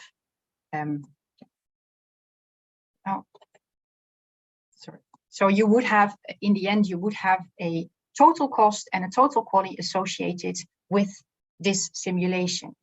And then what you can do is you have a comparator arm, which could maybe prevent patients moving to the stroke and the myocardial infarction state. So you would have a preventive intervention that would reduce the probability of patients moving to the stroke and the MI.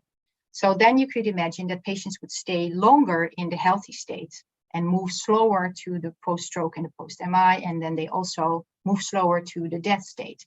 So when you compare these two, you will have more qualities because patients will stay in the healthy state for longer. You will have less costs because they stay in there for longer. And also, when you compare these two situations, then you can have the total costs and the total qualities, and that will get you your ICER. I know it's a lot to take in, so I think it's a good idea if you just have a good read of these economic evaluation guidelines of the Indonesian government. So that everything is in there, and I think it's explained very well. Just a little. I have some time left here, a couple of minutes, I guess. You still have time. Okay, so I can just talk about this also for a bit. So we have what I just showed you was also this cost effectiveness plane, and there was only 1 dot. It was like the costs and the effects, and it was 1 dot on the plane, and it was either above or below. You can say it's above or below this willingness to pay, this threshold of what we're prepared to pay for 1 quali.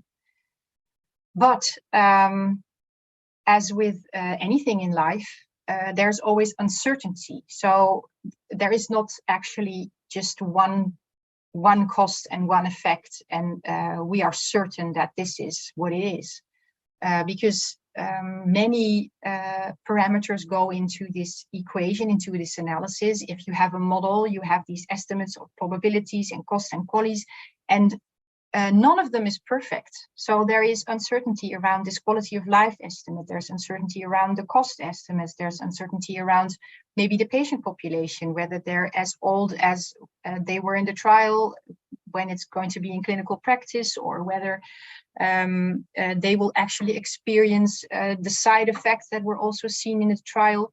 So there's always a lot of uncertainty within the analysis, and also where it concerns implementation in clinical practice. So you cannot really say, this is our estimate, and so this is it. So what you can do very easily, you can do with trial-based analysis and also with model-based analysis, is you perform uncertainty analysis or probabilistic sensitivity analysis in the case of a model, where you vary all these parameters. So for every input parameter in your model, for your cost or your probability or your quality, you can have a distribution around it that represents the uncertainty that is included in this parameter estimate. And you can then have a random draw from this parameter, and you can vary all the parameters in a model at the same time. So you could also have their uncertainty represented all in one graph, actually. So, and this is what this is. This is what you what happens when you vary all these parameters at the same time, and you do this many times. So you vary it one time, then there's a bunch of random draws from all these parameter distributions, and then you vary it another time. And you can do this, like, I think these are probably, these are 10,000 simulations. And then you have quite a good idea of where the uncertainty is. So here you can see that probably the point estimate would be somewhere around here, where it says, okay, we have some incremental qualities, so there is some qualities to be gained by the patients. And yeah, it could be more expensive, it could also be cheaper. We're not exactly sure, but what we can say is that with rather large certainty, all of these simulations are below this dotted line with the willingness to pay.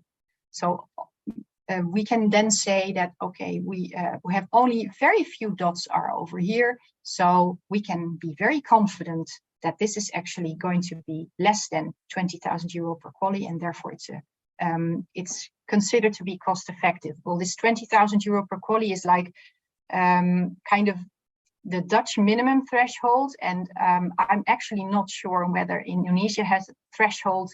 It could be related to the GDP,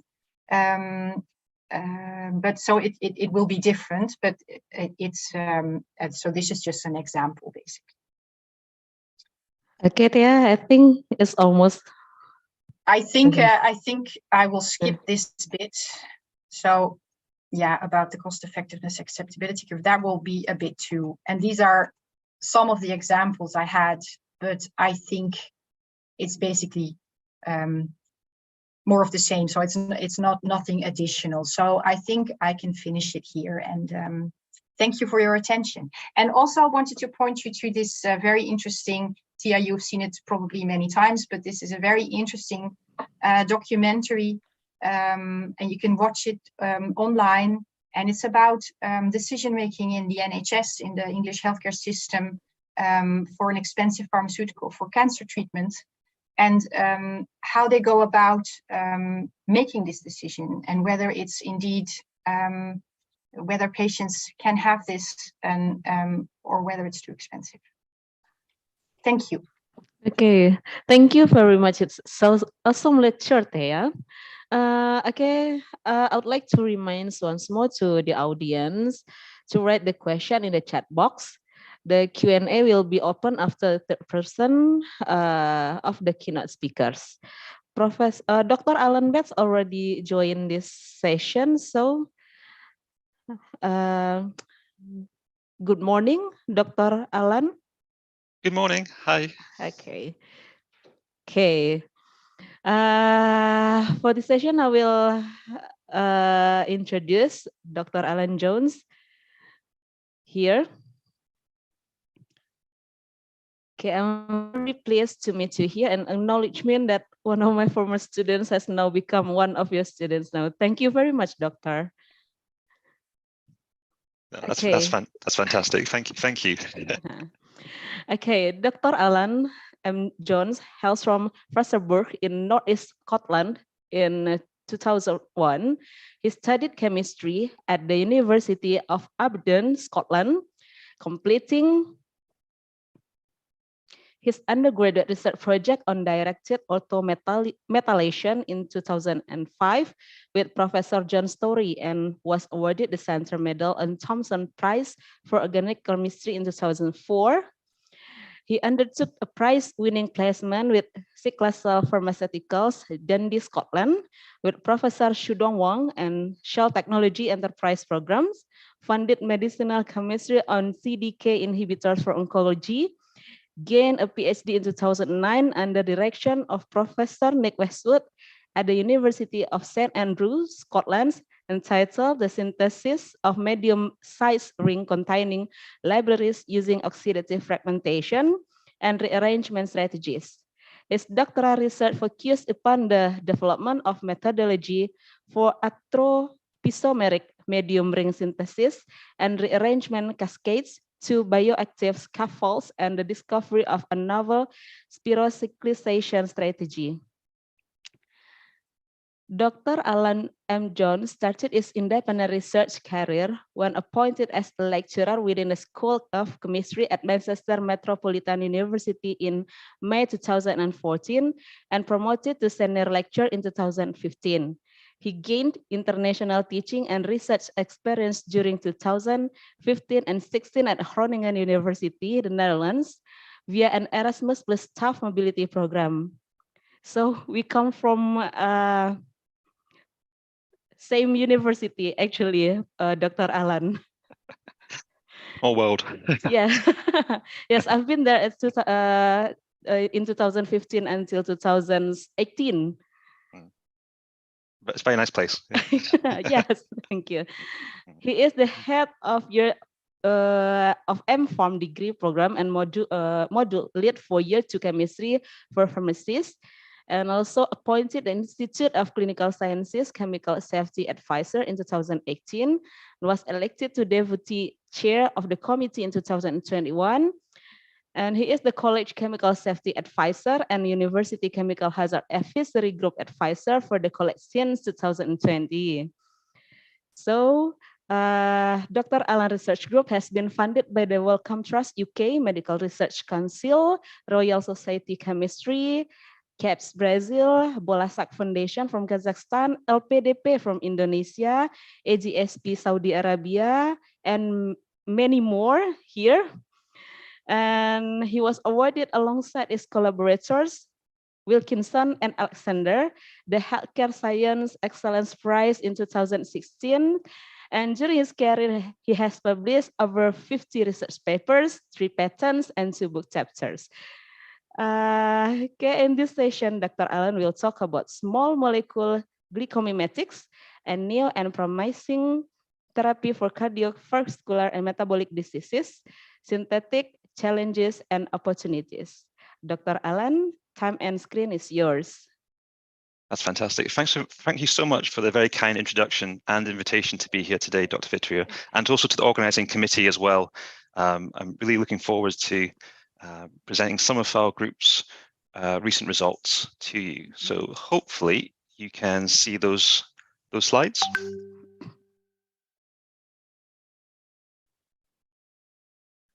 Is that showing for you, Dr. Fitrio? Yes. Yeah, perfect. Okay, so again, thank you very much for that introduction. Today I want to talk about glycomimetics, our synthetic campaign towards making those molecules and some of the therapeutic opportunities, especially in cardiovascular disease, with using these particular molecules. So hopefully there'll be a bit of chemistry, a bit of biology, and some pharmaceutical applications as well. So hopefully something for everyone to take home from this talk. But before we get into the main discussion point, just to give an overview of where our research fits within the larger medicinal chemistry field. So if you imagine in the classical sense, we start with a chemical library, and that can come from various different sources. We would screen those particular molecules to see how they might behave in various different biological assays, whether they're phenotypic or more of a reporter-based assay. But clearly, chemistry is quite an important aspect of developing any new drug molecule, as there will be extensive lead optimization, elements of in silico and computational drug discovery that are required.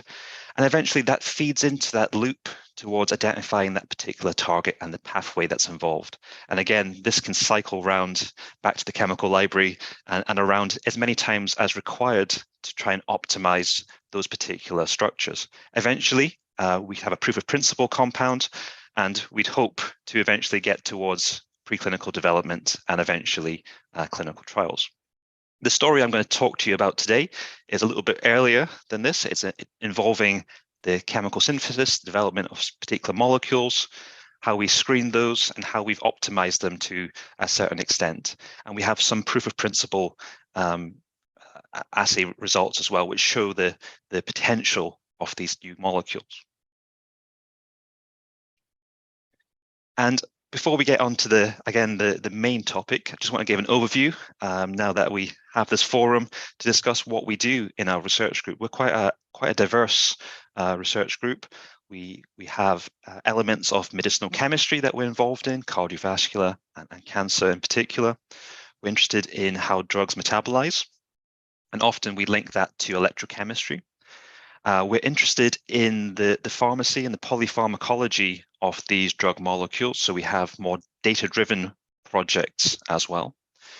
And we're always interested in developing new methods to make molecules, and that can be through electrosynthesis, and it can be via the development of new reagents, for example, sulfation methodology, and we're always thinking about how do we make those targets. So again, target synthesis is very important to us as well. So in this talk today, I'm not going to cover all these elements, but I'm going to focus on our medicinal chemistry program and how that links to one of our methodologies, in particular sulfation. And so our target, and this came about via collaboration with Professor Alexander's group in Manchester, and that is to do with atherosclerosis, a very particularly horrible disease to actually treat, and it's often related to the end stage of that process, which is calcification, and that's the biomineralization within those blood vessels and arteries. And it's really a terrible consequence of the atherosclerosis spectrum, as it also impacts not just cardiovascular type diseases, but cancer, kidney disease, cataracts, diabetes, for example.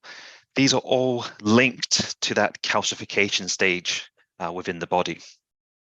Clearly, we can't address all these different areas, but we're going to look at atherosclerosis a little bit more deeply and try and understand how we can actually modulate that behavior. So in a very simplistic way of what happens in the body, in a healthy person or patient, within the artery wall, we have a certain diameter and a certain flexibility of that particular vessel, and blood would pass through that without any sort of barriers. Over time, and there are various different reasons for this to happen, but diet and genetics often play a role in this. There will be some fatty buildup within this vessel, and you can imagine that restricts the diameter for the blood to pass through this vessel. Over time, that becomes to a certain degree that the blood cannot pass that freely, and indeed it restricts blood flow, and it actually becomes less flexible, and indeed becomes quite hard artery, and it becomes very difficult to pump blood around the body. And that's one of the key endpoints for an atherosclerotic plaque within the body. This data is from the British Heart Foundation, so it's just giving a snapshot within the UK from a few years ago now, but just to tell you about the terrible consequences of cardiovascular disease just in one country. 435 people today in the UK will lose their lives to cardiovascular disease. It's a huge problem to us. The statistics across the board are really quite sobering in terms of what happens to people. 7 million people are currently fighting various different stages of cardiovascular disease. Clearly, there are treatments on the market. There are various different ways of controlling some of the symptoms. But in terms of reversing or potentially modulating the actual disease, that's much more limited as well. Cardiovascular disease accounts for a quarter of all deaths in the UK. It's one of actually the single biggest killer in the UK. And again, just from a few years ago, clearly with inflation, that number's increased dramatically, but £11 billion is the healthcare cost of treating cardiovascular type diseases in the UK. So it's a huge health, economic, and patient quality of life issue in the UK and across the world. So again, I've tried to simplify the actual process, but the stages of atherosclerosis begin on the left-hand side. We have endothelial dysfunction. And the key thing about this is that we have a biomarker, and we'll come back to this later on in the talk. So nitric oxide production, so NO production, will actually decrease in the early stages of endothelial dysfunction. So it's going to be very key to monitor that if we want to treat atherosclerosis. We have a stage of endothelial activation, in which different biomolecules are recruited onto the vessel wall surface, collagen fibrils, for example. We have an inflammation stage, where we have monocytes being recruited, the formation of foam cells. We have proteolysis and apoptosis, so breaking down these unwanted consequences of this dysfunction. We have the formation of new blood vessels, so angiogenesis, within this cell wall. And eventually it leads to thrombosis and the breaking of that surface. And the ultimate end stage, going back to calcification, we have the formation and the recruitment of calcium into this blood vessel and the formation of necrotic or dead cells in this region. So it's very much a terrible consequence of this stages of atherosclerosis. So clearly a lot that could happen in this process. And what we've done in our project is that we've looked at the two different aspects. One is the dysfunction, so monitoring the early stage process, and also looking at the end stage as well, which is the calcification stage. So we focused on those two extremes of the atherosclerosis spectrum. So again, trying to keep it as simplistic as possible. There are various different reasons for why this damage happens to the blood vessels. There can be inflammatory, it can be from endocrines. That leads to increased permeability and pro-inflammation of that blood vessel. Or it can also happen from metabolic reasons or mechanical insults to that blood vessel. But ultimately, the consequences are the integrity of that cell wall decreases, and we have decrease of the anti-inflammatory response as well. So it's the very initial stages of that breakdown of the normal function of that blood vessel or artery. And clearly everything in the body is in balance. So we have the stages of apoptosis or, for example, regeneration. So these things can happen. So it's not always going in one direction. But clearly when we have an inflammatory or endocrine effect, we have the influence on apoptosis. We have the formation of endothelial microparticles being formed, and we have a decrease in endothelial progenitor cells as well. So we have these biomarkers of the consequences to this particular atherosclerosis stage. And how we got interested in this is if we look at the blood vessel or the artery, this is again from another research group. If we look within that through a tunneling microscope, on the glycocalyx, we can see these sort of hairs or fibrils appearing within the blood vessel. And actually what they are, we have a protein chain, and on the end of that protein chain, we have a carbohydrate sequence, and that's heparan sulfate or heparan type molecules. And we can see here, by the staining mechanism, we can see the presence of heparan sulfate on these endothelial progenitor cells. And it's a common perception that there are different concentrations and different levels of particular growth factors binding to this heparan sulfate, which is on those hairs within the artery. So that could be quite an interesting starting point to try and modulate the behavior within the body. So what do we know about this? So hepatocyte growth factor is going to be one of the key ones we're going to look at. And it's well known that hepatocyte growth factor, when it is exposed to smooth muscle cells, leads to osteoblasts and calcification. It's also known that the notch-free and HES1 signaling pathway accentuate that process.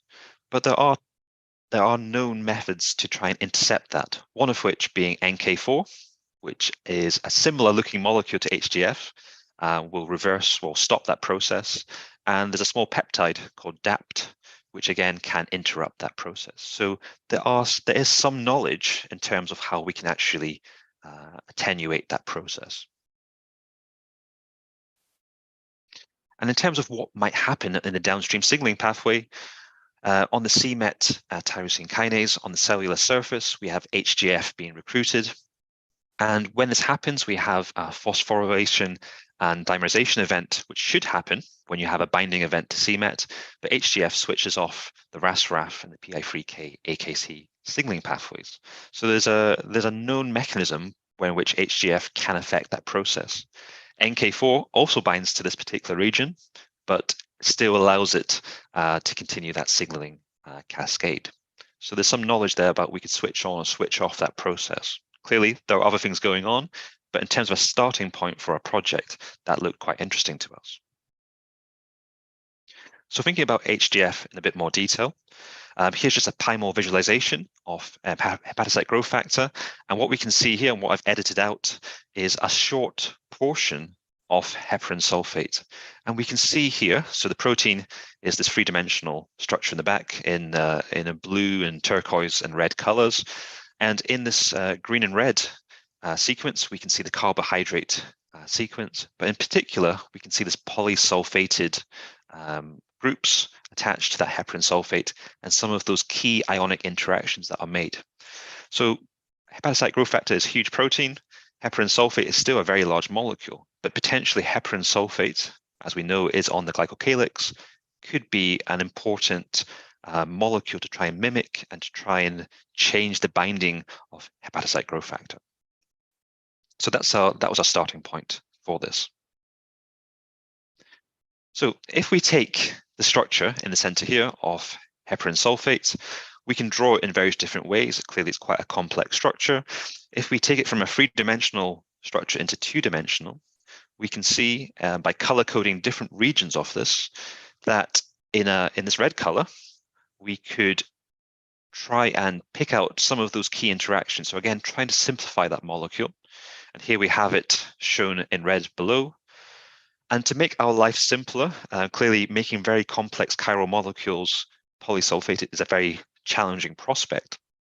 But if we started off with a flat benzene ring as our template, we could then put on various different sulfate vectors onto that. And that's what we decided to do from the red side of this molecule.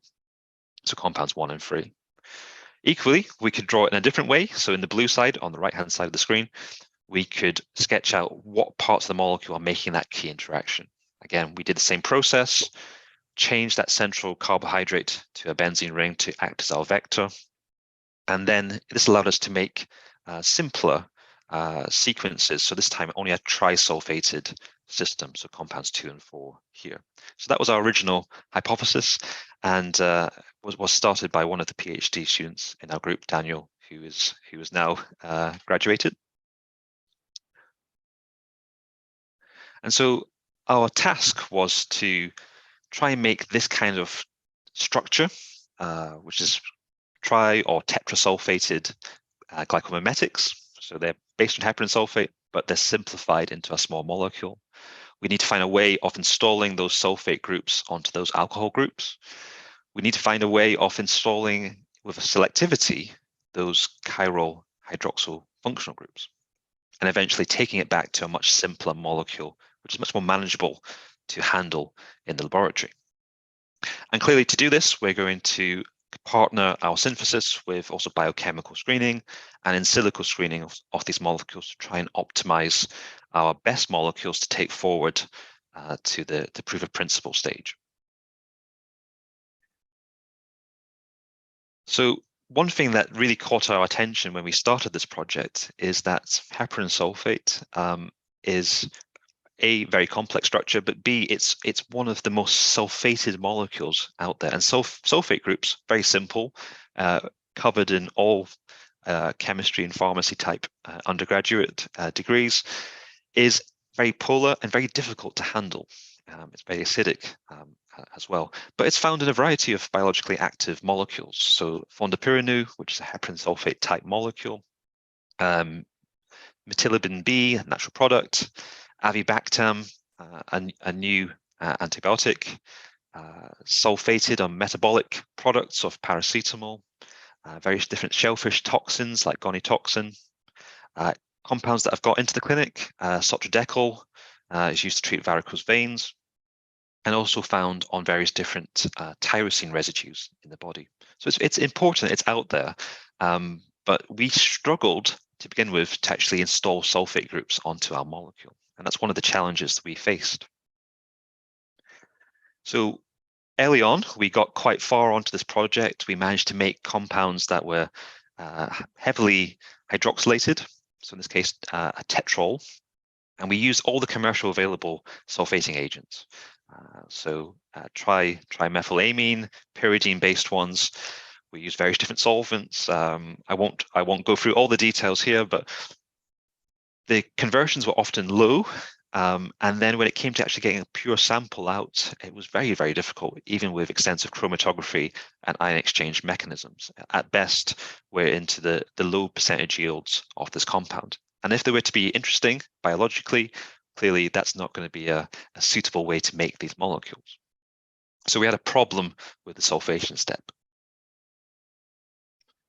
And so we went back to the drawing board and we thought about what else could we do with these sulfating agents. So the ones that are commercially available are compounds 1 and 2, so the trimethyl and the triethylamine. And it's not a huge logical extension to actually think, well, one of the problems we have are these molecules are so polar. So if we can make it more lipophilic, so something like in compound 4, we have this tributyl ammonium, we can see that the log P increases from 0.2 or 1 all the way up to 4. So 3 logarithmic jumps is going to be quite a dramatic difference. And so we designed a molecule called this tributyl ammonium SO3 molecule. And our hypothesis was we could take an alcohol-containing molecule, make this new reagent, and it would sulfate, but also the counter ion would be so lipophilic that would make our life easier in terms of purifying those molecules. So that was our hypothesis at that stage. And so it's not often the case in chemistry that things you think of actually work out in reality, but in this case here, we developed an all-in-one reagent that solubilizes the reaction product. And we made it very simply from commercially available materials like tributyl ammonium, chlorosulfonic acid. These are bulk molecules. And we were able to make this particular molecule on quite a large scale into several 100-gram batches. We were able to prove via X-ray crystallography the actual structure of this system, which was interesting to know how that actually bonded to each other, and was reasonably easy to handle in the laboratory. So that's all well and good, but does it work is the key question. And so we named this molecule based on the X-ray. We called it tributyl sulfo ammonium betaine, or TBSAB for short. And we tried it on some various different small molecules just to see if it would work on a simple system. And we were able to prove that we could get a sulfate group installed and we could actually exchange out this lipophilic ammonium species with something a bit more easy to handle, which is a sodium salt. And there were no need for extra additives or heating, and quite a high yield compared to some of the commercial reagents. And it only took a few hours to make, so it was actually looking really promising. But clearly, this molecule is much simpler than the glycomimetics we want to make. So again, we screened a variety of different small molecules, and we got some quite encouraging results. We were able to see that it worked on molecules that were electron withdrawing, such as the nitro group, on molecules that contained halogens as well. And generally across the board, it was looking very promising, high conversions, and often high yields to make these molecules. So that was a really encouraging first step towards the goal of making these sulfated glycomimetics. And next we had this comment whether which stereointegrity, which is going to be important for these molecules, would be preserved. And we did some experiments with some chiral amino acids and showed that we only got a single enantiomer when we sulfated with this molecule. So it didn't racemize the system. We next consider selectivity. So if we wanted to consider sulfating one hydroxyl group over another, would it work? And on some steroids, I think it's beta estrone, we were able to show that we could sulfate one over the other or both of them, depending on the conditions. So again, it's all leading in a very positive sense towards the compounds we wanted to make. And so getting closer to our desired molecules, pair sulfation, so adding 2 sulfate groups, 3 sulfate groups, 4 sulfates to a molecule, it becomes progressively more challenging due to ionic interactions.